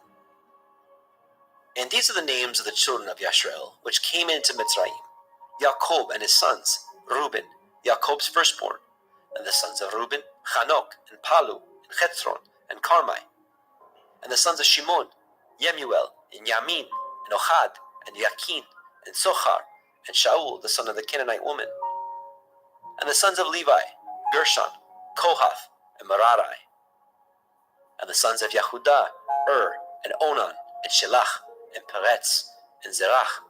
But and Onan died in the land of Canaan. And the sons of Peretz were Hezron, and Hamul. And the sons of Yisachar, Tola, and Pua, and Yob, and Shimron. And the sons of Zebulun, Sered, Elon, and Yachleel. These be the sons of Leah, which she bore unto Jacob in Padan Aram, with his daughter Dinah. All the souls of his sons and his daughters were 33. And the sons of Gad, Tzaiphon, and Haggai, and Shunai, and Etzbon, and Eri, and Arodai, and Arelai. And the sons of Asher, Yimna, Yishva, Yishbai, Beria, and Serach their sister. And the sons of Beria, Heber, Malkiel. These are the sons of Zilpah, whom Laban gave to Leah his daughter. And these she bore unto Jacob, even 16 souls. The sons of Rachel, Jacob's woman, Joseph, and Benjamin. And unto Joseph in the land of Mitzrayim were born Menashe and Ephraim, which Asenath, the daughter of Potipherah, priest of On, bore unto him. And the sons of Benjamin were Bela, and Becher, and Ashbel, and Gera, and Naaman, and Echai, and Rosh, and Mupim, and Hupim, and Ard.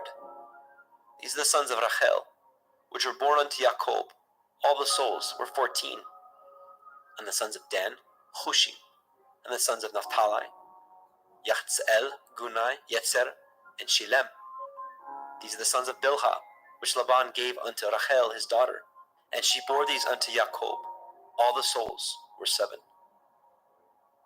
All the souls that came with Jacob into Mitzrayim, which came out of his loins, besides Jacob's sons' women, all the souls were 66.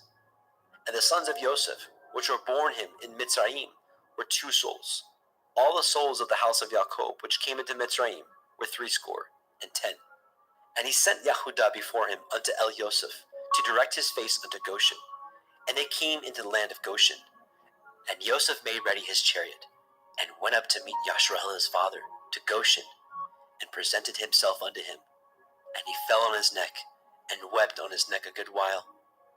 And Yashrael said unto El Yosef, Now let me die, since I have seen your face, because you are yet alive. And Yosef said unto his brethren, and unto his father's house, I will go up and show Pharaoh, and say unto him, My brethren and my father's house, which were in the land of Canaan, are come unto me, and the men are shepherds. For their trade has been to feed cattle, and they have brought their flocks and their herds, and all that they have. And it shall come to pass, when Pharaoh shall call you, and say, What is your occupation? That ye shall say, Your servant's trade has been about cattle from our youth, even until now, both we and also our fathers, that ye may dwell in the land of Goshen, for every shepherd is an abomination unto the Mitzrayim. Bereshit, Genesis, chapter 47. Then Joseph came and told Pharaoh and said, My father and my brethren, and their flocks, and their herds, and all that they have, are come out of the land of Canaan. And behold, they are in the land of Goshen. And he took some of his brethren, even 5 men, and presented them unto Pharaoh. And Pharaoh said unto his brethren, What is your occupation? And they said unto Pharaoh, Your servants are shepherds, both we and also our fathers. They said moreover unto Pharaoh, For to sojourn in the land are we come, for your servants have no pasture for their flocks, for the famine is sore in the land of Canaan. Now therefore we pray you, let your servants dwell in the land of Goshen. And Pharaoh spoke unto El-Yosef, saying, Your father and your brethren are come unto you. The land of Mitzrayim is before you. In the best of the land make your father and your brethren to dwell. In the land of Goshen let them dwell.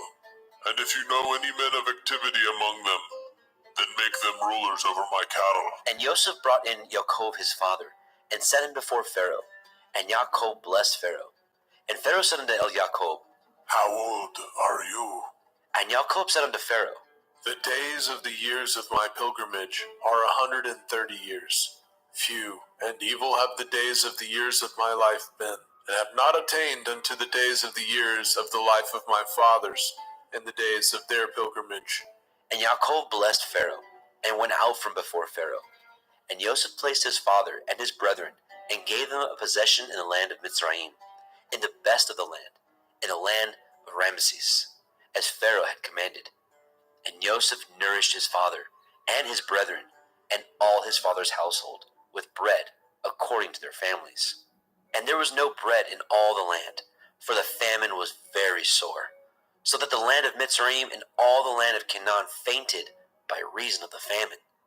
And Joseph gathered up all the money that was found in the land of Mitzrayim and in the land of Canaan, for the grain which they bought. And Joseph brought the money into Pharaoh's house. And when the money failed in the land of Mitzrayim and in the land of Canaan, all the Mitzrayim came unto El-Yosef and said, Give us bread, for why should we die in your presence? For the money fails. And Joseph said, Give your cattle, and I will give you for your cattle, if money fail. And they brought their cattle unto El-Yosef. And Joseph gave them bread in exchange for horses, and for the flocks, and for the cattle of the herds, and for the asses. And he fed them with bread for all their cattle for that year. When that year was ended, they came unto him the second year, and said unto him, We will not hide it from my lord, how that our money is spent. My lord also has our herds of cattle. There is not aught left in the sight of my lord, but our bodies and our lands. Wherefore shall we die before your eyes, both we and our land? Buy us and our land for bread, and we and our land will be servants unto Pharaoh. And give us seed, that we may live and not die, and the land be not desolate. And Joseph bought all the land of Mitzrayim for Pharaoh. For the Mitzrayim sold every man his field, because the famine prevailed over them. So the land became Pharaoh's. And as for the people, he removed them to cities from the one end of the borders of Mitzrayim even to the other end thereof. Only the land of the priests bought he not, for the priests had a portion assigned them of Pharaoh, and did eat their portion which Pharaoh gave them, wherefore they sold not their lands. Then Joseph said unto the people, Behold, I have bought you this day in your land for Pharaoh.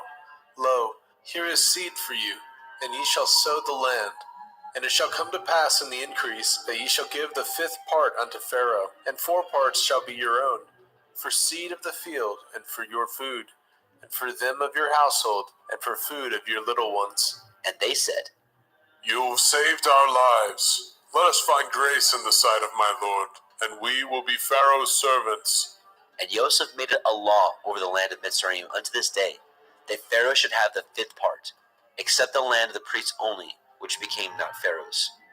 And Yasharel dwelt in the land of Mitzrayim, in the country of Goshen, and they had possessions therein, and grew, and multiplied exceedingly. And Yaakov lived in the land of Mitzrayim 17 years. So the whole age of Yaakov was 147 years. And the time drew nigh that Yasharel must die. And he called his son Joseph, and said unto him, If now I have found grace in your sight, put, I pray you, your hand under my thigh, and deal kindly and truly with me. Bury me not, I pray you, in Mitzrayim.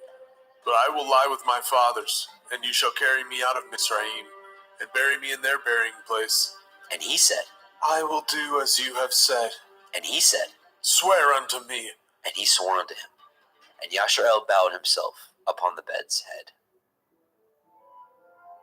Bereshit, Genesis, chapter 48. And it came to pass, after these things, that one told Joseph, Behold, your father is sick. And he took with him his 2 sons, Manasseh and Ephraim. And one told Yaakov and said, Behold, your son Joseph comes unto you. And Yasharel strengthened himself, and sat upon the bed. And Yaakov said unto El Yosef, El Shaddai appeared unto me at Luz, in the land of Canaan, and blessed me, and said unto me, Behold, I will make you fruitful and multiply you, and will make you a multitude of people, and will give you this land to your seed after you for an everlasting possession. And now your 2 sons, Ephraim and Manasseh, which were born unto you in the land of Mitzrayim, before I came unto you in Mitzrayim, are mine. As Reuben and Shimon, they shall be mine, and your issue, which you beget after them, shall be yours, and shall be called after the name of their brethren in their inheritance. And as for me, when I came from Padan Aram, Rachel died by me in the land of Canaan in the way, when yet there was but a little way to come unto Ephratah, and I buried her there in the way of Ephratah. The same is Bethlehem. And Yashrael beheld Joseph's sons, and said, Who are these? And Joseph said unto his father, They are my sons, whom Elohim has given me in this place. And he said, Bring them, I pray you, unto me, and I will bless them. Now the eyes of Yashrael were dim for age, so that he could not see. And he brought them near unto him, and he kissed them, and embraced them. And Yashrael said unto El Yosef, I had thought not to see your face, and lo, Elohim has showed me also your seed. And Joseph brought them out from between his knees, and he bowed himself with his face to the earth. And Joseph took them both, Ephraim in his right hand toward Yashrael's left hand, and Manasseh in his left hand toward Yashrael's right hand, and brought them near unto him. And Yashrael stretched out his right hand, and laid it upon Ephraim's head, who was the younger, and his left hand upon Manasseh's head, guiding his hands wittingly, for Manasseh was the firstborn. And he blessed Joseph, and said, Elohim, before whom my fathers Abraham and Yitzhak did walk, the Elohim which fed me all my life long unto this day, the angel which redeemed me from all evil, bless the lads, and let my name be named on them, and the name of my fathers Abraham and Yitzhak, and let them grow into a multitude in the midst of the earth. And when Joseph saw that his father laid his right hand upon the head of Ephraim, it displeased him. And he held up his father's hand to remove it from Ephraim's head unto Manasseh's head. And Joseph said unto his father, Not so, my father. This is the firstborn. Put your right hand upon his head. And his father refused, and said, I know it, my son, I know it. He also shall become a people, and he also shall be great. But truly his younger brother shall be greater than he, and his seed shall become a multitude of nations. And he blessed them that day, saying, In you shall Yasharel bless, saying, Elohim make you as Ephraim and as Manasseh. And he set Ephraim before Manasseh. And Yashrael said unto El Yosef, Behold, I die, but Elohim shall be with you, and bring you again unto the land of your fathers. Moreover, I have given to you one portion above your brethren, which I took out of the hand of the Emorai, with my sword and with my bow. Bereshit, Genesis chapter 49. And Jacob called unto his sons, and said, Gather yourselves together, that I may tell you that which shall befall you in the last days. Gather yourselves together, and hear, ye sons of Yaakov, and hearken unto El Yasharel, your father. Reuben, you are my firstborn, my might, and the beginning of my strength, the excellency of dignity, and the excellency of power. Unstable as water, you shall not excel, because you went up to your father's bed, then defiled it. He went up to my couch. Shimon and Levi are brethren. Instruments of cruelty are in their habitations. O my soul, come not into their secret. Unto their assembly my honor be not united. For in their anger they slew a man, and in their self-will they dug down a wall. Cursed be their anger, for it was fierce, and their wrath, for it was cruel. I will divide them in Yaakov, and scatter them in Yasharel. Yehuda, you are he whom your brethren shall praise. Your hand shall be in the neck of your enemies. Your father's children shall bow down before you. Yehuda is a lion's whelp, from the prey. My son, you are gone up. He stooped down. He couched as a lion, and as an old lion. Who shall rouse him up? The scepter shall not depart from Yehuda, nor a Torah giver from between his feet, until Shiloh come. And unto him shall the gathering of the people be, binding his foal into the vine, and his ass's colt unto the choice vine. He washed his garments in wine and his clothes in the blood of grapes. His eyes shall be red with wine and his teeth white with milk. Zebulun shall dwell at the haven of the sea. He shall be for a haven of ships, and his border shall be unto Sidon. Issachar is a strong ass, couching down between two burdens. And he saw that the rest was good, and the land that it was pleasant, and bowed his shoulder to bear, and became a servant unto tribute. Dan shall judge his people, as one of the tribes of Yasharel. Dan shall be a serpent by the way, an adder in the path, that bites the horse heels, so that his rider shall fall backward. I have waited for your Yeshua, O Yahuwah. Gad, a troop shall overcome him, but he shall overcome at the last. Out of Asher his bread shall be fat, and he shall yield royal dainties. Naphtali is a hind let loose. He gives goodly words. Joseph is a fruitful bough, even a fruitful bough by a well, whose branches run over the wall. The archers have sorely grieved him, and shot at him, and hated him. But his bow abode in strength, and the arms of his hands were made strong, by the hands of the mighty Elohim of Yaakov. Even by the Elohim of your father, who shall help you, and by El Shaddai, who shall bless you, with blessings of heaven above, blessings of the deep that lie under, blessings of the breast and of the womb. The blessings of your father have prevailed above the blessings of my progenitors, unto the utmost bound of the everlasting hills. They shall be on the head of Joseph, and on the crown of the head of him that was separated from his brethren. Benjamin shall raven as a wolf. In the morning he shall devour the prey, and at night he shall divide the spoil. All these are the 12 tribes of Yasharel, and this is it that their father spoke unto them, and blessed them. Every one according to his blessing he blessed them. And he charged them, and said unto them, I am to be gathered unto my people. Bury me with my fathers in the cave that is in the field of Ephron the Hittite, in the cave that is in the field of Machpelah, which is before Mamre, in the land of Canaan, which Abraham bought with the field of Ephron the Hittite for a possession of a burying place. There they buried Abraham and Sarah his woman. There they buried Yitzhak and Rivkah his woman. And there I buried Leah. The purchase of the field and of the cave that is therein was from the children of Heth. And when Yaakov had made an end of commanding his sons, he gathered up his feet into the bed, and yielded up his ruach, and was gathered unto his people. Bereshit, Genesis chapter 50. And Joseph fell upon his father's face, and wept upon him, and kissed him. And Joseph commanded his servants, the physicians, to embalm his father, and the physicians embalmed Yasharel. And 40 days were fulfilled for him, for so are fulfilled the days of those which are embalmed. And the Mitzrayim mourned for him 70 days. And when the days of his mourning were past, Joseph spoke unto the house of Pharaoh, saying, If now I have found grace in your eyes, speak, I pray you, in the ears of Pharaoh, saying, My father made me swear, saying, Lo, I die. In my grave, which I have dug for me in the land of Canaan, there shall you bury me. Now therefore let me go up, I pray you, and bury my father, and I will come again. And Pharaoh said, Go up, bury your father, according as he made you swear. And Joseph went up to bury his father, and with him went up all the servants of Pharaoh, the elders of his house, and all the elders of the land of Mitzrayim, and all the house of Joseph and his brethren, and his father's house. Only their little ones, and their flocks, and their herds, they left in the land of Goshen. And there went up with him both chariots and horsemen, and it was a very great company. And they came to the threshing floor of Atad, which is beyond the Yarden. And there they mourned with a great and very sore lamentation. And he made a mourning for his father 7 days. And when the inhabitants of the land, the Canaanim, saw the mourning in the floor of Atad, they said, This is a grievous mourning to the Mitzrayim.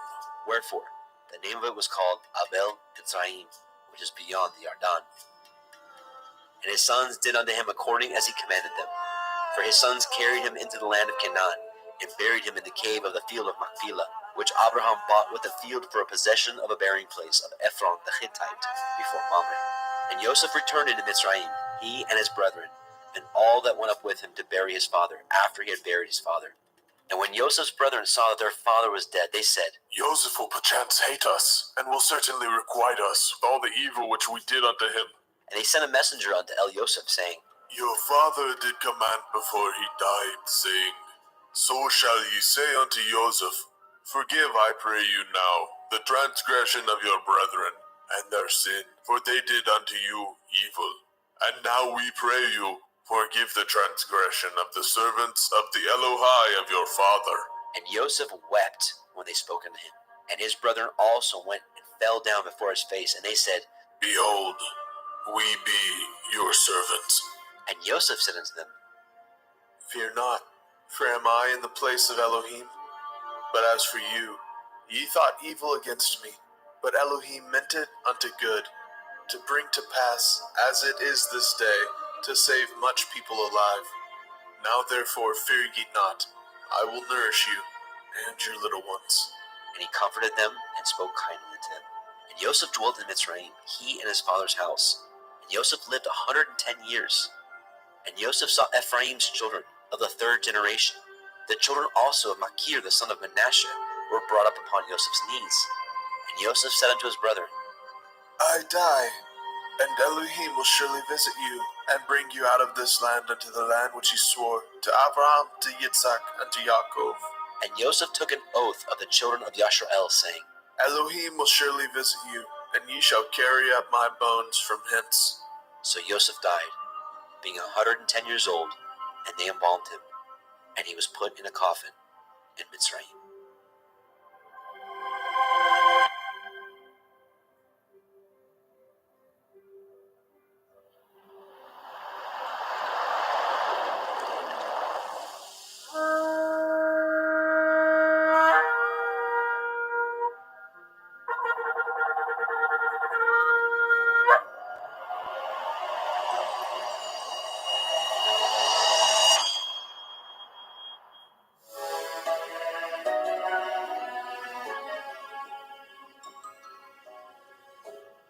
Vayikra, Leviticus chapter 1.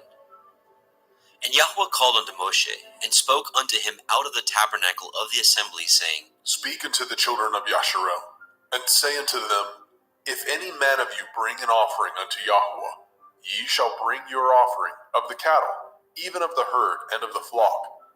If his offering be a burnt sacrifice of the herd, let him offer a male without blemish. He shall offer it of his own voluntary will, at the door of the tabernacle of the assembly before Yahweh. And he shall put his hand upon the head of the burnt offering, and it shall be accepted for him to make an atonement for him. And he shall kill the bullock before Yahweh, and the priests, Aharon's sons, shall bring the blood, and sprinkle the blood round about upon the altar that is by the door of the tabernacle of the assembly. And he shall flay the burnt offering, and cut it into his pieces. And the sons of Aharon the priest shall put fire upon the altar, and lay the wood in order upon the fire. And the priests, Aharon's sons, shall lay the parts, the head, the fat, in order upon the wood that is on the fire, which is upon the altar. But his inwards and his legs shall he wash in water, and the priest shall burn all on the altar, to be a burnt sacrifice, an offering made by fire, of sweet savor unto Yahweh.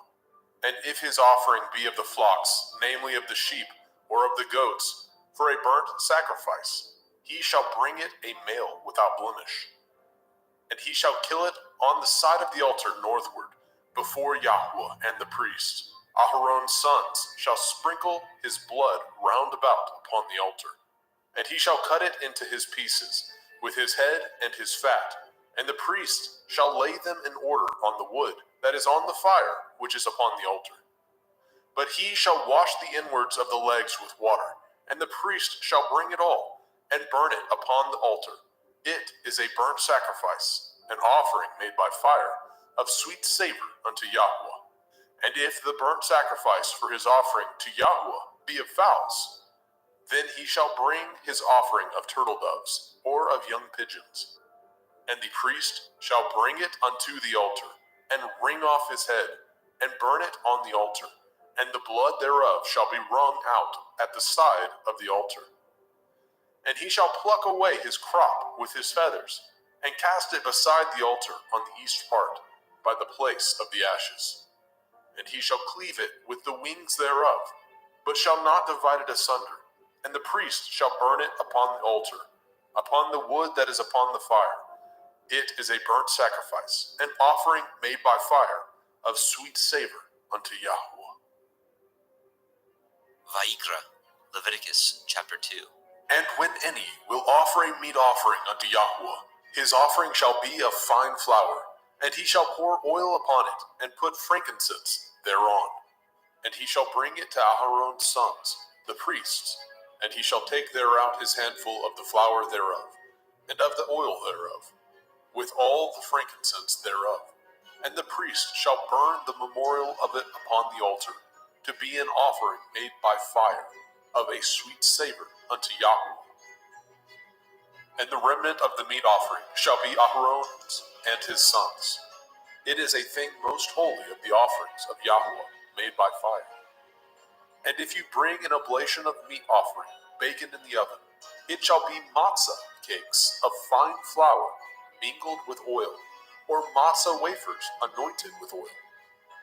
And if your oblation be a meat offering, baconed in a pan, it shall be of fine flour, unleavened, mingled with oil. You shall part it in pieces, and pour oil thereon. It is a meat offering. And if your oblation be a meat offering, baconed in the frying pan, it shall be made of fine flour with oil. And you shall bring the meat offering that is made of these things unto Yahweh. And when it is presented unto the priest, he shall bring it unto the altar.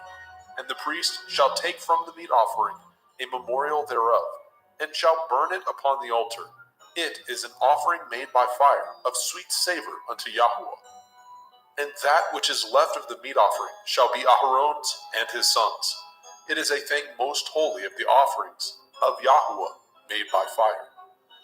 No meat offering which ye shall bring unto Yahweh shall be made with leaven, for ye shall burn no leaven, nor any honey, in any offering of Yahweh made by fire. As for the oblation of the firstfruits, ye shall offer them unto Yahweh, but they shall not be burnt on the altar for a sweet savor. And every oblation of your meat offering shall ye season with salt, neither shall ye suffer the salt of the covenant of your Elohim to be lacking from your meat offering. And all your offerings you shall offer salt. And if you offer a meat offering of your firstfruits unto Yahweh, you shall offer the meat offering of your firstfruits, green ears of grain dried by the fire, even grain beaten out of full ears.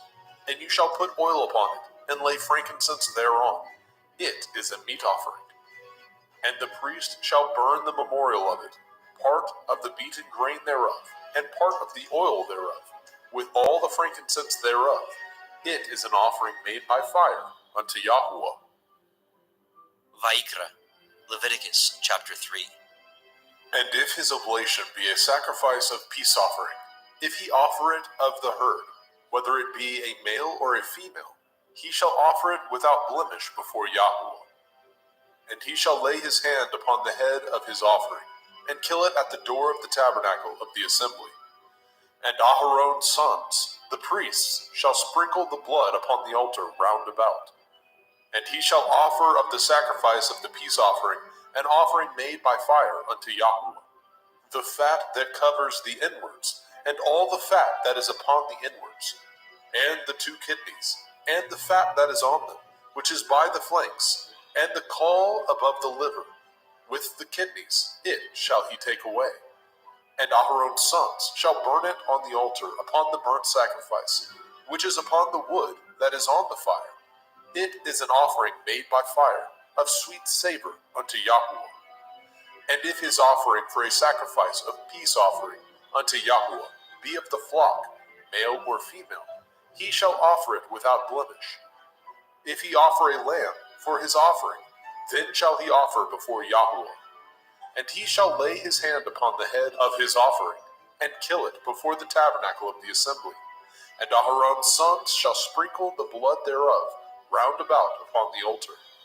And he shall offer of the sacrifice of the peace offering an offering made by fire unto Yahweh, the fat thereof, and the whole rump. It shall he take off hard by the backbone, and the fat that covers the inwards, and all the fat that is upon the inwards, and the 2 kidneys, and the fat that is upon them, which is by the flanks, and the caul above the liver, and the kidneys, it shall he take away. And the priest shall burn it upon the altar. It is the food of the offering made by fire unto Yahweh. And if his offering be a goat, then he shall offer it before Yahweh. And he shall lay his hand upon the head of it, and kill it before the tabernacle of the assembly. And the sons of Aharon shall sprinkle the blood thereof upon the altar round about. And he shall offer thereof his offering, even an offering made by fire unto Yahweh, the fat that covers the inwards, and all the fat that is upon the inwards, and the two kidneys, and the fat that is upon them, which is by the flanks, and the caul above the liver, with the kidneys, it shall he take away. And the priest shall burn them upon the altar. It is the food of the offering, made by fire for a sweet savor. All the fat is Yahweh's. It shall be a perpetual statute for your generations throughout all your dwellings, that ye eat neither fat nor blood. Vayikra, Leviticus chapter 4. And Yahweh spoke unto Moshe, saying, Speak unto the children of Yasharel, saying, If a soul shall sin through ignorance against any of the commandments of Yahweh concerning things which ought not to be done, and shall do against any of them, if the priest that is anointed do sin according to the sin of the people, then let him bring for his sin, which he has sinned, a young bullock, without blemish unto Yahweh, for a sin offering. And he shall bring the bullock unto the door of the tabernacle of the assembly before Yahweh, and shall lay his hands upon the bullock's head, and kill the bullock before Yahweh. And the priest that is anointed shall take of the bullock's blood, and bring it to the tabernacle of the assembly. And the priest shall dip his finger in the blood, and sprinkle of the blood 7 times before Yahweh, before the veil of the sanctuary. And the priest shall put some of the blood upon the horns of the altar of sweet incense before Yahweh, which is in the tabernacle of the assembly, and shall pour all the blood of the bullock at the bottom of the altar of the burnt offering, which is at the door of the tabernacle of the assembly. And he shall take off from it all the fat of the bullock for the sin offering, the fat that covers the inwards, and all the fat that is upon the inwards, and the 2 kidneys, and the fat that is upon them, which is by the flanks, and the caul above the liver, with the kidneys, it shall he take away. As it was taken off from the bullock of the sacrifice of peace offerings, and the priest shall burn them upon the altar of the burnt offering. And the skin of the bullock, and all his flesh, with his head, and with his legs, and his inwards, and his dung, even the whole bullock shall he carry forth without the camp, unto a clean place, where the ashes are poured out, and burn him on the wood with fire. Where the ashes are poured out shall he be burnt. And if the whole assembly of Yasharel sin through ignorance, and the thing be hid from the eyes of the assembly, and they have done somewhat against any of the commandments of Yahweh, concerning things which should not be done, and are guilty, when the sin which they have sinned against it is known, then the assembly shall offer a young bullock for the sin, and bring him before the tabernacle of the assembly. And the elders of the assembly shall lay their hands upon the head of the bullock before Yahweh, and the bullock shall be killed before Yahweh. And the priest that is anointed shall bring of the bullock's blood to the tabernacle of the assembly.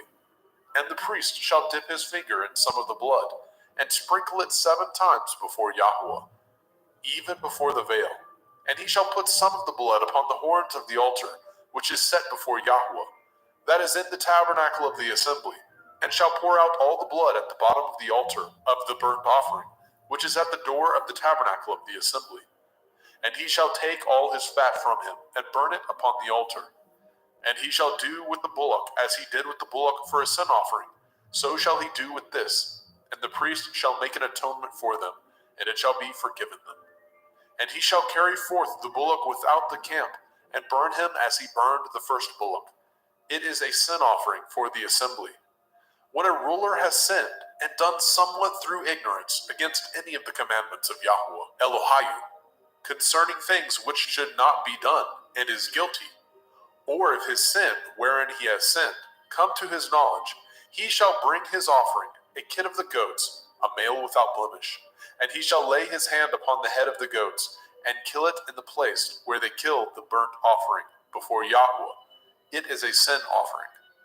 And the priest shall take of the blood of the sin offering with his finger, and put it upon the horns of the altar of burnt offering, and shall pour out his blood at the bottom of the altar of burnt offering. And he shall burn all his fat upon the altar, as the fat of the sacrifice of peace offerings. And the priest shall make an atonement for him, as concerning his sin, and it shall be forgiven him. And if any one of the common people sin through ignorance, which he does somewhat against any of the commandments of Yahweh, concerning things which ought not to be done, and be guilty, or if his sin, which he has sinned, come to his knowledge, then he shall bring his offering, a kid of the goats, a female without blemish, for his sin which he has sinned. And he shall lay his hand upon the head of the sin offering, and slay the sin offering in the place of the burnt offering. And the priest shall take of the blood thereof with his finger, and put it upon the horns of the altar of burnt offering, and shall pour out all the blood thereof at the bottom of the altar. And he shall take away all the fat thereof, as the fat is taken away from off the sacrifice of peace offerings. And the priest shall burn it upon the altar for a sweet savor unto Yahweh. And the priest shall make an atonement for him, and it shall be forgiven him. And if he bring a lamb for a sin offering, he shall bring it a female without blemish. And he shall lay his hand upon the head of the sin offering, and slay it for the sin offering in the place where they killed the burnt offering. And the priest shall take of the blood of the sin offering with his finger, and put it upon the horns of the altar of burnt offering, and shall pour out all the blood thereof at the bottom of the altar. And he shall take away all the fat thereof, as the fat of the lamb is taken away from the sacrifice of the peace offering. And the priest shall burn them upon the altar, according to the offering made by fire unto Yahweh. And the priest shall make an atonement for his sin that he has committed, and it shall be forgiven him. Vayikra, Leviticus chapter 5. And if a soul sin, and hear the voice of swearing, and is a witness, whether he has seen or known of it, if he do not utter it, then he shall bear his iniquity. Or if a soul touch any unclean thing, whether it be a carcass of an unclean beast, or a carcass of unclean cattle, or the carcass of unclean creeping things, and if it be hidden from him, he also shall be unclean and guilty. Or if he touch the uncleanness of man, whatsoever uncleanness it be that a man shall be defiled withal, and it be hid from him, when he knows of it, then he shall be guilty. Or if a soul swear, pronouncing with his lips to do evil, or to do good, whatsoever it be that a man shall pronounce with an oath, and it be hid from him, when he knows of it, then he shall be guilty in one of these. And it shall be, when he shall be guilty in one of these things, that he shall confess that he has sinned in that thing. And he shall bring his trespass offering unto Yahweh, for his sin which he has sinned, a female from the flock, a lamb or a kid of the goats, for a sin offering, and the priest shall make an atonement for him concerning his sin. And if he is not able to bring a lamb, then he shall bring for his trespass which he has committed 2 turtle doves, or 2 young pigeons unto Yahweh, one for a sin offering, and the other for a burnt offering. And he shall bring them unto the priest, who shall offer that which is for the sin offering first, and wring off his head from his neck, but shall not divide it asunder. And he shall sprinkle of the blood of the sin offering upon the side of the altar, and the rest of the blood shall be wrung out at the bottom of the altar. It is a sin offering. And he shall offer the second for a burnt offering, according to the manner, and the priest shall make an atonement for him, for his sin which he has sinned, and it shall be forgiven him. But if he be not able to bring 2 turtle doves, or 2 young pigeons, then he that sinned shall bring for his offering the 10th part of an ephah of fine flour for a sin offering. He shall put no oil upon it, neither shall he put any frankincense thereon, for it is a sin offering. Then shall he bring it to the priest, and the priest shall take his handful of it, even a memorial thereof, and burn it on the altar, according to the offerings made by fire unto Yahweh. It is a sin offering. And the priest shall make an atonement for him, as touching his sin, that he has sinned in one of these, and it shall be forgiven him. and the remnant shall be the priests, as a meat offering. And Yahweh spoke unto Moshe, saying, If a soul commit a trespass, and sin through ignorance, in the holy things of Yahweh, then he shall bring for his trespass unto Yahweh a ram without blemish, out of the flocks, with your estimation by shekels of silver, after the shekel of the sanctuary, for a trespass offering. And he shall make the amends for the harm that he has done in the holy thing, and shall add the fifth part thereto, and give it unto the priest. And the priest shall make an atonement for him with the ram of the trespass offering, and it shall be forgiven him. And if a soul sin, and commit any of these things which are forbidden to be done by the commandment of Yahweh, though he knew it not, yet is he guilty, and shall bear his iniquity. And he shall bring a ram without blemish out of the flock, with your estimation, for a trespass offering, unto the priest. And the priest shall make an atonement for him concerning his ignorance, wherein he erred, and knew it not, and it shall be forgiven him. It is a trespass offering. He has certainly trespassed against Yahweh. Vayikra, Leviticus chapter 6. And Yahweh spoke unto Moshe, saying, If a soul sin, and commit a transgression against Yahweh, and lie unto his neighbor, in that which was delivered him to keep, or in fellowship, or in a thing taken away by violence, or has deceived his neighbor, or have found that which was lost, and lies concerning it, and swears falsely, in any of these that a man does, sinning therein, then it shall be, because he has sinned and is guilty, that he shall restore that which he took violently away, or the thing which he has deceitfully gotten, or that which was delivered him to keep, or the lost thing which he found, or all that which he has sworn falsely, he shall even restore it in the principal, and shall add the fifth part more thereto, and give it unto him to whom it appertains, in the day of his trespass offering. And he shall bring his trespass offering unto Yahweh, a ram without blemish out of the flock, with your estimation for a trespass offering unto the priest. And the priest shall make an atonement for him before Yahweh, and it shall be forgiven him for anything of all that he has done in trespass therein. And Yahweh spoke unto Moshe, saying, Command Aharon and his sons, saying, This is the Torah of the burnt offering. It is the burnt offering because of the burning upon the altar all night unto the morning, and the fire of the altar shall be burning in it. And the priest shall put on his linen garment, and his linen breeches shall he put upon his flesh, and take up the ashes which the fire has consumed with the burnt offering on the altar, and he shall put them beside the altar.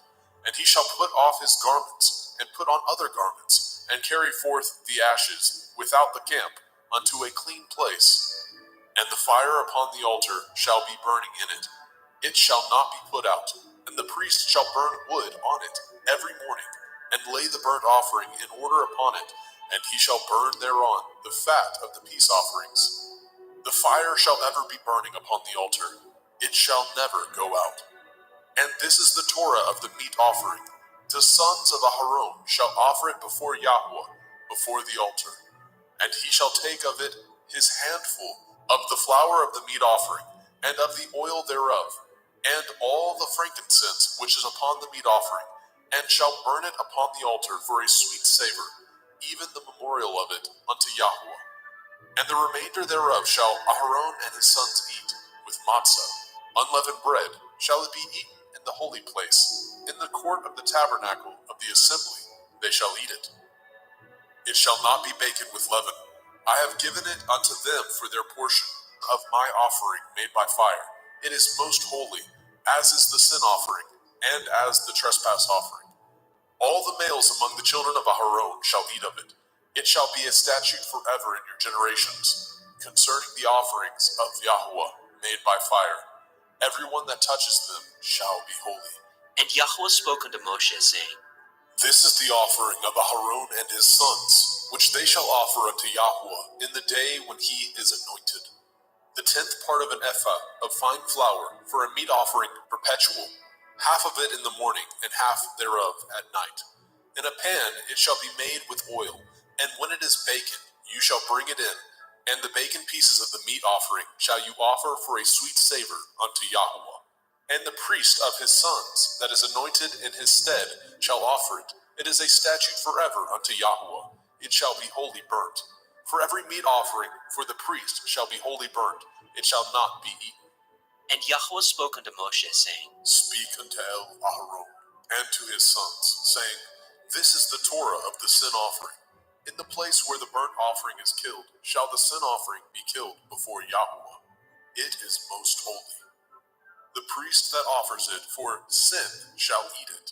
In the holy place shall it be eaten, in the court of the tabernacle of the assembly. Whatsoever shall touch the flesh thereof shall be holy. And when there is sprinkled of the blood thereof upon any garment, you shall wash that whereon it was sprinkled in the holy place. But the earthen vessel wherein it was sodden shall be broken. And if it be sodden in a brazen pot, it shall be both scoured and rinsed in water. All the males among the priests shall eat thereof. It is most holy. And no sin offering, whereof any of the blood is brought into the tabernacle of the assembly, to reconcile withal in the holy place, shall be eaten. It shall be burnt in the fire. Vayikra, Leviticus chapter 7. Likewise, this is the Torah of the trespass offering. It is most holy. In the place where they kill the burnt offering shall they kill the trespass offering, and the blood thereof shall he sprinkle round about upon the altar. And he shall offer it of all the fat thereof, the rump, the fat that covers the inwards, and the 2 kidneys, and the fat that is on them, which is by the flanks, and the caul that is above the liver. With the kidneys it shall he take away. And the priest shall burn them upon the altar for an offering made by fire unto Yahuwah. It is a trespass offering. Every male among the priests shall eat thereof. It shall be eaten in the holy place. It is most holy. As the sin offering is, so is the trespass offering. There is one Torah for them. The priest that makes atonement therewith shall have it. And the priest that offers any man's burnt offering, even the priest shall have to himself the skin of the burnt offering which he has offered. And all the meat offering that is baken in the oven, and all that is dressed in the frying pan, and in the pan, shall be the priest's that offer it. And every meat offering mingled with oil, and dry, shall all the sons of Aharon have, one as much as another. And this is the Torah of the sacrifice of peace offerings, which he shall offer unto Yahuwah.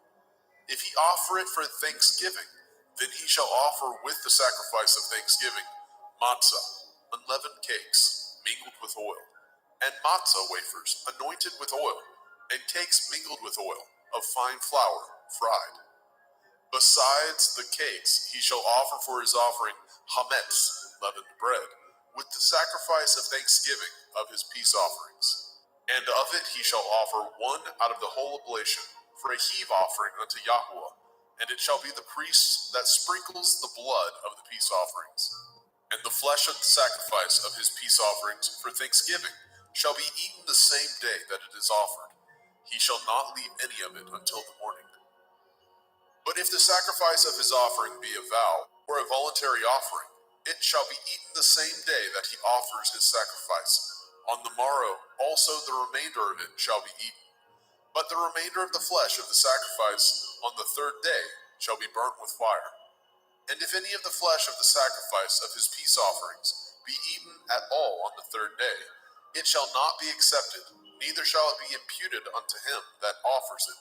It shall be an abomination, and the soul that eats of it shall bear his iniquity. And the flesh that touches any unclean thing shall not be eaten. It shall be burnt with fire. And as for the flesh, all that be clean shall eat thereof. But the soul that eats of the flesh of the sacrifice of peace offerings that pertain unto Yahuwah, having his uncleanness upon him, even that soul shall be cut off from his people. Moreover, the soul that shall touch any unclean thing, as the uncleanness of man, or any unclean beast, or any abominable unclean thing, and eat of the flesh of the sacrifice of peace offerings, which pertain unto Yahuwah, even that soul shall be cut off from his people. And Yahweh spoke unto Moshe, saying, Speak unto the children of Yasharel, saying, Ye shall eat no manner of fat, of ox, or of sheep, or of goat, and the fat of the beast that dies of itself, and the fat of that which is torn with beast, may be used in any other use, but ye shall in no wise eat of it. For whosoever eats the fat of the beast, of which men offer an offering made by fire unto Yahweh, even the soul that eats it shall be cut off from his people. Moreover, ye shall eat no manner of blood, whether it be of fowl or of beast, in any of your dwellings. Whatsoever soul it be that eats any manner of blood, even that soul shall be cut off from his people. And Yahweh spoke unto Moshe, saying, Speak unto the children of Yasharel, saying, He that offers the sacrifice of his peace offerings unto Yahweh shall bring his oblation unto Yahweh of the sacrifice of his peace offerings. His own hand shall bring the offerings of Yahweh made by fire. The fat with the breast it shall he bring, that the breast may be waved for a wave offering before Yahweh. And the priest shall burn the fat upon the altar, but the breast shall be Aharon's and his sons'. And the right shoulder shall ye give unto the priest for a heave offering of the sacrifices of your peace offerings. He among the sons of Aharon that offers the blood of the peace offerings and the fat shall have the right shoulder for his part. For the wave breast and the heave shoulder have I taken of the children of Yasharel from off the sacrifices of their peace offerings, and have given them unto Aharon the priest, and unto his sons by a statute forever, from among the children of Yasharel.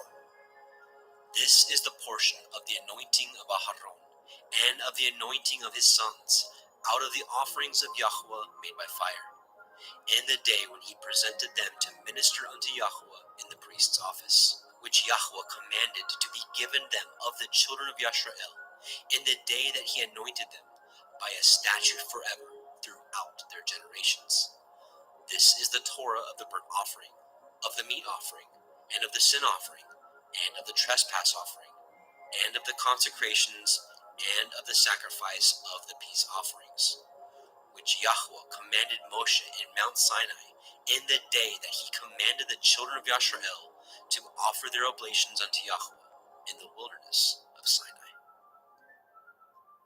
Vayikra, Leviticus chapter 8. And Yahweh spoke unto Moshe, saying, Take Aharon and his sons with him, and the garments, and the anointing oil, and a bullock for the sin offering, and 2 rams, and a basket of matzah, unleavened bread, and gather all the assembly together unto the door of the tabernacle of the assembly.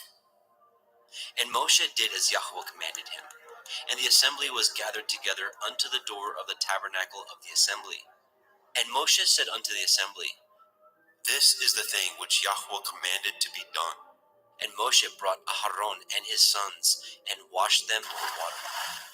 And he put upon him the coat, and girded him with the belt, and clothed him with the robe, and put the ephod upon him. And he girded him with the belt of the ephod, and bound it unto him therewith. And he put the breastplate upon him. Also he put in the breastplate the Urim and the Tumim. And he put the turban upon his head. Also upon the turban, even upon his forefront, did he put the golden plate, the holy crown, as Yahweh commanded Moshe.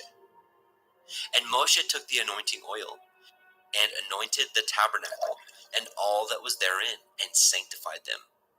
And he sprinkled thereof upon the altar 7 times, and anointed the altar and all his vessels, both the laver and his foot, to sanctify them. And he poured of the anointing oil upon Aharon's head, and anointed him, to sanctify him. And Moshe brought Aharon's sons, and put coats upon them, and girded them with belts, and put bonnets upon them, as Yahweh commanded Moshe. And he brought the bullock for the sin offering, and Aharon and his sons laid their hands upon the head of the bullock for the sin offering, and he slew it. And Moshe took the blood, and put it upon the horns of the altar round about with his finger, and purified the altar, and poured the blood at the bottom of the altar, and sanctified it, to make reconciliation upon it. And he took all the fat that was upon the inwards, and the caul above the liver, and the 2 kidneys, and their fat, and Moshe burned it upon the altar. But the bullock, and his hide, and his flesh, and his dung, he burnt with fire without the camp, as Yahweh commanded Moshe. And he brought the ram for the burnt offering, And Aharon and his sons laid their hands upon the head of the ram, and he killed it. And Moshe sprinkled the blood upon the altar round about. And he cut the ram into pieces, and Moshe burnt the head, and the pieces, and the fat.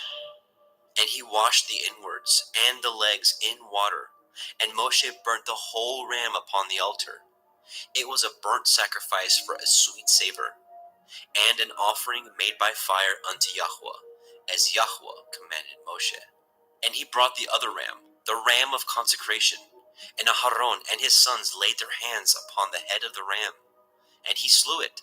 And Moshe took of the blood of it, and put it upon the tip of Aharon's right ear, and upon the thumb of his right hand, and upon the great toe of his right foot. And he brought Aharon's sons, and Moshe put of the blood upon the tip of their right ear, and upon the thumbs of their right hands, and upon the great toes of their right feet. And Moshe sprinkled the blood upon the altar round about. And he took the fat, and the rump, and the fat that was upon the inwards, and the caul above the liver, and the 2 kidneys, and their fat, and the right shoulder. And out of the basket of matzah that was before Yahweh, he took 1 matzah cake, and a cake of oiled bread, and 1 wafer, and put them on the fat, and upon the right shoulder. And he put all upon Aharon's hands, and upon his sons' hands, and waved them for a wave offering before Yahweh. And Moshe took them from off their hands, and burnt them on the altar upon the burnt offering. They were consecrations for a sweet savor. It is an offering made by fire unto Yahweh. And Moshe took the breast, and waved it for a wave offering before Yahweh. For of the ram of consecration it was Moshe's part, as Yahweh commanded Moshe. And Moshe took of the anointing oil, and of the blood which was upon the altar, and sprinkled it upon Aharon and his garments, and upon his sons, and upon his sons' garments with him, and sanctified Aharon and his garments, and his sons' garments with him. And Moshe said unto Aharon and to his sons, Boil the flesh at the door of the tabernacle of the assembly, and there eat it, with the bread that is in the basket of consecrations, as I commanded, saying, Aharon and his sons shall eat it. And that which remains of the flesh and of the bread shall ye burn with fire. And ye shall not go out of the door of the tabernacle of the assembly in 7 days, until the days of your consecration be at an end. For 7 days shall he consecrate you. As he has done this day, so Yahweh has commanded to do, to make an atonement for you. Therefore shall ye abide at the door of the tabernacle of the assembly day and night 7 days, and guard the watch of Yahweh, that ye die not. For so I am commanded. So Aharon and his sons did all the things which Yahweh commanded by the hand of Moshe. Vayikra, Leviticus chapter 9. And it came to pass on the 8th day that Moshe called Aharon and his sons and the elders of Yisrael. And he said unto Aharon, Take a young calf for a sin offering, and a ram for a burnt offering, without blemish, and offer them before Yahweh.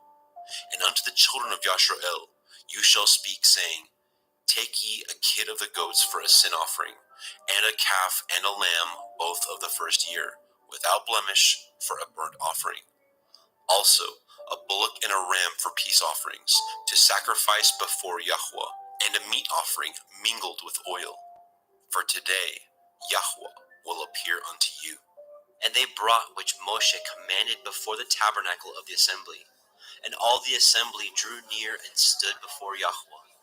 And Moshe said, This is the thing which Yahweh commanded that ye should do, and the glory of Yahweh shall appear unto you. And Moshe said unto Aharon, Go unto the altar, and offer your sin offering, and your burnt offering, and make an atonement for yourself and for the people, and offer the offering of the people, and make an atonement for them, as Yahweh commanded. Aharon therefore went unto the altar, and slew the calf of the sin offering, which was for himself. And the sons of Aharon brought the blood unto him, and he dipped his finger in the blood, and put it upon the horns of the altar, and poured out the blood at the bottom of the altar. But the fat, and the kidneys, and the caul above the liver of the sin offering he burnt upon the altar, as Yahweh commanded Moshe. And the flesh and the hide he burnt with fire without the camp. And he slew the burnt offering, and Aharon's sons presented unto him the blood, which he sprinkled round about upon the altar. And they presented the burnt offering unto him, with the pieces thereof, and the head, and he burnt them upon the altar. And he did wash the inwards and the legs, and burnt them upon the burnt offering on the altar.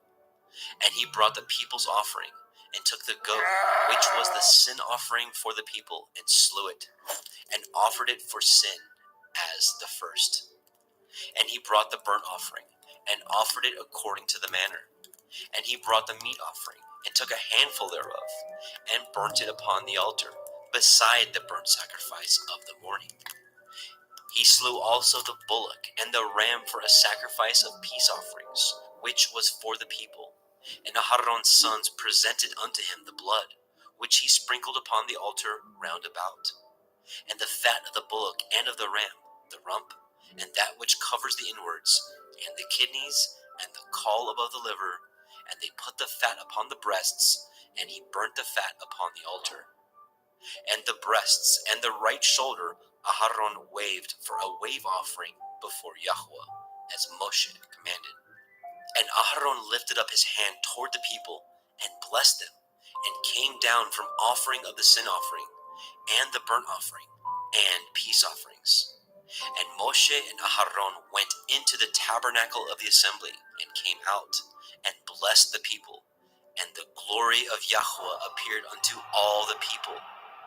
And there came a fire out from before Yahweh, and consumed upon the altar the burnt offering and the fat, which when all the people saw, they shouted and fell on their face.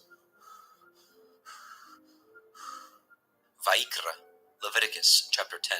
And Nadab and Abihu, the sons of Aharon, took either of them his censer, and put fire therein, and put incense thereon, and offered strange fire before Yahweh, which he commanded them not. And there went out fire from Yahweh, and devoured them, and they died before Yahweh. Then Moshe said unto Aharon, This is that Yahweh spoke, saying, I will be sanctified in them that come nigh me, and before all the people I will be glorified. And Aharon held his peace. And Moshe called Mishael and Elishaphan, the sons of Uzziel, the uncle of Aharon, and said unto them, Come near, carry your brethren from before the sanctuary out of the camp. So they went near, and carried them in their coats out of the camp, as Moshe had said. And Moshe said unto Aharon, and unto Eleazar, and unto Ithamar his sons, Uncover not your heads, neither rend your clothes, lest ye die, and lest the wrath come upon all the people. But let your brethren, the whole house of Yashrael, bewail the burning which Yahweh has kindled. And ye shall not go out from the door of the tabernacle of the assembly, lest ye die. For the anointing oil of Yahweh is upon you. And they did according to the word of Moshe. And Yahweh spoke unto Aharon, saying, Do not drink wine, nor strong drink, you nor your sons with you, when ye go into the tabernacle of the assembly, lest ye die. It shall be a statute forever throughout your generations, and that ye may put difference between holy and unholy, and between unclean and clean, and that ye may teach the children of Yasharel all the statutes which Yahweh has spoken unto them by the hand of Moshe. And Moshe spoke unto Aharon, and unto Eleazar, and unto Ithamar, his sons that were left, Take the meat offering that remains of the offerings of Yahweh made by fire, and eat it without leaven beside the altar, for it is most holy. And ye shall eat it in the holy place, because it is your due, and your sons' due, of the sacrifices of Yahweh made by fire, for so I am commanded. And the wave breast and the heave shoulder shall ye eat in a clean place, you and your sons and your daughters with you, for they be your due, and your sons' due, which are given out of the sacrifices of peace offerings of the children of Yashrael. The heave shoulder and the wave breast shall they bring with the offerings made by fire of the fat, to wave it for a wave offering before Yahweh. And it shall be yours, and your sons with you, by a statute forever, as Yahweh has commanded. And Moshe diligently sought the goat of the sin offering, and behold, it was burnt. And he was angry with Eleazar and Ithamar, the sons of Aharon, which were left alive, saying, Wherefore have ye not eaten the sin offering in the holy place, seeing it is most holy? And Elohim has given it to you to bear the iniquity of the assembly, to make an atonement for them before Yahweh? Behold, the blood of it was not brought in within the holy place. Ye should indeed have eaten it in the holy place, as I commanded. And Aharon said unto Moshe, Behold, this day have they offered their sin offering and their burnt offering before Yahweh, and such things have befallen me. And if I had eaten the sin offering today, should it have been accepted in the sight of Yahweh? And when Moshe heard that, he was content. Vayikra, Leviticus chapter 11. And Yahweh spoke unto El Moshe, and to El Aharon, saying unto them, Speak unto the children of Yasharel, saying, These are the beasts which ye shall eat among all the beasts that are on the earth. Whatsoever parts the hoof, and is cloven-footed, and chews the cud, among the beasts, that shall ye eat. Nevertheless, these shall ye not eat of them that chew the cud, or of them that divide the hoof. As the camel, because he chews the cud, but divides not the hoof, he is unclean unto you. And the coney, because he chews the cud, but divides not the hoof, he is unclean unto you. And the hare, because he chews the cud, but divides not the hoof, he is unclean unto you. And the swine, though he divide the hoof, and be cloven-footed, yet he chews not the cud, he is unclean to you. Of their flesh shall ye not eat, and their carcass shall ye not touch, they are unclean to you. These shall ye eat of all that are in the waters. Whatsoever has fins and scales in the waters, in the seas, and in the rivers, them shall you eat. And all that have not fins and scales in the seas and in the rivers, of all that move in the waters, and of any living thing which is in the waters, they shall be an abomination unto you. They shall be even an abomination unto you. Ye shall not eat of their flesh, but ye shall have their carcasses in abomination. Whatsoever has no fins nor scales in the water, that shall be an abomination unto you. And these are they which ye shall have an abomination among the fowls. They shall not be eaten. They are an abomination: the eagle, the ossifrage, and the osprey, and the vulture, and the kite after his kind, every raven after his kind, and the owl, and the nighthawk, and the cuckow, and the hawk after his kind, and the little owl, and the cormorant, and the great owl, and the swan, and the pelican, and the gier eagle, and the stork, and the heron after her kind, and the lapwing, and the bat. All fowls that creep going upon all four shall be an abomination unto you. Yet these may ye eat of every flying creeping thing that goes upon all four, which have legs above their feet, to leap withal upon the earth. Even these of them ye may eat, the locust after his kind, and the bald locust after his kind, and the beetle after his kind, and the grasshopper after his kind. But all other flying creeping things, which have 4 feet, shall be an abomination unto you. And for these ye shall be unclean. Whosoever touches the carcass of them shall be unclean until the evening. And whosoever bears aught of the carcass of them shall wash his clothes, and be unclean until the evening. The carcass of every beast which divides the hoof, and is not cloven-footed, nor chews the cud, are unclean unto you. Every one that touches them shall be unclean. And whatsoever goes upon his paws, among all manner of beasts that go on all fours, those are unclean unto you. Whoso touches their carcass shall be unclean until the evening. And he that bears the carcass of them shall wash his clothes, and be unclean unto the evening. They are unclean unto you. These also shall be unclean unto you. Among the creeping things that creep upon the earth, the weasel, the mouse, and the tortoise, after his kind, and the ferret, and the chameleon, and the lizard, and the snail, and the mole, these are unclean to you among all that creep. Whosoever touches them, when they be dead, shall be unclean until the evening. And upon whatsoever any of them, when they are dead, does fall, it shall be unclean. whether it be any vessel of wood, or raiment, or skin, or sack, whatsoever vessel it be, wherein any work is done, it must be put into water, and it shall be unclean until the evening, so it shall be cleansed. And every earthen vessel, where into any of them that falls, whatsoever is in it shall be unclean, and ye shall break it. Of all meat which may be eaten, that on which such water comes shall be unclean, and all drink that may be drunk in every vessel shall be unclean. And everything whereupon any part of their carcass falls shall be unclean, whether it be oven or range for pots, they shall be broken down, for they are unclean, and shall be unclean unto you. Nevertheless, a fountain or pit, wherein there is plenty of water, shall be clean, but that which touches their carcass shall be unclean. And if any part of their carcass falls upon any sowing seed which is to be sown, it shall be clean. But if any water be put upon the seed, and any part of their carcass fall thereon, it shall be unclean unto you. And if any beast of which ye may eat die, he that touches the carcass thereof shall be unclean unto the evening. And he that eats of the carcass of it shall wash his clothes, and be unclean until the evening. He also that bears the carcass of it shall wash his clothes, and be unclean until the evening. And every creeping thing that creeps upon the earth shall be an abomination. It shall not be eaten. Whatsoever goes upon the belly, and whatsoever goes upon all fours, or whatsoever has more feet among all creeping things that creep upon the earth, them shall ye not eat, for they are an abomination. Ye shall not make yourselves abominable with any creeping thing that creeps, neither shall ye make yourselves unclean with them, that ye should be defiled thereby. For I am Yahuwah Elohim. Ye shall therefore sanctify yourselves, and ye shall be holy, for I am holy.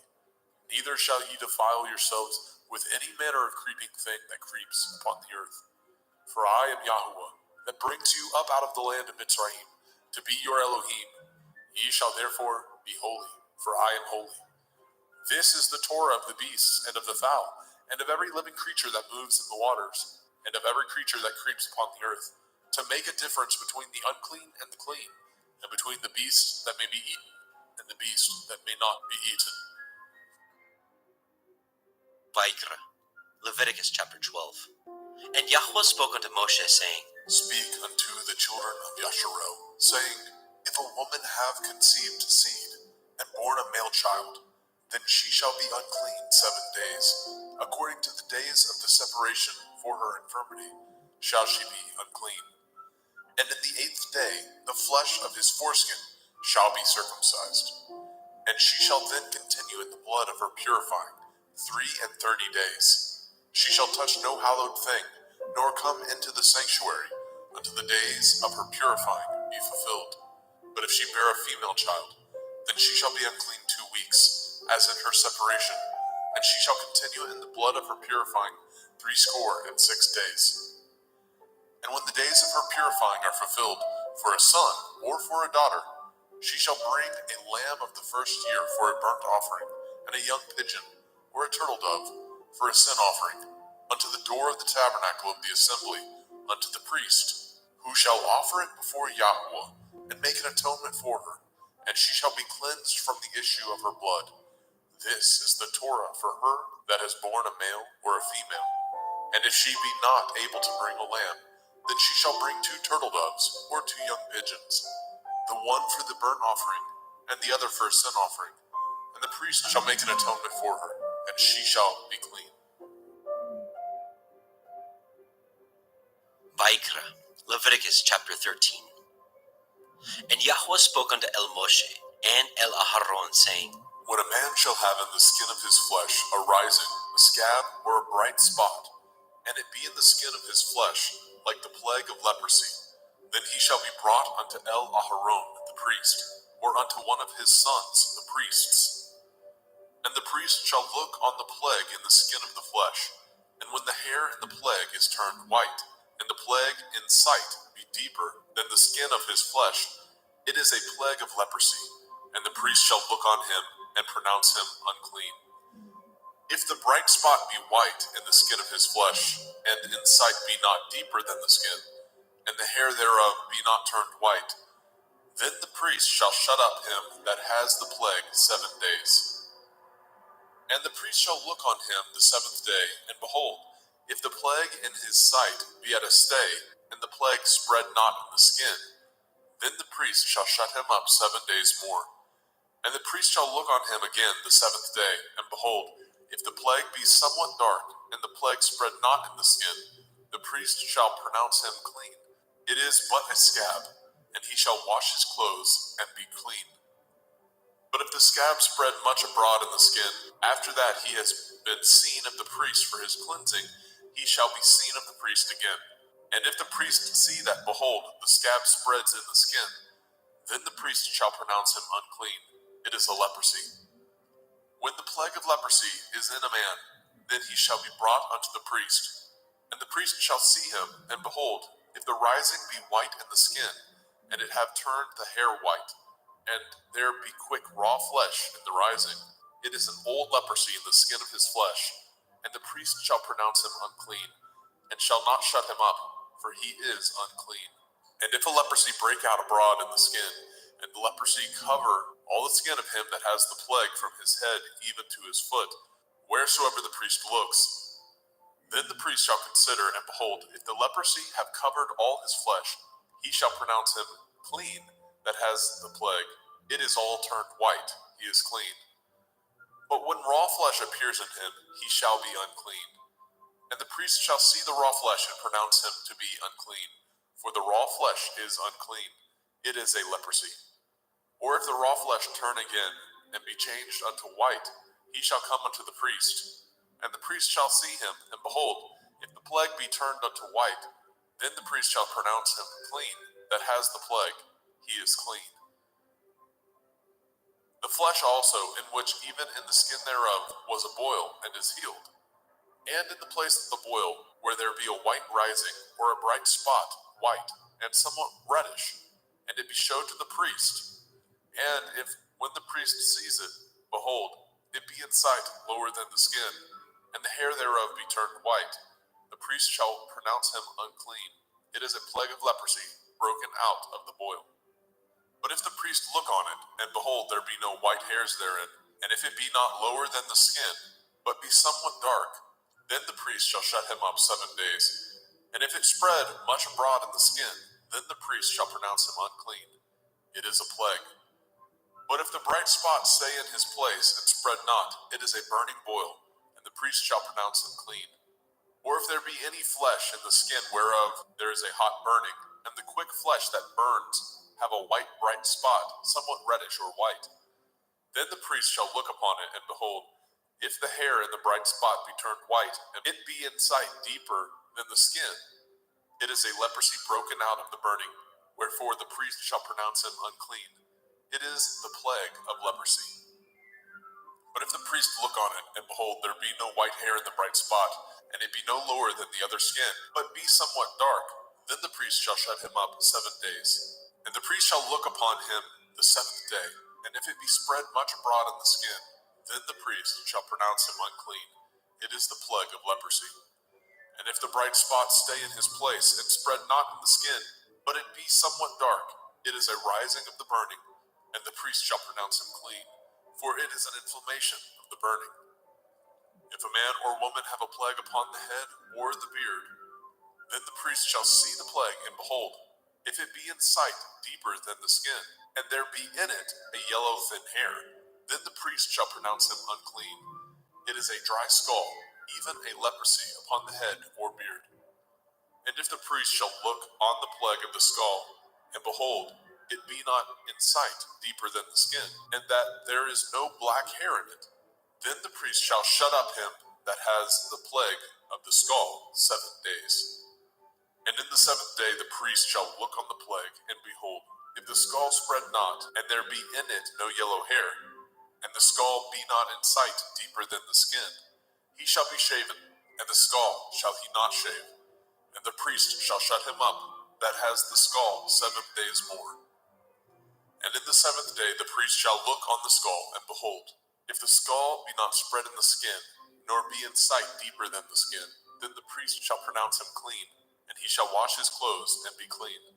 But if the skull spread much in the skin after his cleansing, then the priest shall look on him, and behold, if the skull be spread in the skin, the priest shall not seek for yellow hair, he is unclean.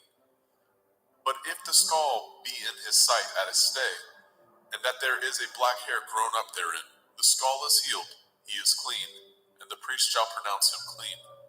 If a man also or a woman have in the skin of their flesh bright spots, even white bright spots, then the priest shall look and behold. If the bright spot in the skin of their flesh be darkish white, it is a freckled spot that grows in the skin, he is clean.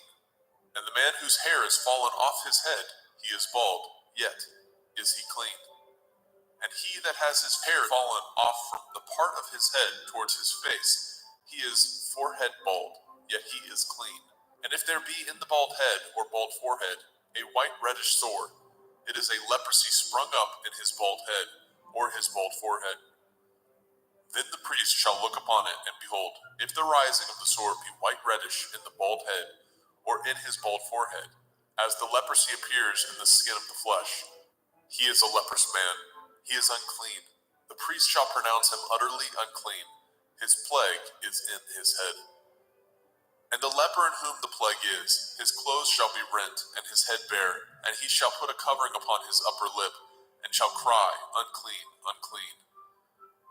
All the days wherein the plague shall be in him shall he be defiled.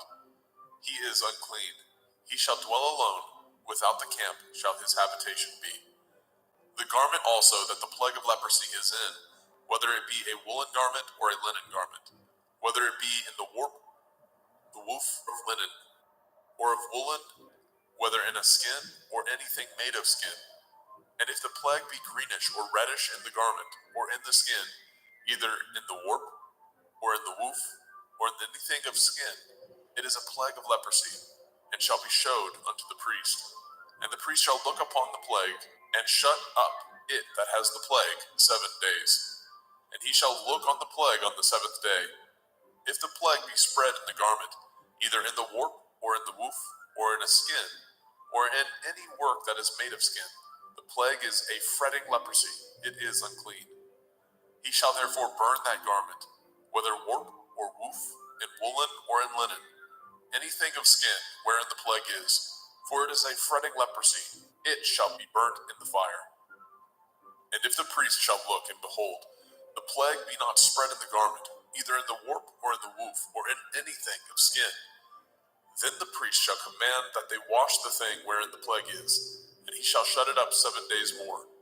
And the priest shall look on the plague after that it is washed, and behold, if the plague have not changed his color, and the plague be not spread, it is unclean. You shall burn it in the fire. It is a fret inward, whether it be bare within or without. And if the priest look and behold the plague be somewhat dark after the washing of it, then he shall rend it out of the garment, or out of the skin, or out of the warp, or out of the woof.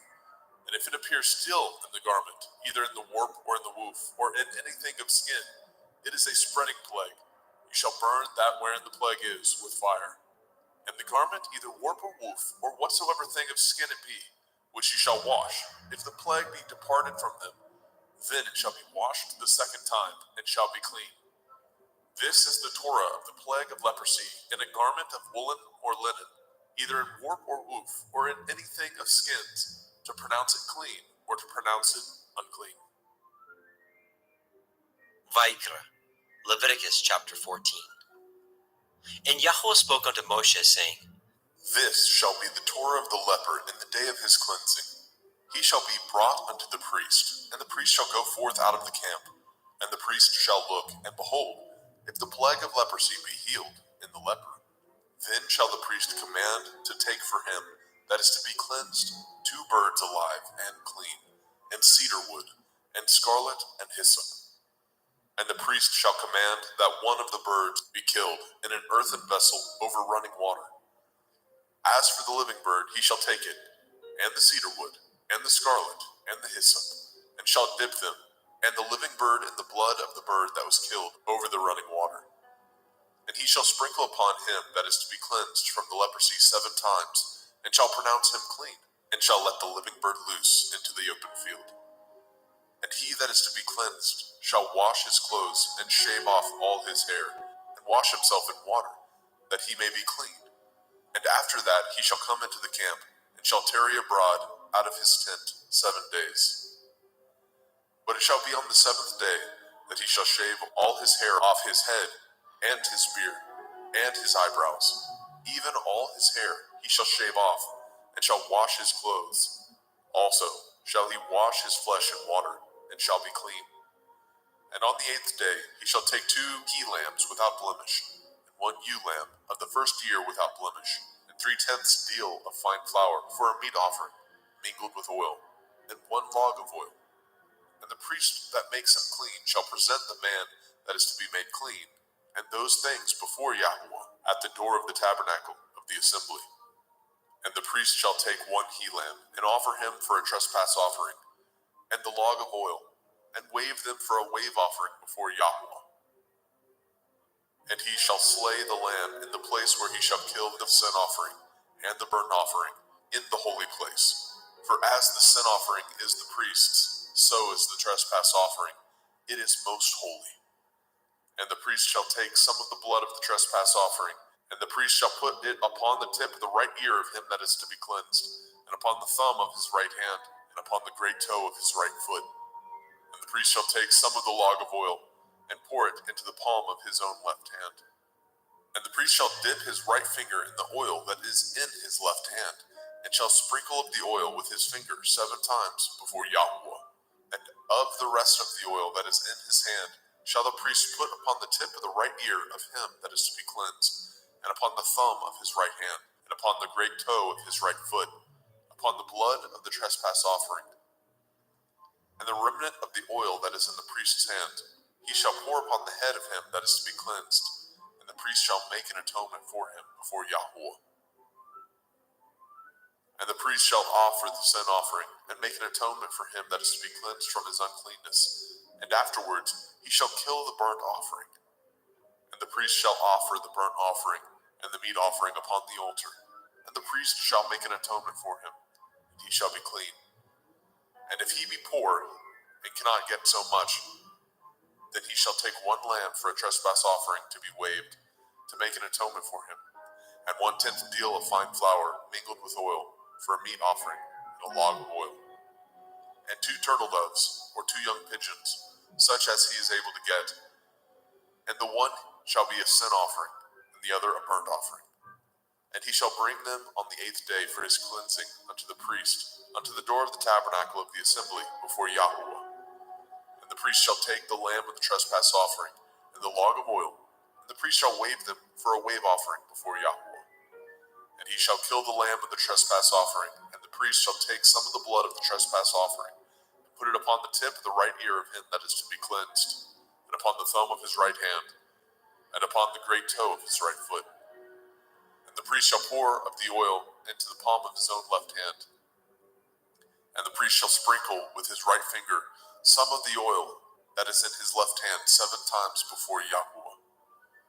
And the priest shall put of that oil that is in his hand upon the tip of the right ear of him that is to be cleansed, and upon the thumb of his right hand, and upon the great toe of his right foot, upon the place of the blood of the trespass offering.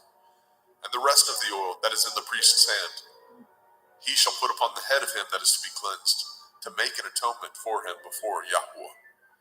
And he shall offer the one of the turtle doves, or of the young pigeons, such as he can get, even such as he is able to get, the one for a sin offering, and the other for a burnt offering, with the meat offering. And the priest shall make an atonement for him that is to be cleansed before Yahweh. This is the Torah of him in whom is the plague of leprosy, whose hand is not able to get that which pertains to his cleansing. And Yahweh spoke unto El Moshe and unto El Aharon, saying, When ye are come into the land of Canaan, which I give to you for a possession, and I put the plague of leprosy in a house of the land of your possession, and he that owns the house shall come and tell the priest, saying, It seems to me there is, as it were, a plague in the house. Then the priest shall command that they empty the house before the priest go into it, to see the plague, that all that is in the house be not made unclean. And afterward the priest shall go in to see the house. And he shall look on the plague, and behold, if the plague be in the walls of the house, with hollow strakes, greenish or reddish, which in sight are lower than the wall. Then the priest shall go out of the house to the door of the house, and shut up the house 7 days. And the priest shall come again the 7th day, and shall look, and behold, if the plague be spread in the walls of the house, then the priest shall command that they take away the stones in which the plague is, and they shall cast them into an unclean place without the city. And he shall cause the house to be scraped within round about, and they shall pour out the dust that they scrape off without the city into an unclean place. And they shall take other stones, and put them in the place of those stones. And he shall take other mortar, and shall plaster the house. And if the plague come again, and break out in the house, after that he has taken away the stones, and after he has scraped the house, and after it is plastered, then the priest shall come and look, and behold, if the plague be spread in the house, it is a fretting leprosy in the house. It is unclean. And he shall break down the house, the stones of it, and the timber thereof, and all the mortar of the house, and he shall carry them forth out of the city into an unclean place. Moreover, he that goes into the house all the while that it is shut up shall be unclean until the evening. And he that lies in the house shall wash his clothes, and he that eats in the house shall wash his clothes. And if the priest shall come in and look upon it, and behold, the plague has not spread in the house, after the house was plastered, then the priest shall pronounce the house clean, because the plague is healed. And he shall take to cleanse the house 2 birds, and cedar wood, and scarlet, and hyssop. And he shall kill the one of the birds in an earthen vessel over running water. And he shall take the cedar wood, and the hyssop, and the scarlet, and the living bird, and dip them in the blood of the slain bird, and in the running water, and sprinkle the house 7 times. And he shall cleanse the house with the blood of the bird, and with the running water, and with the living bird, and with the cedar wood, and with the hyssop, and with the scarlet. But he shall let go of the living bird out of the city into the open field, and make an atonement for the house, and it shall be clean. This is the Torah for all manner of plague, of leprosy and scald, and for the leprosy of a garment, and of a house, and for a rising, and for a scab, and for a bright spot, to teach when it is unclean, and when it is clean. This is the Torah of leprosy. Vayikra, Leviticus chapter 15. And Yahweh spoke unto El Moshe and to El Aharon, saying, Speak unto the children of Yasharel, and say unto them, when any man has a running issue out of his flesh, because of his issue he is unclean. And this shall be his uncleanness in his issue, whether his flesh run with his issue, or his flesh be stopped from his issue. It is his uncleanness. Every bed whereon he lies that has the issue is unclean, and everything whereon he sits shall be unclean. And whosoever touches his bed shall wash his clothes, and bathe himself in water, and be unclean until the evening. And he that sits on anything whereon he sat that has the issue shall wash his clothes, and bathe himself in water, and be unclean until the evening. And he that touches the flesh of him that has the issue shall wash his clothes, and bathe himself in water, and be unclean until the evening. And if he that has the issue spit upon him that is clean, then he shall wash his clothes, and bathe himself in water, and be unclean until the evening. And what saddle soever he rides upon that has the issue shall be unclean. And whosoever touches anything that was under him shall be unclean until the evening. And he that bears any of those things shall wash his clothes, and bathe himself in water, and be unclean until the evening. And whomsoever he touches that has the issue, and has not rinsed his hands in water, he shall wash his clothes, and bathe himself in water, and be unclean until the evening. And the vessel of earth that he touches, which has the issue, shall be broken, and every vessel of wood shall be rinsed in water. And when he that has an issue is cleansed of his issue, then he shall number to himself 7 days for his cleansing, and wash his clothes, and bathe his flesh in running water, and shall be clean. And on the 8th day he shall take to him 2 turtle doves or 2 young pigeons, and come before Yahuwah unto the door of the tabernacle of the assembly, and give them unto the priest. And the priest shall offer them, the one for a sin offering, and the other for a burnt offering. And the priest shall make an atonement for him before Yahuwah for his issue. And if any man's seed of copulation go out from him, then he shall wash all his flesh in water, and be unclean until the evening. And every garment and every skin whereon is the seed of copulation shall be washed with water and be unclean until the evening. The woman also with whom the man shall lie with seed of copulation, they shall both bathe themselves in water and be unclean until the evening. And if a woman have an issue, and her issue in her flesh be blood, she shall be put apart 7 days, and whosoever touches her shall be unclean until the evening. And everything that she lies upon in her separation shall be unclean.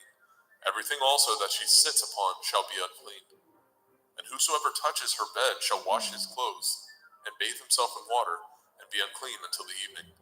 And whosoever touches anything that she sat upon shall wash his clothes, and bathe himself in water, and be unclean until the evening.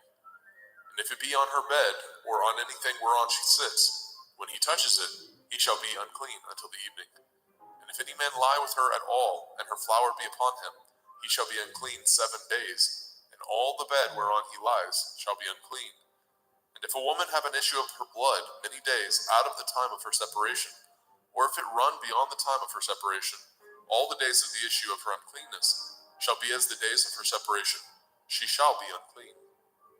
Every bed whereon she lies, all the days of her issue shall be unto her as the bed of her separation, and whatsoever she sits upon shall be unclean, as the uncleanness of her separation.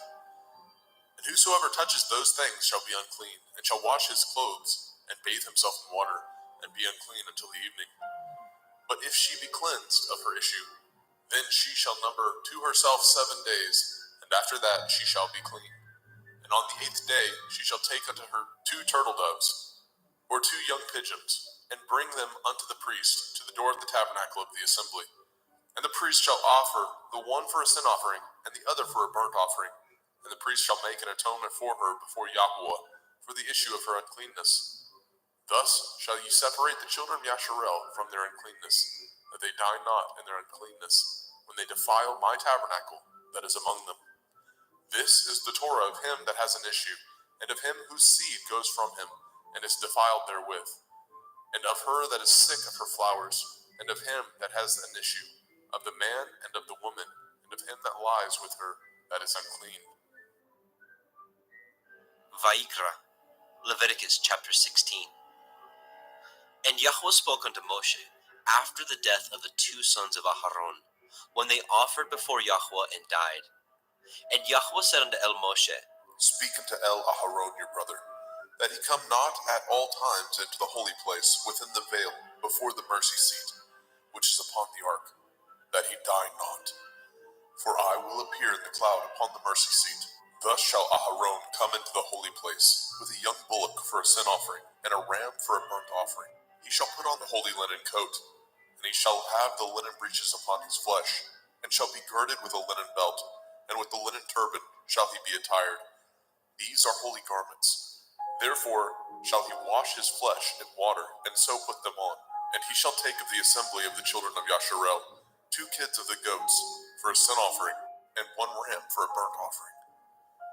And Aharon shall offer his bullock of the sin offering, which is for himself, and make an atonement for himself and for his house. And he shall take the 2 goats, and present them before Yahweh at the door of the tabernacle of the assembly. And Aharon shall cast lots upon the 2 goats, 1 lot for Yahuwah, and the other lot for Azazel. And Aharon shall bring the goat upon which Yahuwah's lot fell, and offer him for a sin offering. But the goat on which the lot fell to be for Azazel shall be presented alive before Yahweh, to make an atonement with him, and to let him go for Azazel into the wilderness. And Aharon shall bring the bullock of the sin offering, which is for himself, and shall make an atonement for himself and for his house, and shall kill the bullock of the sin offering, which is for himself. And he shall take a censer full of burning coals of fire from off the altar before Yahweh, and his hands full of sweet incense beaten small, and bring it within the veil. And he shall put the incense upon the fire before Yahweh, that the cloud of the incense may cover the mercy seat that is upon the testimony, that he die not. And he shall take of the blood of the bullock, and sprinkle it with his finger upon the mercy seat eastward. And before the mercy seat shall he sprinkle of the blood with his finger 7 times. Then shall he kill the goat of the sin offering that is for the people, and bring his blood within the veil, and do with that blood as he did with the blood of the bullock, and sprinkle it upon the mercy seat, and before the mercy seat. And he shall make an atonement for the holy place, because of the uncleanness of the children of Yasharel, and because of their transgressions, in all their sins. And so shall he do for the tabernacle of the assembly, that remains among them in the midst of their uncleanness. And there shall be no man in the tabernacle of the assembly, when he goes to make an atonement in the holy place, until he comes out, and have made an atonement for himself, and for his household, and for all the assembly of Yasharel. And he shall go out unto the altar that is before Yahuwah, and make an atonement for it, and shall take of the blood of the bullock, and of the blood of the goat, and put it upon the horns of the altar round about. And he shall sprinkle the blood upon it with his finger 7 times, and cleanse it, and hallow it from the uncleanness of the children of Yasharel. And when he has made an end of reconciling the holy place, and the tabernacle of the assembly, and the altar, he shall bring the live goat. And Aharon shall lay both his hands upon the head of the live goat, and confess over him all the iniquities of the children of Yasharel, and all their transgression in all their sins, putting them upon the head of the goat, and shall send him away by the hand of a fit man into the wilderness. And the goat shall bear upon him all their iniquities, unto a land not inhabited, and he shall let go the goat in the wilderness. And Aharon shall come into the tabernacle of the assembly, and shall put off the linen garments which he put on when he went into the holy place, and shall leave them there. And he shall wash his flesh with water in the holy place, and put on his garments, and come forth, and offer his burnt offering, and the burnt offering of the people, and make an atonement for himself and for the people. And the fat of the sin offering shall he burn upon the altar. And he that let go the goat for Azazel shall wash his clothes, and bathe his flesh in water, and afterwards come into the camp.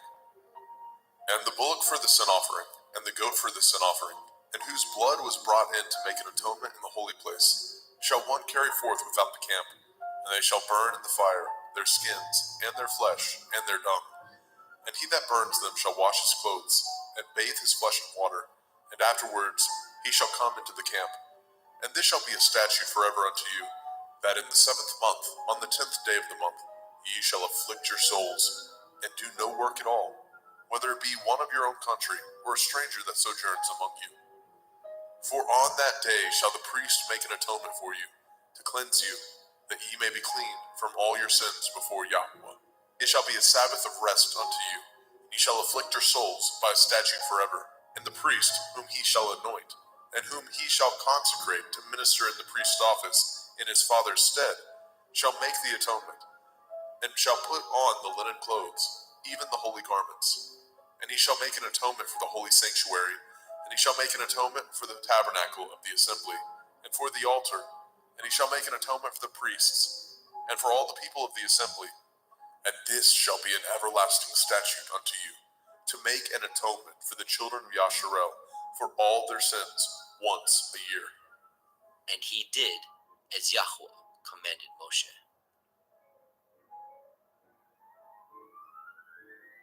Vayikra, Leviticus chapter 17. And Yahweh spoke unto Moshe, saying, Speak unto Aharon, and unto his sons, and unto all the children of Yasharel, and say unto them, This is the thing which Yahweh has commanded, saying, What man soever there be of the house of Yasharel, that kills an ox, or lamb, or goat, in the camp, or that kills it out of the camp, and brings it not unto the door of the tabernacle of the assembly, to offer an offering unto Yahweh before the tabernacle of Yahweh, blood shall be imputed unto that man. He has shed blood, and that man shall be cut off from among his people. To the end that the children of Yasharel may bring their sacrifices, which they offer in the open field, even that they may bring them unto Yahweh, unto the door of the tabernacle of the assembly, unto the priest, and offer them for peace offerings unto Yahweh.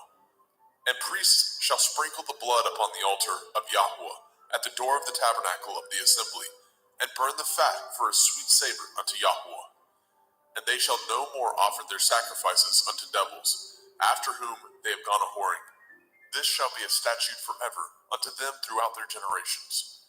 And ye shall say unto them, Whatsoever man there be of the house of Yasharel, or of the strangers, which sojourn among you, that offers a burnt offering or sacrifice, and brings it not unto the door of the tabernacle of the assembly, to offer it unto Yahweh, even that man shall be cut off from among his people. And whatsoever man there be of the house of Yasharel, or of the strangers that sojourn among you, that eats any manner of blood, I will even set my face against that soul that eats the blood, and will cut him off from among his people. For the soul of the flesh is in the blood. He and I have given it to you upon the altar to make an atonement for your souls. For it is the blood of him that makes an atonement in the soul. Therefore I said unto the children of Yasharel, no soul of you shall eat blood, neither shall any stranger that sojourns among you eat blood.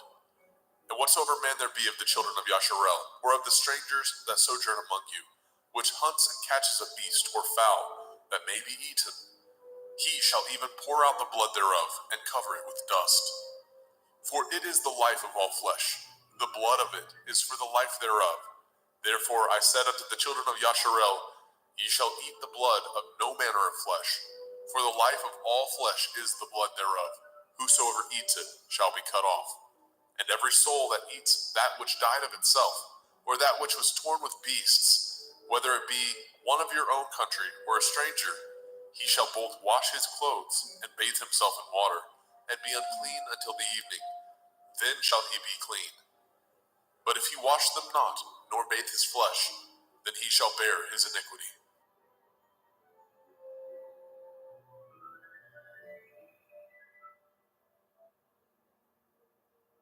Vayikra, Leviticus chapter 18. And Yahweh spoke unto Moshe, saying, Speak unto the children of Yasharel, and say unto them, I am Yahweh Elohaikum. After the doings of the land of Mitzrayim, where ye dwell, shall ye not do. And after the doings of the land of Canaan, whither I bring you, shall ye not do. Neither shall ye walk in their ordinances. Ye shall do my judgments, and guard my ordinances, to walk therein. I am Yahuwah Elohaikum. Ye shall therefore guard my statutes and my judgments, which if a man do, he shall live in them. I am Yahuwah. None of you shall approach to any that is near of kin to him, to uncover their nakedness. I am Yahuwah. The nakedness of your father, or the nakedness of your mother, shall you not uncover. She is your mother. You shall not uncover her nakedness. The nakedness of your father's woman shall you not uncover. It is your father's nakedness. The nakedness of your sister, the daughter of your father, the daughter of your mother, whether she be born at home or born abroad, even their nakedness you shall not uncover. The nakedness of your son's daughter, or of your daughter's daughter, even their nakedness you shall not uncover, for theirs is your own nakedness. The nakedness of your father's woman's daughter, begotten of your father, she is your sister, you shall not uncover her nakedness. You shall not uncover the nakedness of your father's sister, she is your father's near kinswoman. You shall not uncover the nakedness of your mother's sister, for she is your mother's near kinswoman. You shall not uncover the nakedness of your father's brother. You shall not approach to his woman, she is your aunt. You shall not uncover the nakedness of your daughter-in-law, she is your son's woman. You shall not uncover her nakedness. You shall not uncover the nakedness of your brother's woman, it is your brother's nakedness. You shall not uncover the nakedness of a woman and her daughter, neither shall you take her son's daughter, or her daughter's daughter, to uncover her nakedness, for they are your near kinswoman. It is wickedness. Neither shall you take a woman to her sister, to vex her, to uncover her nakedness, beside the other in her lifetime. Also you shall not approach unto a woman to uncover her nakedness, as long as she is put apart for her uncleanness. Moreover, you shall not lie carnally with your neighbor's woman, to defile yourself with her. And you shall not let any of your seed pass through the fire to Molech, neither shall you profane the name of your Elohim. I am Yahuwah. You shall not lie with mankind, as with womankind. It is an abomination. Neither shall you lie with any beast to defile yourself therewith. Neither shall any woman stand before a beast to lie down thereto. It is confusion. Defile not ye yourselves in any of these things, for in all these the nations are defiled, which I cast out before you. And the land is defiled, therefore I do visit the iniquity thereof upon it, and the land itself vomits out her inhabitants. Ye shall therefore guard my statutes and my judgments, and shall not commit any of these abominations. neither any of your own nation, nor any stranger that sojourns among you. For all these abominations have the men of the land done, which were before you, and the land is defiled, that the land spew not you out also, when ye defile it, as it spewed out the nations that were before you. For whosoever shall commit any of these abominations, even the souls that commit them shall be cut off from among their people. Therefore shall ye guard my ordinance, that ye commit not any of these abominable customs, which were committed before you, and that ye defile not yourselves therein. I am Yahuwah Elohaikum.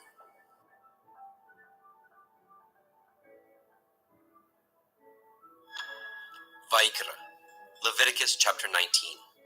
And Yahuwah spoke unto Moshe, saying, Speak unto all the assembly of the children of Yasharel, and say unto them, Ye shall be holy, for I, Yahuwah Elohaikum, am holy. Ye shall fear every man his mother and his father, and guard my Shabbathot. I am Yahuwah Elohaikum. Turn ye not unto idols, nor make to yourselves molten Elohim. I am Yahuwah Elohaikum. And if ye offer a sacrifice of peace offerings unto Yahuwah, ye shall offer it at your own will. It shall be eaten the same day ye offer it, and on the morrow. And if aught remain unto the third day, it shall be burnt in the fire. And if it be eaten at all on the third day, it is abominable. It shall not be accepted. Therefore everyone that eats it shall bear his iniquity, because he has profaned the hallowed thing of Yahuwah, and that soul shall be cut off from among his people. And when ye reap the harvest of your land, ye shall not wholly reap the corners of your field, neither shall you gather the gleanings of your harvest. And you shall not glean your vineyard, neither shall you gather every grape of your vineyard. You shall leave them for the poor and stranger. I am Yahuwah Elohaikum. Ye shall not steal, neither deal falsely, neither lie one to another. And ye shall not swear by my name falsely, neither shall you profane the name of your Elohim. I am Yahuwah. You shall not defraud your neighbor, neither rob him. The wages of him that is hired shall not abide with you all night until the morning. You shall not curse the deaf, nor put a stumbling block before the blind, but shall fear your Elohim. I am Yahuwah. Ye shall do no unrighteousness in judgment. You shall not respect the person of the poor, nor honor the person of the mighty, but in righteousness shall you judge your neighbor. You shall not go up and down as a talebearer among your people, neither shall you stand against the blood of your neighbor. I am Yahuwah. You shall not hate your brother in your heart. You shall in any wise rebuke your neighbor, and not suffer sin upon him. You shall not avenge, nor bear any grudge against the children of your people, but you shall love your neighbor as yourself. I am Yahuwah. Ye shall guard my statutes. You shall not let your cattle gender with a diverse kind. You shall not sow your field with mingled seed, neither shall a garment mingled of linen and woolen come upon you. And whosoever lies carnally with a woman that is a bondmaid, betrothed to a man, and not at all redeemed, nor freedom given her, she shall be scourged. They shall not be put to death, because she was not free. And he shall bring his trespass offering unto Yahuwah, unto the door of the tabernacle of the assembly, even a ram for a trespass offering. And the priest shall make an atonement for him with the ram of the trespass offering before Yahuwah, for his sin which he has done, and the sin which he has done shall be forgiven him. And when ye come into the land, and shall have planted all manner of trees for food, then ye shall count the fruit thereof as uncircumcised. 3 years shall it be as uncircumcised unto you. It shall not be eaten of. But in the 4th year, all the fruit thereof shall be holy to praise Yahuwah withal. And in the 5th year shall ye eat of the fruit thereof, that it may yield unto you the increase thereof. I am Yahuwah Elohaikum. Ye shall not eat anything with the blood, neither shall ye use enchantment, nor practice sorcery. You shall not round the corners of your heads, neither shall you mar the corners of your beard. You shall not make any cuttings in your flesh for the dead, nor print any marks upon you. I am Yahuwah. Do not prostitute your daughter, to cause her to be a whore, lest the land fall to whoredom, and the land become full of wickedness. Ye shall guard my Shabbathot, and reverence my sanctuary. I am Yahuwah. Regard not them that have familiar spirits, Neither seek after wizards to be defiled by them. I am Yahuwah Elohaikim. You shall rise up before the gray head, and honor the face of the old man, and fear your Elohim. I am Yahuwah. And if a stranger sojourn with you in your land, ye shall not vex him. But the stranger that dwells with you shall be unto you as one born among you, and you shall love him as yourself. For ye were strangers in the land of Mitzrayim. I am Yahuwah Elohaikim. Ye shall do no unrighteousness in judgment, in meat yard, in weight, or in measure. Just balances, just weights, a just ephah, and a just hin shall ye have. I am Yahuwah Elohaikim, which brought you out of the land of Mitzrayim. Therefore shall ye guard all my statutes, and all my judgments, and do them. I am Yahuwah.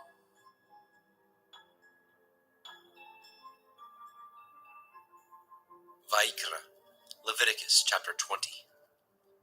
And Yahuwah spoke unto Moshe, saying, Again you shall say to the children of Yasharel, whosoever he be of the children of Yasharel, or of the strangers that sojourn in Yasharel, that gives any of his seed unto Molech, he shall surely be put to death. The people of the land shall stone him with stones. And I will set my face against that man, and I will cut him off from among his people, because he has given of his seed unto Molech, to defile my sanctuary, and to profane my holy name. And if the people of the land do any ways hide their eyes from the man, when he gives of his seed unto Molech, and kill him not, then I will set my face against that man, and against his family, and will cut him off, and all that go a-whoring after him, to commit whoredom with Molech, from among their people. And the soul that turns after such as have familiar spirits, and after wizards, to go a-whoring after them, I will even set my face against that soul, and will cut him off from among his people. Sanctify yourselves, therefore, and be ye holy, for I am Yahuwah Elohaikim, and ye shall guard my statutes, and do them. I am Yahuwah Mekodishkim. For everyone that curses his father or his mother shall surely be put to death. He has cursed his father or his mother, his blood shall be upon him. And the man that breaks wedlock with another man's woman, even he that breaks wedlock with his neighbor's woman, the man and the woman that breaks wedlock shall surely be put to death. And the man that lies with his father's woman has uncovered his father's nakedness. Both of them shall surely be put to death. Their blood shall be upon them. And if a man lie with his daughter-in-law, both of them shall surely be put to death. They have wrought confusion. Their blood shall be upon them. If a man also lie with mankind, as he lies with a woman, both of them have committed an abomination. They shall surely be put to death. Their blood shall be upon them. And if a man take a woman and her mother, it is wickedness. They shall be burnt with fire, both he and they, that there be no wickedness among you. And if a man lie with a beast, he shall surely be put to death, and ye shall slay the beast. And if a woman approach unto any beast and lie down thereto, you shall kill the woman and the beast. They shall surely be put to death. Their blood shall be upon them. And if a man shall take his sister, his father's daughter, or his mother's daughter, and see her nakedness, and she see his nakedness, it is a wicked thing, and they shall be cut off in the sight of their people. He has uncovered his sister's nakedness. He shall bear his iniquity. And if a man shall lie with a woman having her sickness, and shall uncover her nakedness, he has discovered her fountain, and she has uncovered the fountain of her blood, and both of them shall be cut off from among their people. And you shall not uncover the nakedness of your mother's sister, nor of your father's sister, for he uncovers his near kin. They shall bear their iniquity.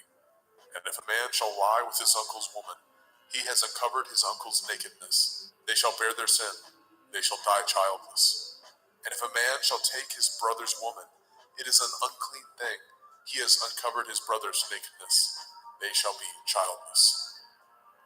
Ye shall therefore guard all my statutes and all my judgments, and do them, that the land whither I bring you to dwell therein spew you not out.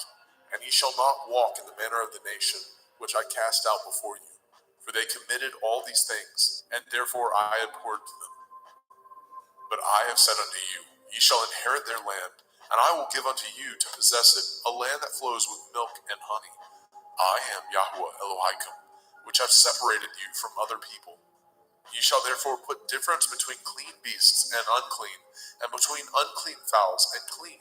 And ye shall not make your souls abominable by beast, or by fowl, or by any manner of living thing that creeps on the ground, which I have separated from you as unclean.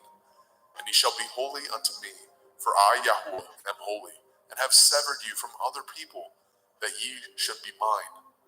A man also, or a woman that has a familiar spirit, or that is a wizard, shall surely be put to death. They shall stone them with stones. Their blood shall be upon them. Vayikra, Leviticus chapter 21. And Yahweh said unto Moshe, Speak unto the priests, the sons of Aharon, and say unto them, There shall none be defiled for the dead among his people. For his kin that is near unto him, that is, for his mother and for his father, and for his son, and for his daughter, and for his brother, and for his sister a virgin, that is nigh unto him, which has had no man, for her may he be defiled. But he shall not defile himself, being a chief among his people, to profane himself. They shall not make baldness upon their head, neither shall they shave off the corners of their beard, nor make any cuttings in their flesh. They shall be holy unto their Elohim, and not profane the name of their Elohim. For the offerings of Yahuwah made by fire, and the bread of their Elohim they do offer. Therefore they shall be holy. They shall not take a woman that is a whore, or profane, neither shall they take a woman put away from her man, for he is holy unto his Elohim. You shall sanctify him therefore, for he offers the bread of your Elohim. He shall be holy unto you, for I, Yahuwah, which sanctify you, am holy. And the daughter of any priest, if she profane herself by playing the whore, she profanes her father, she shall be burnt with fire. And he that is high priest among his brethren, upon whose head the anointing oil was poured, and that is consecrated to put on the garments, shall not uncover his head, nor rend his clothes.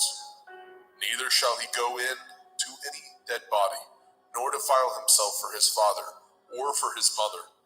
Neither shall he go out of the sanctuary, nor profane the sanctuary of his Elohim. For the crown of the anointing oil of his Elohim is upon him. I am Yahuwah. And he shall take a woman in her virginity, a widow or a divorced woman, or profane, or a harlot. These shall he not take, but he shall take a virgin of his own people to be his woman. Neither shall he profane his seed among his people, for I, Yahuwah, do sanctify him.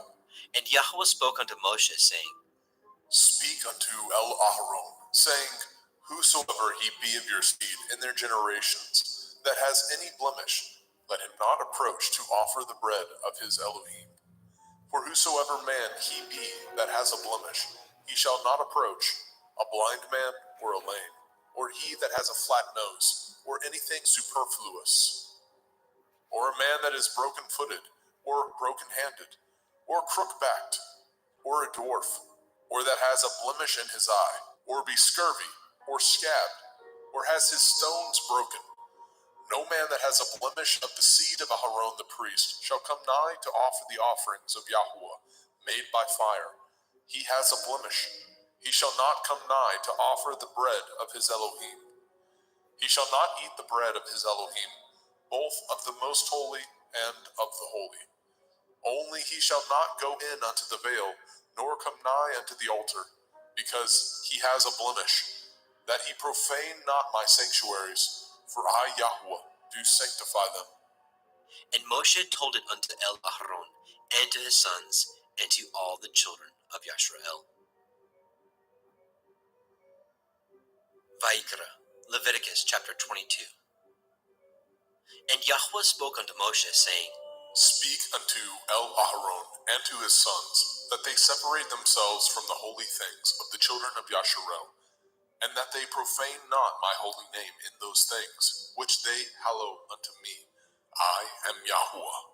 Say unto them, Whosoever he be of all your seed among your generations, that goes unto the holy things, which the children of Yasharel hallow unto Yahuwah, having his uncleanness upon him, that soul shall be cut off from my presence. I am Yahuwah. What man soever of the seed of Aaron is a leper, or has a running issue, he shall not eat of the holy things until he be clean. And whoso touches anything that is unclean by the dead, or a man whose seed goes from him, or whosoever touches any creeping thing, whereby he may be made unclean, or a man of whom he may take uncleanness, whatsoever uncleanness he has, the soul which has touched any such thing shall be unclean until evening, and shall not eat of the holy things, unless he wash his flesh with water. And when the sun is down, he shall be clean, and shall afterward eat of the holy things, because it is his food. That which dies of itself, or is torn with beasts, he shall not eat, to defile himself therewith. I am Yahuwah. They shall therefore guard my ordinance, lest they bear sin for it, and die therefore. If they profane it, I, Yahuwah, do sanctify them. There shall no stranger eat of the holy thing. A sojourner of the priest, or a hired servant, shall not eat of the holy thing. But if the priest buy any soul with his money, he shall eat of it, and he that is born in his house, they shall eat of his meat. If the priest's daughter also be married unto a stranger, she may not eat of an offering of the holy things. But if the priest's daughter be a widow or divorced, and have no child, and is returned unto her father's house, as in her youth, she shall eat of her father's meat, but there shall no stranger eat thereof. And if a man eat of the holy thing unwittingly, then he shall put the fifth part thereof unto it, and shall give it unto the priest with the holy thing. And they shall not profane the holy things of the children of Yasharel, which they offer unto Yahuwah, or suffer them to bear the iniquity of trespass, when they eat their holy things. For I, Yahuwah, do sanctify them.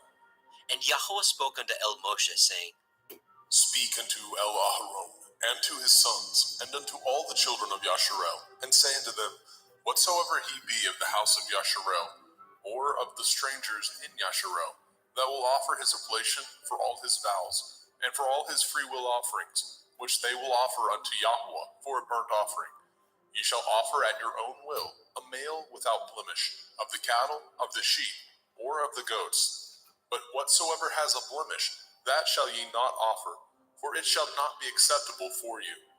And whosoever offers a sacrifice of peace offerings unto Yahuwah to accomplish his vow, or a freewill offering in cattle or sheep, it shall be perfect to be accepted. There shall be no blemish therein. Blind or broken, or maimed, or having a running sword, or scurvy, or scab, ye shall not offer these unto Yahuwah, nor make an offering by fire of them upon the altar unto Yahuwah. Either a bullock or a lamb that has anything superfluous or lacking in his parts, that may you offer for a freewill offering, but for a vow it shall not be accepted. Ye shall not offer unto Yahuwah that which is bruised, or crushed, or broken, or cut, neither shall ye make any offerings thereof in your land. Neither from a stranger's hand shall ye offer the bread of your Elohim of any of these, because their corruption is in them, and blemishes be in them. They shall not be accepted for you. And Yahuwah spoke unto Moshe, saying, When a bullock or a sheep or a goat is brought forth, then it shall be 7 days under the dam, and from the 8th day and thenceforth it shall be accepted for an offering made by fire unto Yahuwah. And whether it be cow or ewe, ye shall not kill it, and her young, both in 1 day. And when ye offer a sacrifice of thanksgiving unto Yahuwah, offer it at your own will. On the same day it shall be eaten up. Ye shall leave none of it until the morrow. I am Yahuwah. Therefore shall ye guard my commandments, and do them. I am Yahuwah. Neither shall ye profane my holy name, but I will be hallowed among the children of Yasharel. I am Yahuwah, which hallow you, that brought you out of the land of Mizraim, to be your Elohim. I am Yahuwah.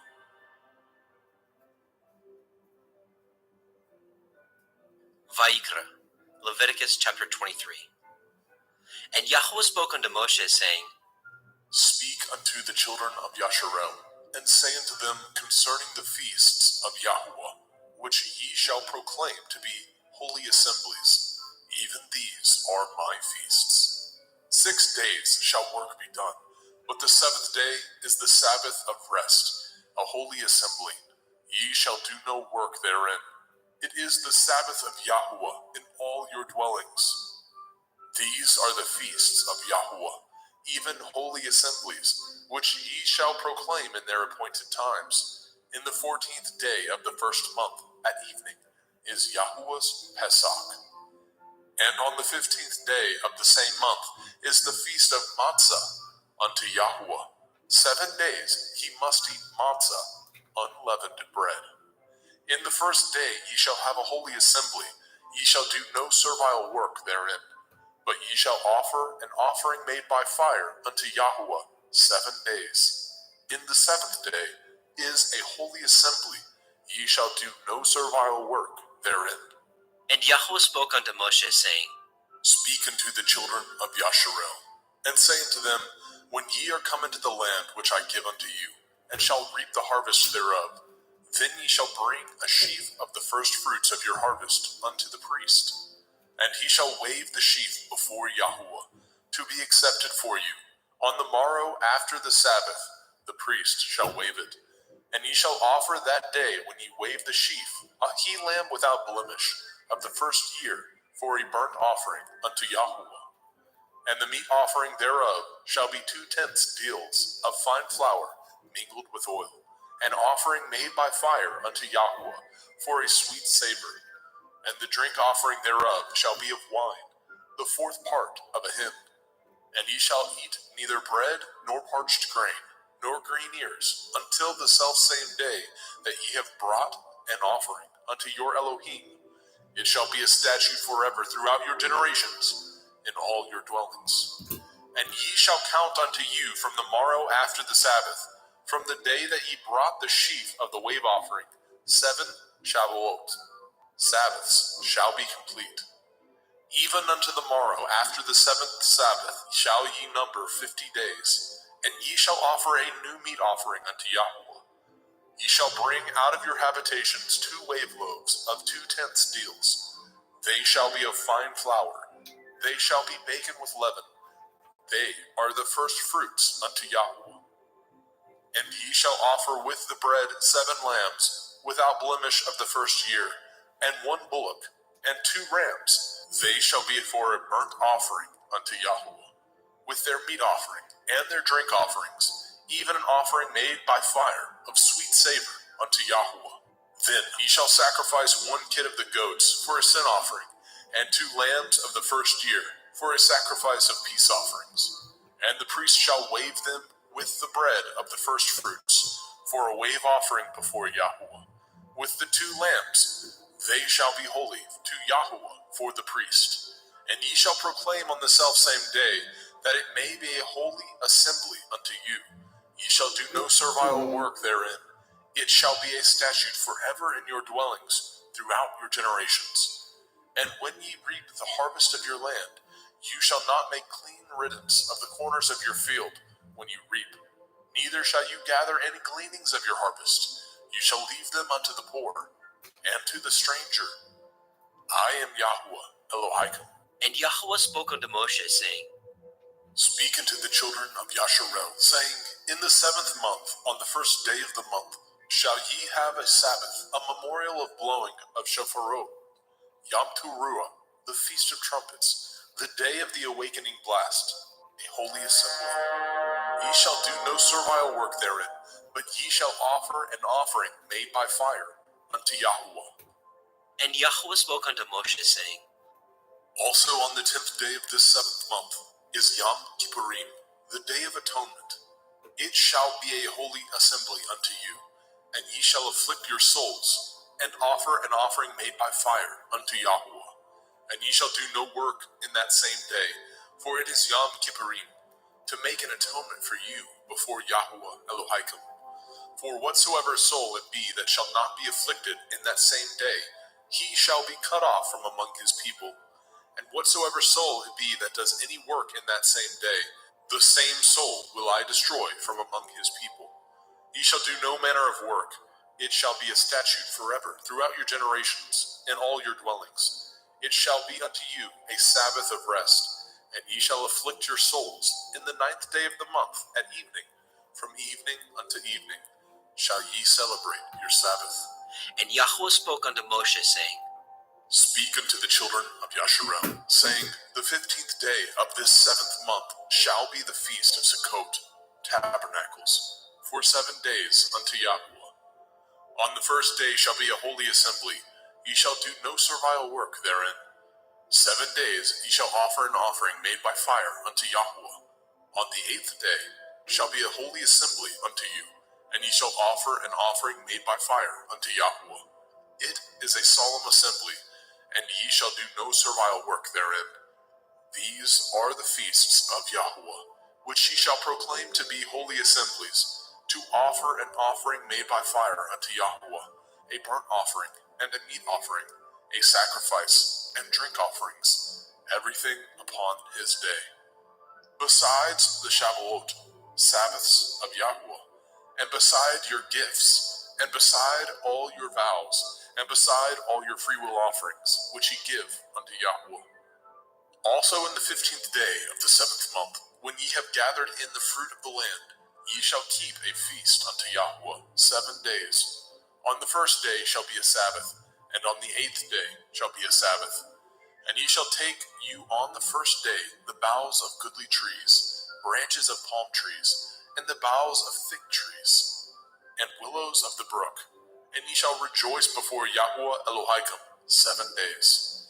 And ye shall keep it a feast unto Yahweh 7 days in the year. It shall be a statute forever in your generations. Ye shall celebrate it in the 7th month. Ye shall dwell in sukkahs, booths, 7 days. All that are Yasharel born shall dwell in sukkahs. That your generations may know that I made the children of Yasharel to dwell in sukkahs, when I brought them out of the land of Mitzrayim. I am Yahweh Elohim. And Moshe declared unto the children of Yasharel the feasts of Yahweh.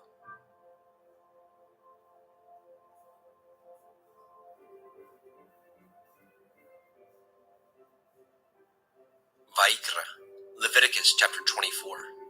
And Yahweh spoke unto Moshe, saying, Command the children of Yasharel that they bring unto you pure olive oil, beaten for the light, to cause the lamps to burn continually, without the veil of the testimony.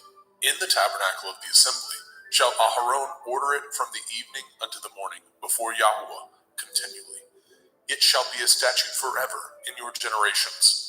He shall order the lamps upon the pure menorah, 7-branched candlestick, before Yahweh continually.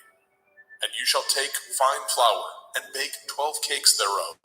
2 tenths deals shall be in 1 cake. And you shall set them in 2 rows, 6 on a row, upon the pure table before Yahweh. And you shall put pure frankincense upon each row, that it may be on the bread for a memorial, even a memorial made by fire unto Yahweh. Every Sabbath he shall set it in order before Yahweh continually, being taken from the children of Yasharel by an everlasting covenant. And it shall be Aharon and his sons, and they shall eat it in the holy place, for it is most holy unto him of the offerings of Yahweh made by fire, by a perpetual statute. And the son of a Yashareliteth woman, whose father was a Mitzri, went out among the children of Yasharel. And this son of the Yashareliteth woman and a man of Yasharel strove together in the camp. And the Yashareliteth woman's son blasphemed the name of Yahweh and cursed. And they brought him unto Moshe, and his mother's name was Shelomith, the daughter of Divri, of the tribe of Dan. And they put him in ward, that the mind of Yahweh might be showed them. And Yahweh spoke unto Moshe, saying, Bring forth him that has cursed without the camp, and let all that heard him lay their hands upon his head, and let all the assembly stone him. And you shall speak unto the children of Yasharel, saying, Whosoever curses his Elohim shall bear his sin. And he that blasphemes the name of Yahweh, he shall surely be put to death. And all the assembly shall certainly stone him, as well the stranger, as he that is born in the land. When he blasphemes the name of Yahweh, shall be put to death. And he that kills any man shall surely be put to death. And he that kills a beast shall make it good, beast for beast. And if a man cause a blemish in his neighbor, as he has done, so shall it be done to him. Breach for breach, eye for eye, tooth for tooth.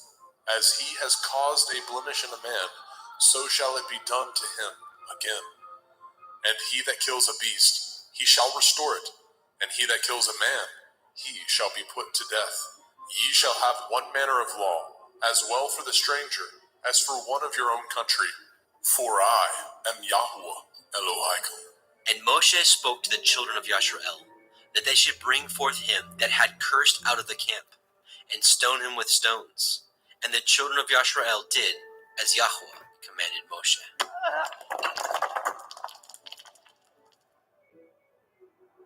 Vayikra, Leviticus chapter 25.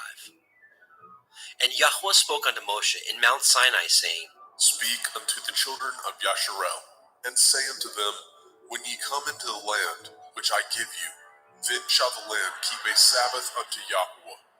6 years you shall sow your field, and 6 years you shall prune your vineyard, and gather in the fruit thereof. But in the 7th year shall be a Sabbath of rest unto the land, a Sabbath for Yahuwah. You shall neither sow your field, nor prune your vineyard. That which grows of its own accord of your harvest you shall not reap, neither gather the grapes of your vine undressed, for it is a year of rest unto the land. And the Sabbath of the land shall be food for you and for your servant, and for your maid, and for your hired servant, and for your stranger that sojourns with you, and for your cattle, and for the beasts that are in your land, shall all the increase thereof be meat. And you shall number 7 Shabbathot, Sabbaths of years unto you, 7 times 7 years, and the space of the 7 Shabbathot of years shall be unto you 49 years. Then shall you cause the shofar of the Jubilee to sound on the 10th day of the 7th month, in Yom Kippurim, the Day of Atonement, shall ye make the shofar sound throughout all your land. And ye shall hallow the 50th year, and proclaim liberty throughout all the land unto all the inhabitants thereof. It shall be a jubilee unto you, and ye shall return every man unto his possession, and ye shall return every man unto his family. A jubilee shall that 50th year be unto you. Ye shall not sow, neither reap that which grows of itself in it, nor gather the grapes in it of your vine undressed. For it is the Jubilee, it shall be holy unto you. Ye shall eat the increase thereof out of the field. In the year of this Jubilee, ye shall return every man unto his possession. And if ye sell aught unto your neighbor, or buy aught of your neighbor's hand, ye shall not oppress one another. According to the number of years after the Jubilee, you shall buy of your neighbor, and according unto the number of years of the fruits, he shall sell unto you. According to the multitude of years, you shall increase the price thereof, and according to the fewness of years, you shall diminish the price of it. For according to the number of the years of the fruits, he sells unto you. Ye shall not therefore oppress one another, but you shall fear your Elohim, for I am Yahuwah Elohaikum. Wherefore ye shall do my statutes, and guard my judgments, and do them, and ye shall dwell in the land in safety. And the land shall yield her fruit, and ye shall eat your fill, and dwell therein in safety. And if ye say, What shall we eat the 7th year? Behold, we shall not sow, nor gather in our increase. Then I will command my blessing upon you in the 6th year, and it shall bring forth fruit for 3 years. And ye shall sow the 8th year, and eat yet of old fruit until the 9th year. Until her fruits come in, ye shall eat of the old store. The land shall not be sold forever, for the land is mine, and ye are strangers and sojourners with me. And in all the land of your possession ye shall grant a redemption for the land. If your brother be waxen poor, and has sold away some of his possession, And if any of his kin come to redeem it, then shall he redeem that which his brother sold.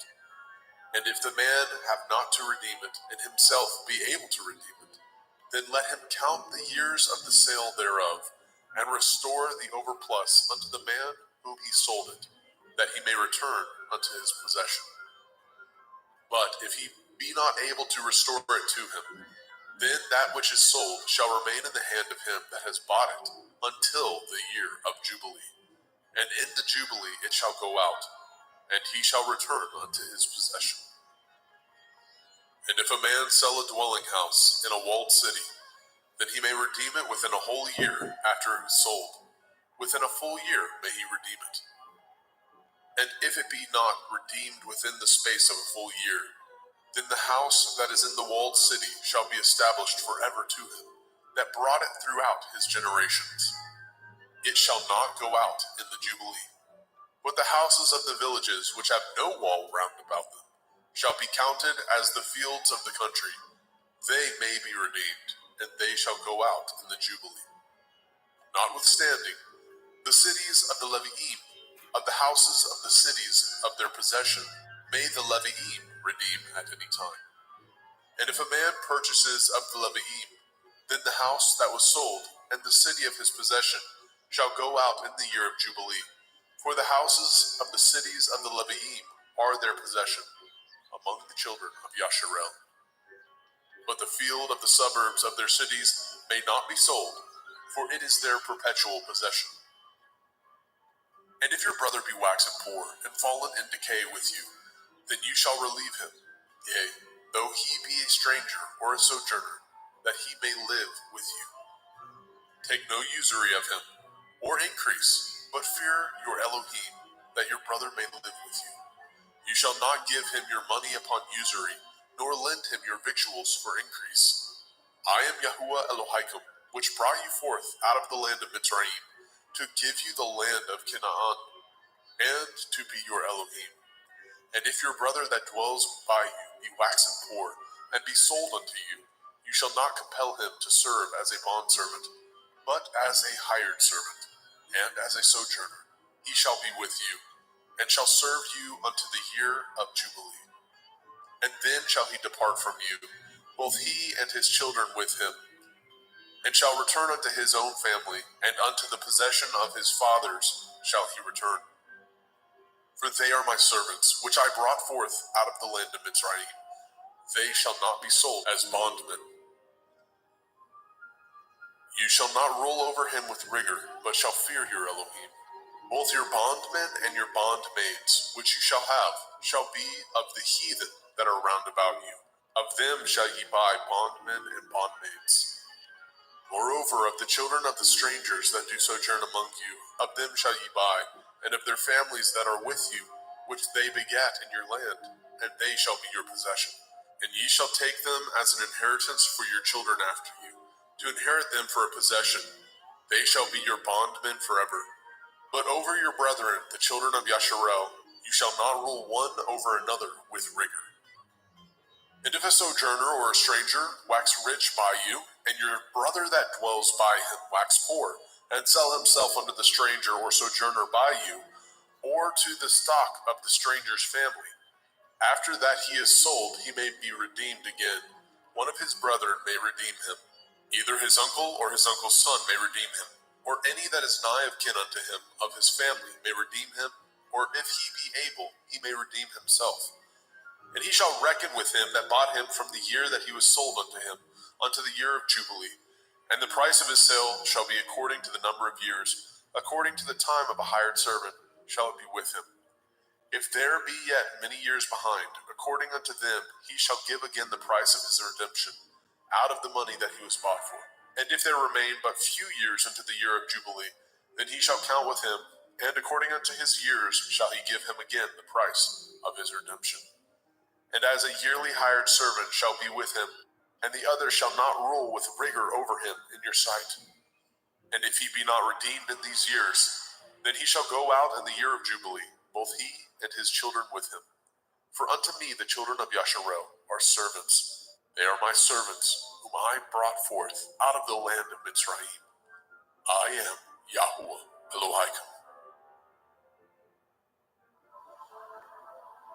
Vaikra, Leviticus chapter 26. Ye shall make you no idols, nor graven image, neither rear you up a standing image, neither shall ye set up any image of stone in your land, to bow down unto it. For I am Yahuwah Elohaikum. Ye shall guard my Sabbaths, and reverence my sanctuary. I am Yahuwah. If ye walk in my statutes, and guard my commandments, and do them, then I will give you rain in due season, and the land shall yield her increase, and the trees of the field shall yield their fruit. And your threshing shall reach unto the vintage, and the vintage shall reach unto the sowing time. And ye shall eat your bread to the full, and dwell in your land safely. And I will give peace in the land, lying down with nothing to fear, and the Sabbath of life. Though evil be part of the land, there is no sword to bring in the land. And ye shall chase your enemies, and they shall fall before you by the sword. And 5 of you shall chase 100, and 100 of you shall put 10,000 to flight. And your enemies shall fall before you by the sword. For I will have respect unto you, and make you fruitful, and multiply you, and establish my covenant with you. And ye shall eat old store, and bring forth the old because of the new. And I will set my tabernacle among you, and my soul shall not abhor you. And I will walk among you, and will be your Elohim, and ye shall be my people. I am Yahuwah Elohaikum, which brought you forth out of the land of Mitzrayim, that ye should not be their bondmen. And I have broken the bands of your yoke, and made you go upright. But if ye will not hearken unto me, and will not do all these commandments, and if ye shall despise my statutes, or if your soul abhor my judgments, so that ye will not do all my commandments, but that ye break my covenant, I also will do this unto you. I will even appoint over you terror, consumption, and the burning on, that shall consume the eyes, and cause sorrow of heart, and ye shall sow your seed in vain, for your enemies shall eat it.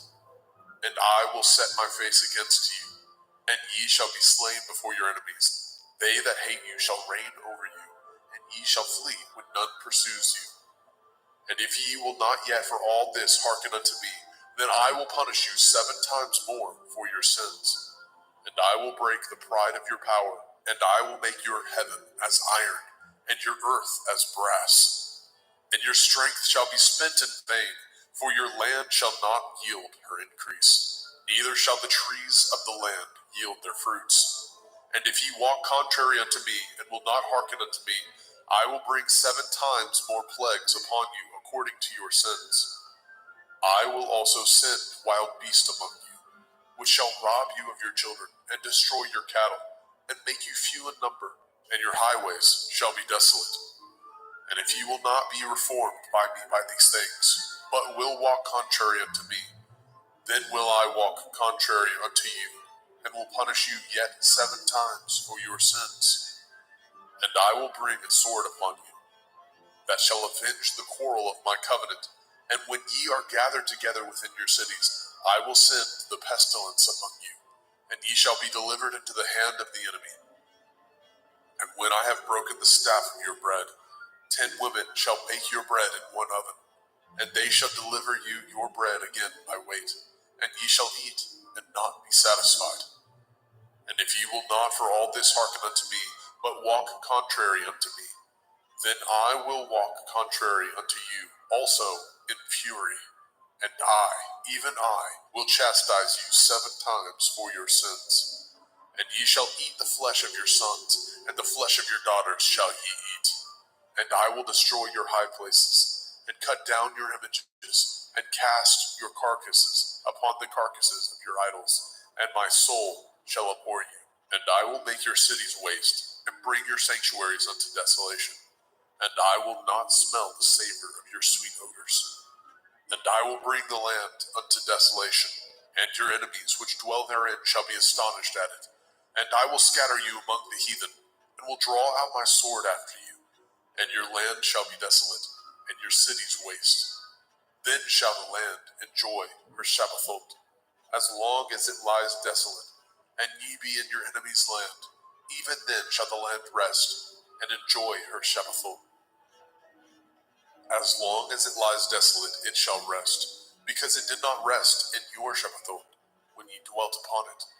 And upon them that are left alive of you, I will send a faintness into their hearts, in the land of their enemies, and the sound of a shaken leaf shall chase them, and they shall flee as fleeing from a sword, and they shall fall when none pursues. And they shall fall one upon another, as it were before a sword, when none pursues. And ye have no power to stand before your enemies. And ye shall perish among the heathen, and the land of your enemies shall eat you up. And they that are left of you shall pine away in their iniquity, in your enemies' lands, and also in the iniquities of their fathers shall they pine away with them. If they shall confess their iniquity, and the iniquity of their fathers, with their transgressions which they transgressed against me, and that also they have walked contrary unto me, and that I also have walked contrary unto them, and have brought them into the land of their enemies, if then their uncircumcised heart be humbled, and they then accept of the punishment of their iniquity, then I will remember my covenant with Yaakov, and also my covenant with Yitzhak, and also my covenant with Abraham will I remember, and I will remember the land. The land also shall be left of them, and shall enjoy her Shabbathot, while she lies desolate without them. And they shall accept of the punishment of their iniquity, because they despised my judgments, and because their soul abhorred my statutes. And yet, for all that, when they be in the land of their enemies, I will not cast them away, neither will I abhor them, to destroy them utterly, and to break my covenant with them. For I am Yahweh Elohim. But I will for their sakes remember the covenant of their ancestors, whom I brought forth out of the land of Mitzrayim, in the sight of the heathen, that I might be their Elohim. I am Yahweh. These are the commandments and judgments and Torah, which Yahweh made between him and the children of Yisrael in Mount Sinai by the hand of Moshe.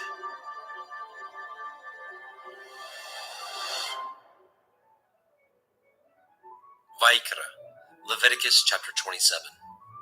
And Yahweh spoke unto Moshe, saying, Speak unto the children of Yasharel, and say unto them, When a man shall make a singular vow, the persons shall be for Yahuwah by your estimation. And your estimation shall be of the male from 20 years old, even unto 60 years old. Even your estimation shall be 50 shekels of silver, after the shekel of the sanctuary. And if it be a female, then your estimation shall be 30 shekels. And if it be from 5 years old, even unto 20 years old, then your estimation shall be of the male 20 shekels, and for the female 10 shekels. And if it be from a month old, even unto 5 years old, then your estimation shall be of the male 5 shekels of silver, and for the female your estimation shall be 3 shekels of silver. And if it be from 60 years old and above, if it be a male, then your estimation shall be 15 shekels, and for the female 10 shekels.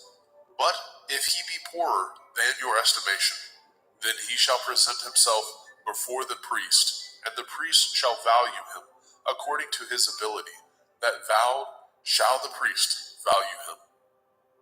And if it be a beast, whereof men bring an offering unto Yahuwah, all that any man gives of such unto Yahuwah shall be holy. He shall not alter it, nor change it, a good for a bad, or a bad for a good. And if he shall at all change beast for beast, then it and the exchange thereof shall be holy. And if it be any unclean beast, of which they do not offer a sacrifice unto Yahuwah, then he shall present the beast before the priest. And the priest shall value it, whether it be good or bad, as you value it. Who are the priest, so shall it be.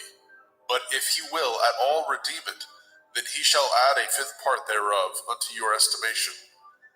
And when a man shall sanctify his house to be holy unto Yahuwah, Then the priest shall estimate it, whether it be good or bad. As the priest shall estimate it, so shall it stand. And if he that sanctified it will redeem his house, then he shall add the fifth part of the money of your estimation unto it, and it shall be his. And if a man shall sanctify unto Yahuwah some part of a field of his possession, then your estimation shall be according to the seed thereof. A omer of barley seed shall be valued at 50 shekels of silver. If he sanctify his field from the year of Jubilee, according to your estimation, it shall stand. But if he sanctify his field after the Jubilee, then the priest shall reckon unto him the money according to the years that remain, even unto the year of Jubilee, and it shall be abated from your estimation. And if he that sanctified the field will in any wise redeem it, then he shall add the fifth part of the money of your estimation unto it, and it shall be assured to him. And if he will not redeem the field, or if he have sold the field to another man, it shall not be redeemed any more. But the field, when it goes out in the Jubilee, shall be holy unto Yahuwah. As a field devoted, the possession thereof shall be the priest's. And if a man sanctify unto Yahuwah a field which he has bought, which is not of the fields of his possession, then the priest shall reckon unto him the worth of your estimation, even unto the year of the Jubilee. And he shall give your estimation in that day as a holy thing unto Yahuwah. In the year of the Jubilee, the field shall return unto him of whom it was bought, even to him to whom the possession of the land did belong. And all your estimation shall be according to the shekel of the sanctuary. 20 gerahs shall be the shekel. Only the firstling of the beasts, which should be Yahuwah's firstling. No man shall sanctify it, whether it be ox or sheep. It is Yahuwah's. And if it be of an unclean beast, and he shall redeem it according to your estimation, and shall add a fifth part of it thereto, or if it be not redeemed, then it shall be sold according to your estimation. Notwithstanding, no devoted thing that a man shall devote unto Yahuwah of all that he has, both of man and beast, and of the field of his possession, shall be sold or redeemed. Every devoted thing is most holy unto Yahuwah. None devoted, which shall be devoted of men, shall be redeemed, but shall surely be put to death. And all the tithe of the land, whether of the seed of the land, or of the fruit of the tree, is Yahuwah's. It is holy unto Yahuwah. And if a man shall at all redeem aught of his tithes, he shall add thereto the fifth part thereof. And concerning the tithe of the herd, or of the flock, even of whatsoever passes under the rod, the 10th shall be holy unto Yahuwah. He shall not search whether it be good or bad, neither shall he change it. And if he change it at all, then both it and the change thereof shall be holy. It shall not be redeemed. These are the commandments which Yahuwah commanded Moshe for the children of Yisrael in Mount Sinai.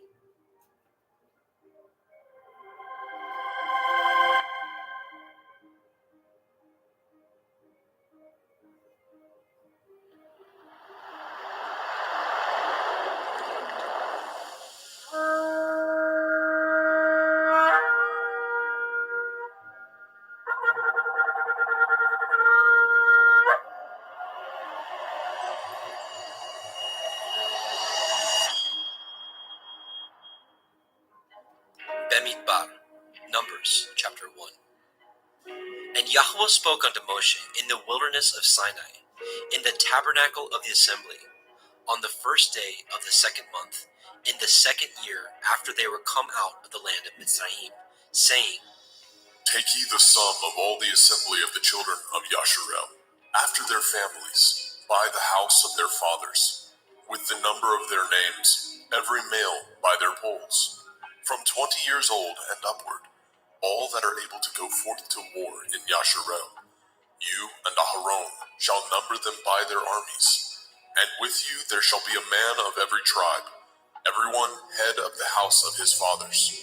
And these are the names of the men that shall stand with you. Of the tribe of Reuben, Elitzer, the son of Shedeur; of Shimon, Shalumiel, the son of Suri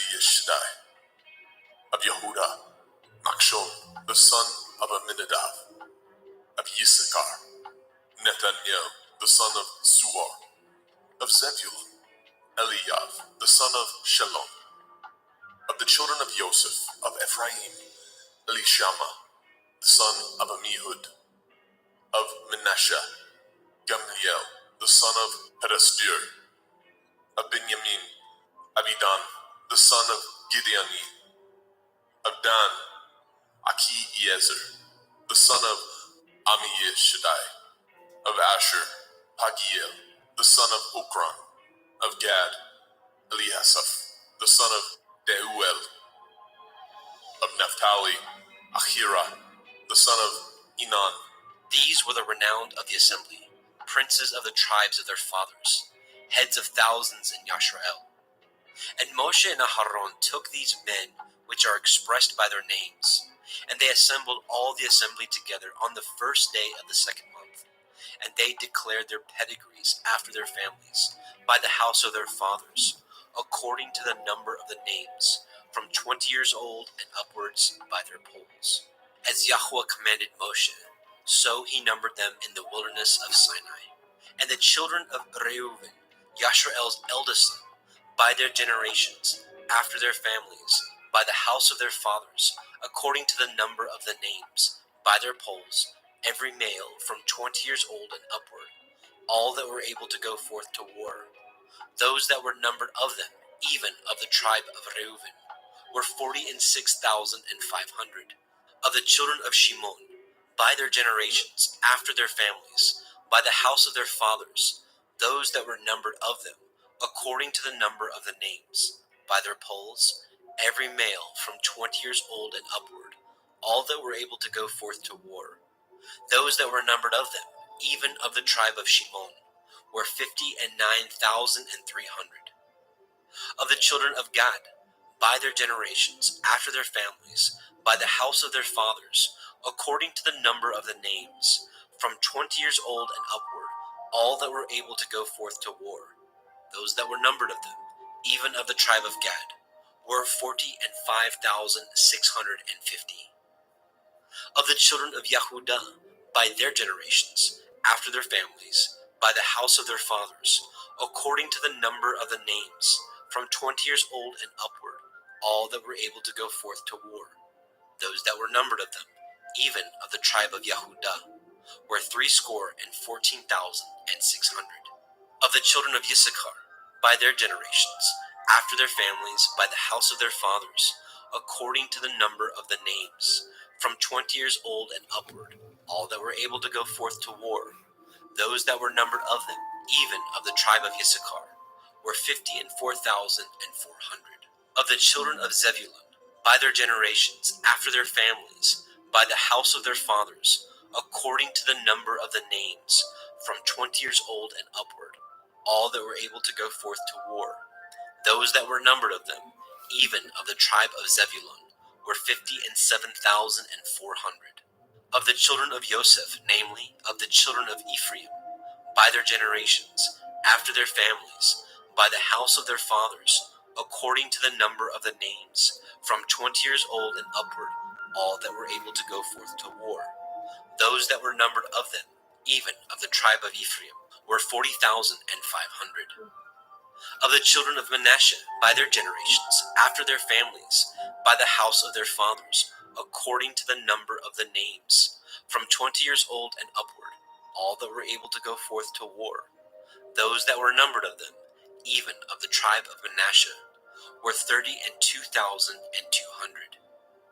Of the children of Benjamin, by their generations, after their families, by the house of their fathers, according to the number of the names, from 20 years old and upward, all that were able to go forth to war. Those that were numbered of them, even of the tribe of Benjamin, were 35,400. Of the children of Dan, by their generations, after their families, by the house of their fathers, according to the number of the names, from 20 years old and upward, all that were able to go forth to war. Those that were numbered of them, even of the tribe of Dan, were 62,700. Of the children of Asher, by their generations, after their families, by the house of their fathers, according to the number of the names, from 20 years old and upward, all that were able to go forth to war. Those that were numbered of them, even of the tribe of Asher, were 41,500. Of the children of Naphtali, through their generations, after their families, by the house of their fathers, according to the number of the names, from 20 years old and upward, all that were able to go forth to war, those that were numbered of them, even of the tribe of Naphtali, were 53,400. These are those that were numbered, which Moshe and Aharon numbered, and the princes of Yashrael, being 12 men, each one was for the house of his fathers. So were all those that were numbered of the children of Yashrael, by the house of their fathers, from 20 years old and upward, all that were able to go forth to war in Yashrael. Even all they that were numbered were 600,000 and 3,550. But the Leviim, after the tribe of their fathers, were not numbered among them.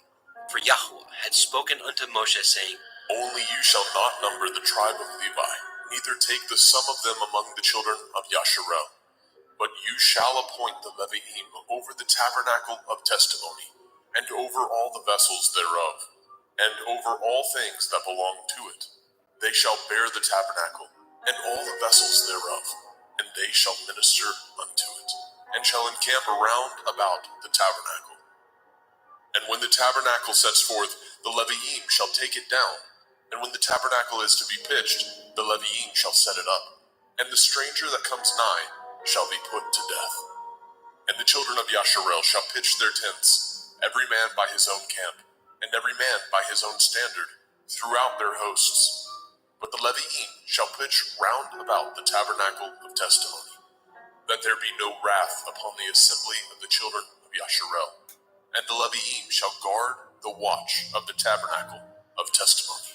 And the children of Yashrael did according to all that Yahweh commanded Moshe. So did they.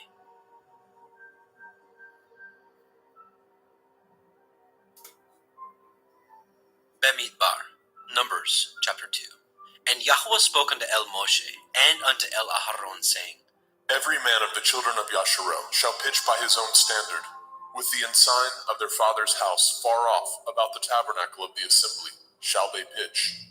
And on the east side, towards the rising of the sun, shall they of the standard of the camp of Yehuda pitch throughout their armies. And Nachshon, the son of Aminadab, shall be captain of the children of Yehuda. And his host, and those that were numbered of them, were 314,600. And those that do pitch next to him shall be the tribe of Issachar. And Nathaniel, the son of Zuar, shall be captain of the children of Issachar. And his host, and those that were numbered thereof, were 54,400. Then the tribe of Zebulun, and Eliav, the son of Chelon, shall be the captain of the children of Zebulun. And his host, and those that were numbered thereof, were 57,400. All that were numbered in the camp of Yehuda were 100,000 and 6,400 throughout their armies. These shall first set forth. On the south side shall be the standard of the camp of Reuven, according to their armies, and the captain of the children of Reuven shall be Elitzur, the son of Shedeur. And his host, and those that were numbered thereof, were 46,500. And those which pitch by him shall be the tribe of Shimon, and the captain of the children of Shimon shall be Shalumiel, the son of Surishadai. And his host, and those that were numbered of them, were 59,300. Then the tribe of Gad, and the captain of the sons of Gad shall be Eliasaph, the son of Reuel. And his host, and those that were numbered of them, were 45,650. All that were numbered in the camp of Reuven were 100,050 and 1,450 throughout their armies. And they shall set forth in the second rank. Then the tabernacle of the assembly shall set forward with the camp of the Leviim in the midst of the camp.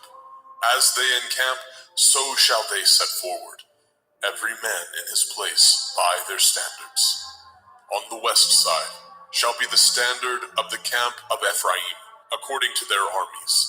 And the captain of the sons of Ephraim shall be Elishama, the son of Ammihud. And his host, and those that were numbered of them, were 40,500. And by him shall be the tribe of Manasseh, and the captain of the children of Manasseh shall be Gamliel, the son of Pedasjur. And his host, and those that were numbered of them, were 32,200. Then the tribe of Benjamin, and the captain of the sons of Benjamin shall be Abidan, the son of Gideoni. And his host, and those that were numbered of them, were 35,400.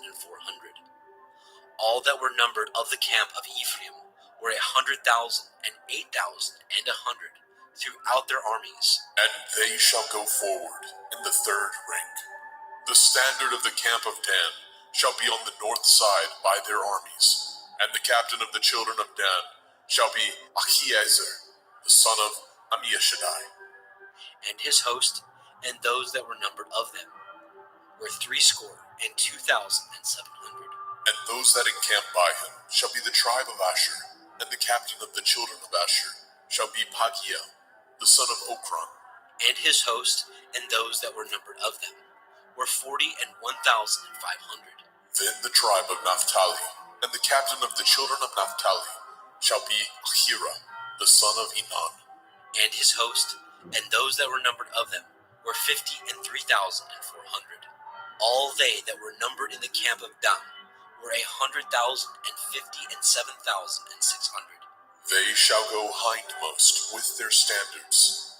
These are those which were numbered of the children of Yashrael, by the house of their fathers. All those that were numbered of the camps throughout their host were 600,000 and 3,550. But the Leviim were not numbered among the children of Yashrael, as Yahweh commanded Moshe. And the children of Yashrael did according to all that Yahweh commanded Moshe. So they pitched by their standards, and so they set forward, everyone after their families, according to the house of their fathers. Bemidbar, Numbers chapter 3. These also are the generations of Aharon and Moshe, in the day that Yahweh spoke with Moshe in Mount Sinai. And these are the names of the sons of Aharon: Nadav, the firstborn, and Abihu, Eleazar, and Ithamar. These are the names of the sons of Aharon, the priests which were anointed, whom he consecrated to minister in the priest's office. And Nadav and Abihu died before Yahweh, when they offered strange fire before Yahweh, in the wilderness of Sinai, and they had no children. And Eleazar and Ithamar ministered in the priest's office, in the sight of Aharon their father. And Yahweh spoke unto Moshe, saying, Bring the tribe of Levi near, and present them before Aharon the priest, that they may minister unto him. And they shall guard his watch, and the watch of the whole assembly before the tabernacle of the assembly, to do the service of the tabernacle. And they shall guard all the instruments of the tabernacle of the assembly, and the charge of the children of Yasharel, to do the service of the tabernacle. And you shall give the Leviim unto Aharon and to his sons. They are wholly given unto him out of the children of Yasharel. And you shall appoint Aharon and his sons, and they shall guard their priest's office, and the stranger that comes nigh shall be put to death. And Yahweh spoke unto Moshe, saying, And I, behold, I have taken the Leviim from among the children of Yasharel, instead of all the firstborn that opens the womb among the children of Yasharel. Therefore the Leviim shall be mine, because all the firstborn are mine. For on the day that I smote all the firstborn in the land of Mitzrayim, I hallowed unto me all the firstborn in Yasharel, both man and beast. Mine shall they be. I am Yahweh. And Yahweh spoke unto Moshe in the wilderness of Sinai, saying, Number the children of Levi after the house of their fathers, by their families. Every male from a month old and upward shall you number them. And Moshe numbered them according to the word of Yahweh, as he was commanded. And these were the sons of Levi by their names, Gershon, and Kohath, and Merari. And these are the names of the sons of Gershon by their families, Livni, and Shimei. And the sons of Kohath by their families, Amram, and Yitzhar, Chevron, and Uziel. And the sons of Merari by their families, Machli and Mushi. These are the families of the Leviim, according to the house of their fathers. Of Gershon was the family of the Libniim, and the family of the Shimeim. These are the families of the Gershonim. Those that were numbered of them, according to the number of all the males, from a month old and upward, even those that were numbered of them were 7,500. The families of the Gershonim shall pitch behind the tabernacle westward, and the chief of the house of the father of the Gershonim shall be Eliasaph, the son of Lael, and the charge of the sons of Gershon in the tabernacle of the assembly shall be the tabernacle, and the tent, the covering thereof, and the hanging for the door of the tabernacle of the assembly, and the hangings of the court, and the curtain for the door of the court, which is by the tabernacle, and by the altar round about, and the cords of it for all the service thereof. And of Kohath was the family of the Amramim, and the family of the Yitzharim, and the family of the Chevronim, and the family of the Uzielim. These are the families of the Kohathim. In the number of all the males, from a month old and upward, were 8,600, guarding the watch of the sanctuary. The families of the sons of Kohath shall pitch on the side of the tabernacle southward, and the chief of the house of the father of the families of the Kohathim shall be Elitzaphan, the son of Uziel, and their charge shall be the ark, and the table, and the menorah, 7-branched candlestick, and the altars, and the vessels of the sanctuary, wherewith they ministered, and the hanging, and all the service thereof. And Eleazar, the son of Aharon the priest, shall be chief over the chief of the Leviim, and have the oversight of them, that guard the watch of the sanctuary. Of Merari was the family of the Machlim, and the family of the Mushim. These are the families of Merari, and those that were numbered of them, according to the number of all the males, from a month old and upward, were 6,200. And the chief of the house of the father of the families of Merari shall be Zuriel, the son of Avihail. These shall pitch on the side of the tabernacle northward. And under the custody and charge of the sons of Merari shall be the boards of the tabernacle, and the bars thereof, and the pillars thereof, and the sockets thereof, and all the vessels thereof, and all that serves thereto, and the pillars of the court round about, and their sockets, and their pins, and their cords. But those that encamp before the tabernacle towards the east, even before the tabernacle of the assembly, eastward, shall be Moshe, and Aharon, and his sons, guarding the watch of the sanctuary, for the watch of the children of Yasharel, and the stranger that comes nigh shall be put to death. And all that were numbered of the Leviim, which Moshe and Aharon numbered at the commandment of Yahweh, throughout their families, all the males from a month old and upward, were 22,000. And Yahweh said unto El Moshe, Number all the firstborn of the males of the children of Yasharel, from a month old and upward, and take the number of their names, and you shall take the Leviim for me. I am Yahweh, instead of all the firstborn among the children of Yasharel, and the cattle of the Leviim, instead of all the firstlings among the cattle of the children of Yasharel. And Moshe numbered, as Yahweh commanded him, all the firstborn among the children of Yasharel, and all the firstborn males by the number of names, from a month old and upward, of those that were numbered of them, were 22,213. And Yahweh spoke unto El Moshe, saying, Take the Leviim, instead of all the firstborn among the children of Yasharel, and the cattle of the Leviim, instead of their cattle, and the Leviim shall be mine. I am Yahweh. And for those that are to be redeemed of the 213 of the firstborn of the children of Yasharel, which are more than the Leviim, you shall even take 5 shekels apiece by the pole.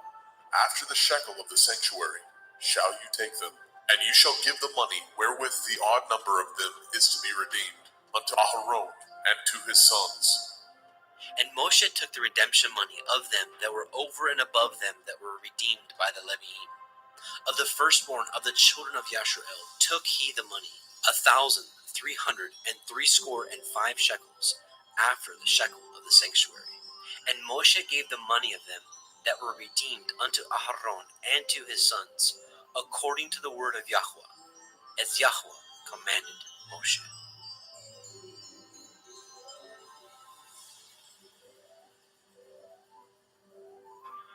Bamidbar, Numbers chapter 4.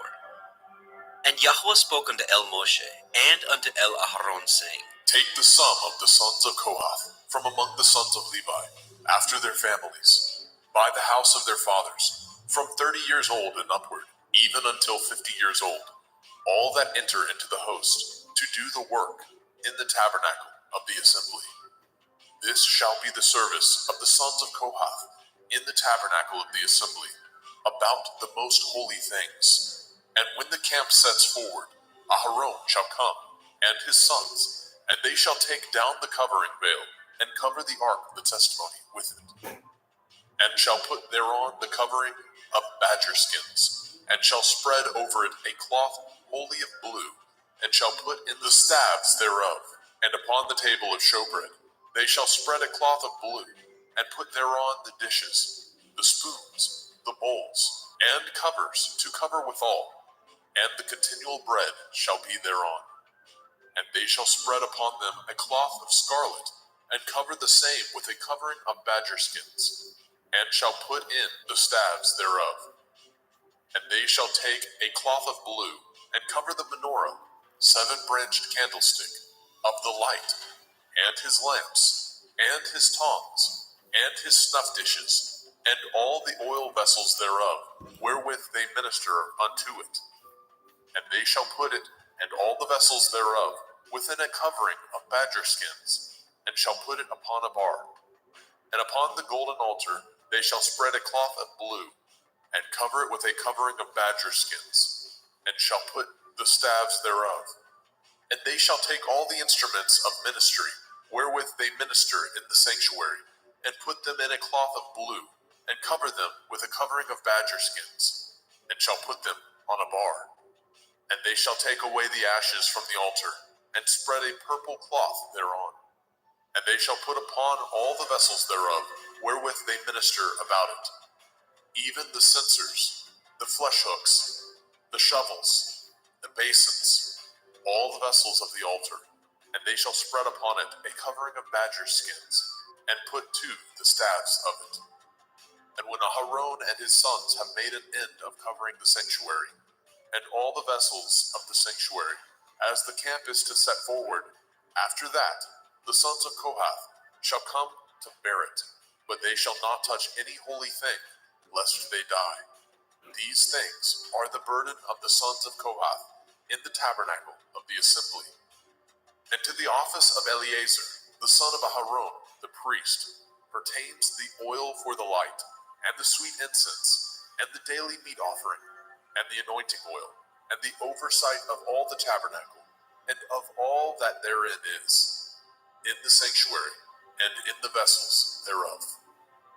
And Yahweh spoke unto El Moshe and unto El Aharon, saying, Cut ye not off the tribe of the families of the Kohathim from among the Leviim, but thus do unto them, that they may live and not die. When they approach unto the most holy things, Aharon and his sons shall go in, and appoint them every one to his service and to his burden. But they shall not go in to see when the holy things are covered, lest they die.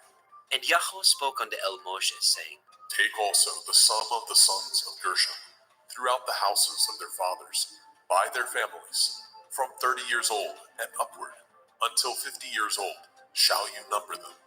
All that enter in to perform the service, to do the work in the tabernacle of the assembly. This is the service of the families of the Gershonim, to serve and for burdens. And they shall bear the curtains of the tabernacle, and the tabernacle of the assembly, his covering, and the covering of the badger skins that is above upon it, and the hanging for the door of the tabernacle of the assembly, and the hangings of the court, and the hangings for the door of the gate of the court, which is by the tabernacle, and by the altar round about, and their cords, and all the instruments of their service, and all that is made for them, so shall they serve.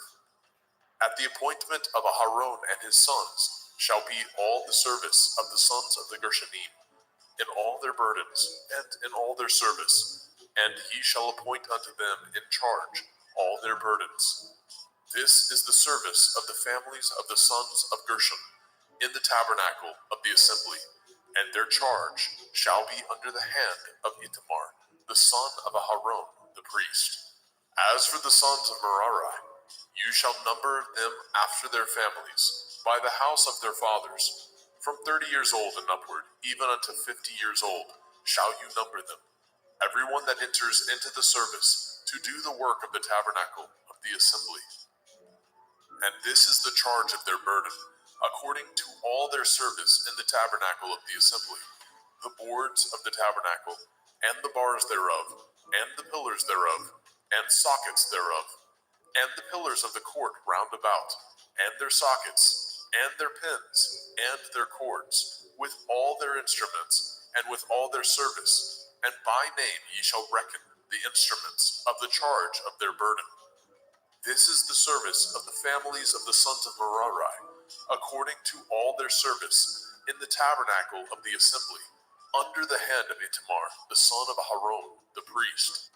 And Moshe and Aharon and the chief of the assembly numbered the sons of the Kohathim after their families, and after the house of their fathers, from 30 years old and upward, even unto 50 years old, everyone that enters into the service, for the work in the tabernacle of the assembly.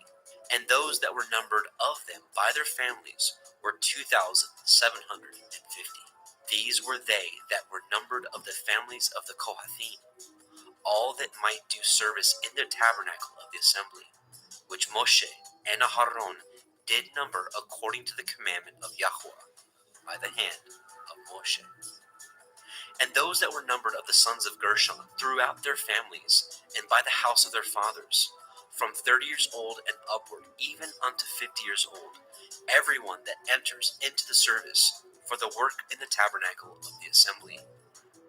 Even those that were numbered of them throughout their families, by the house of their fathers, were 2,630. These are they that were numbered of the families of the sons of Gershon, of all that might do service in the tabernacle of the assembly, whom Moshe and Aharon did number according to the commandment of Yahweh. And those that were numbered of the families of the sons of Merari, throughout their families, by the house of their fathers, from 30 years old and upward, even unto 50 years old, everyone that entered into the service for the work in the tabernacle of the assembly. Even those that were numbered of them after their families were 3,200. These be those that were numbered of the families of the sons of Merari, whom Moshe and Aharon numbered according to the word of Yahweh by the hand of Moshe. All those that were numbered of the Leviim, whom Moshe and Aharon and the chief of Yashrael numbered, after their families, and after the house of their fathers, from 30 years old and upward, even unto 50 years old, everyone that came to do the service of the ministry, and the service of the burden in the tabernacle of the assembly, even those that were numbered of them, were 8,540. According to the commandment of Yahweh, they were numbered by the hand of Moshe, everyone according to his service, and according to his burden. Thus were they numbered of him, as Yahweh commanded Moshe.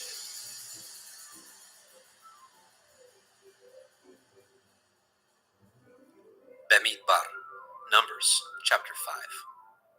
And Yahweh spoke unto El Moshe, saying, Command the children of Yasharel that they put out of the camp every leper, and everyone that has an issue, whosoever is defiled by the dead. Both male and female shall ye put out, without the camp shall ye put them, that they defile not their camp, in the midst whereof I dwell. And the children of Yashrael did so, and put them out without the camp, as Yahweh spoke unto Moshe. So did the children of Yashrael.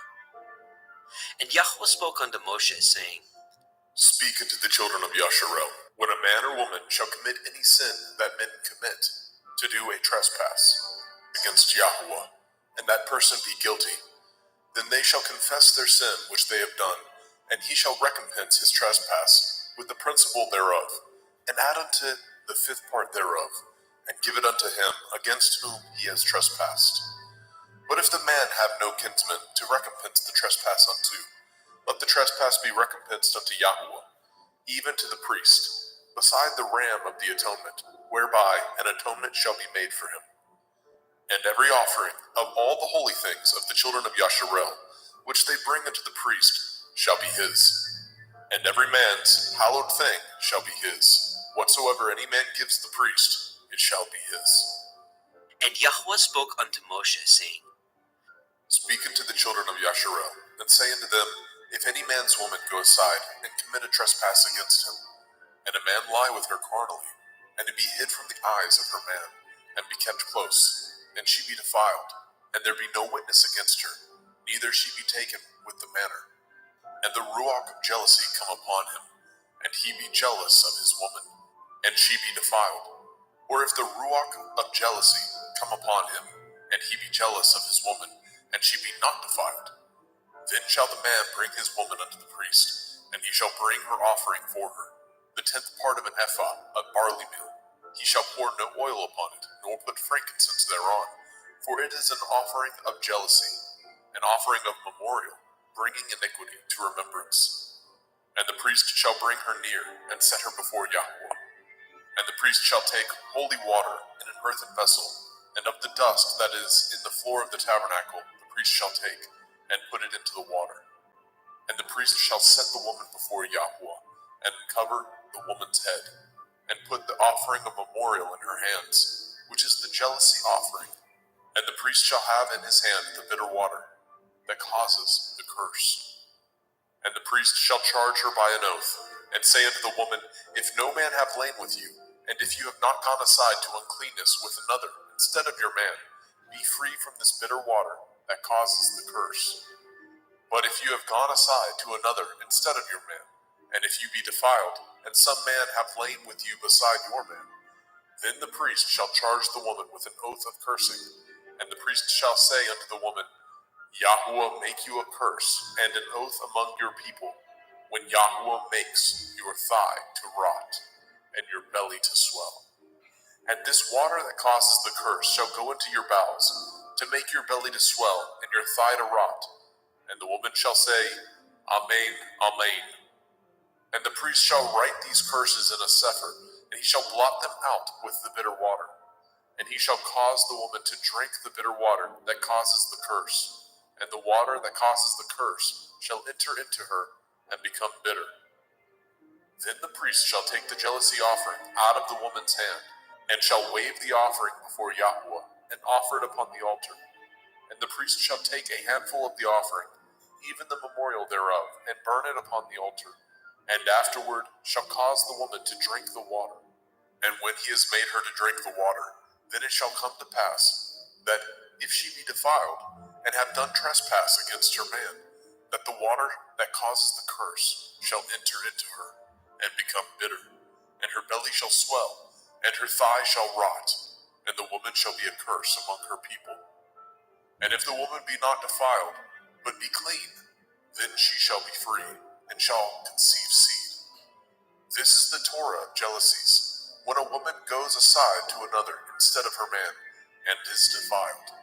Or when the ruach of jealousy come upon him, and he be jealous over his woman, and shall set the woman before Yahuwah, and the priest shall execute upon her all this Torah. Then shall the man be guiltless from iniquity, and his woman shall bear her iniquity. Bemidbar, Numbers chapter 6.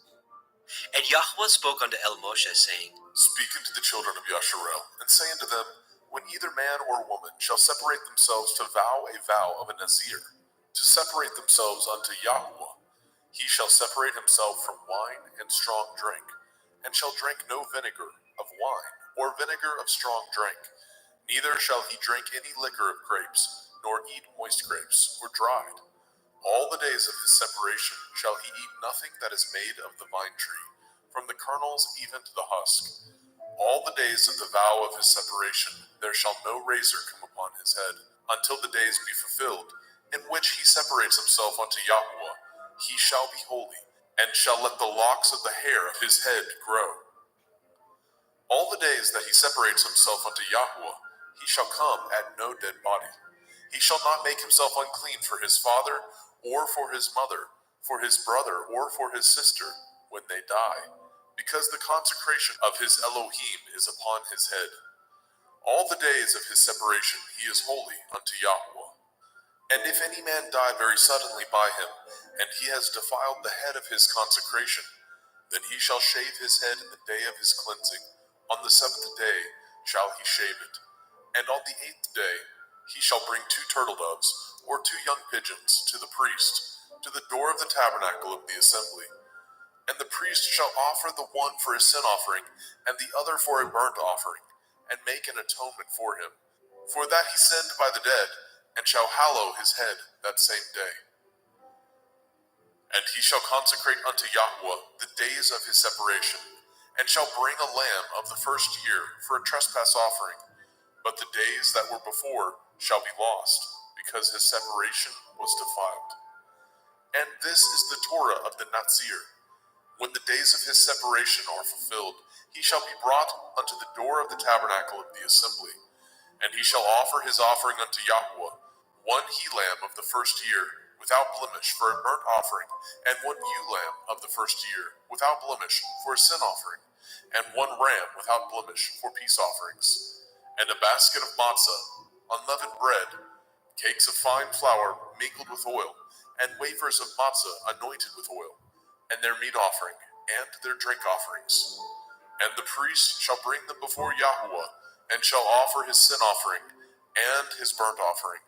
And he shall offer the ram for a sacrifice of peace offerings unto Yahuwah, with the basket of matzah.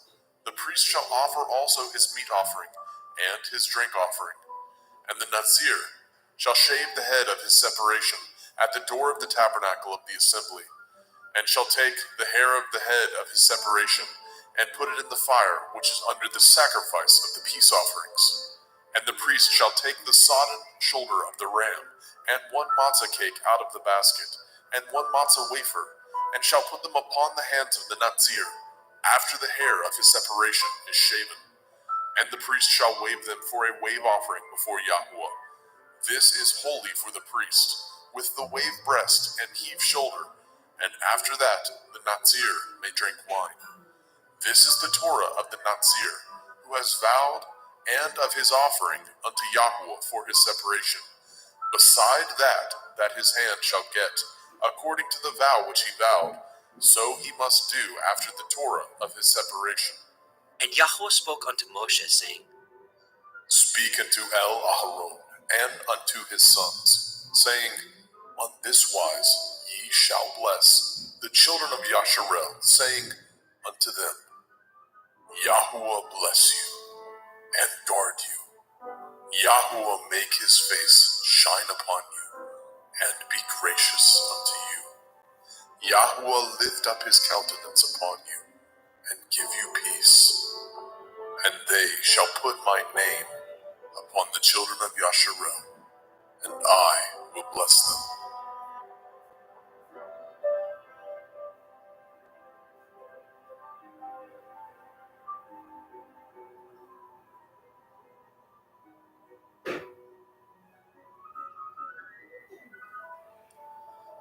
Bemidbar, Numbers chapter 7. And it came to pass on the day that Moshe had fully set up the tabernacle, and had anointed it, and sanctified it, and all the instruments thereof, both the altar and all the vessels thereof, and had anointed them, and sanctified them, that the princes of Yasharel, heads of the house of their fathers, who were the princes of the tribes, and were over them that were numbered, offered. And they brought their offering before Yahuwah, 6 covered wagons, and 12 oxen, a wagon for 2 of the princes, and for each 1 an ox. And they brought them before the tabernacle.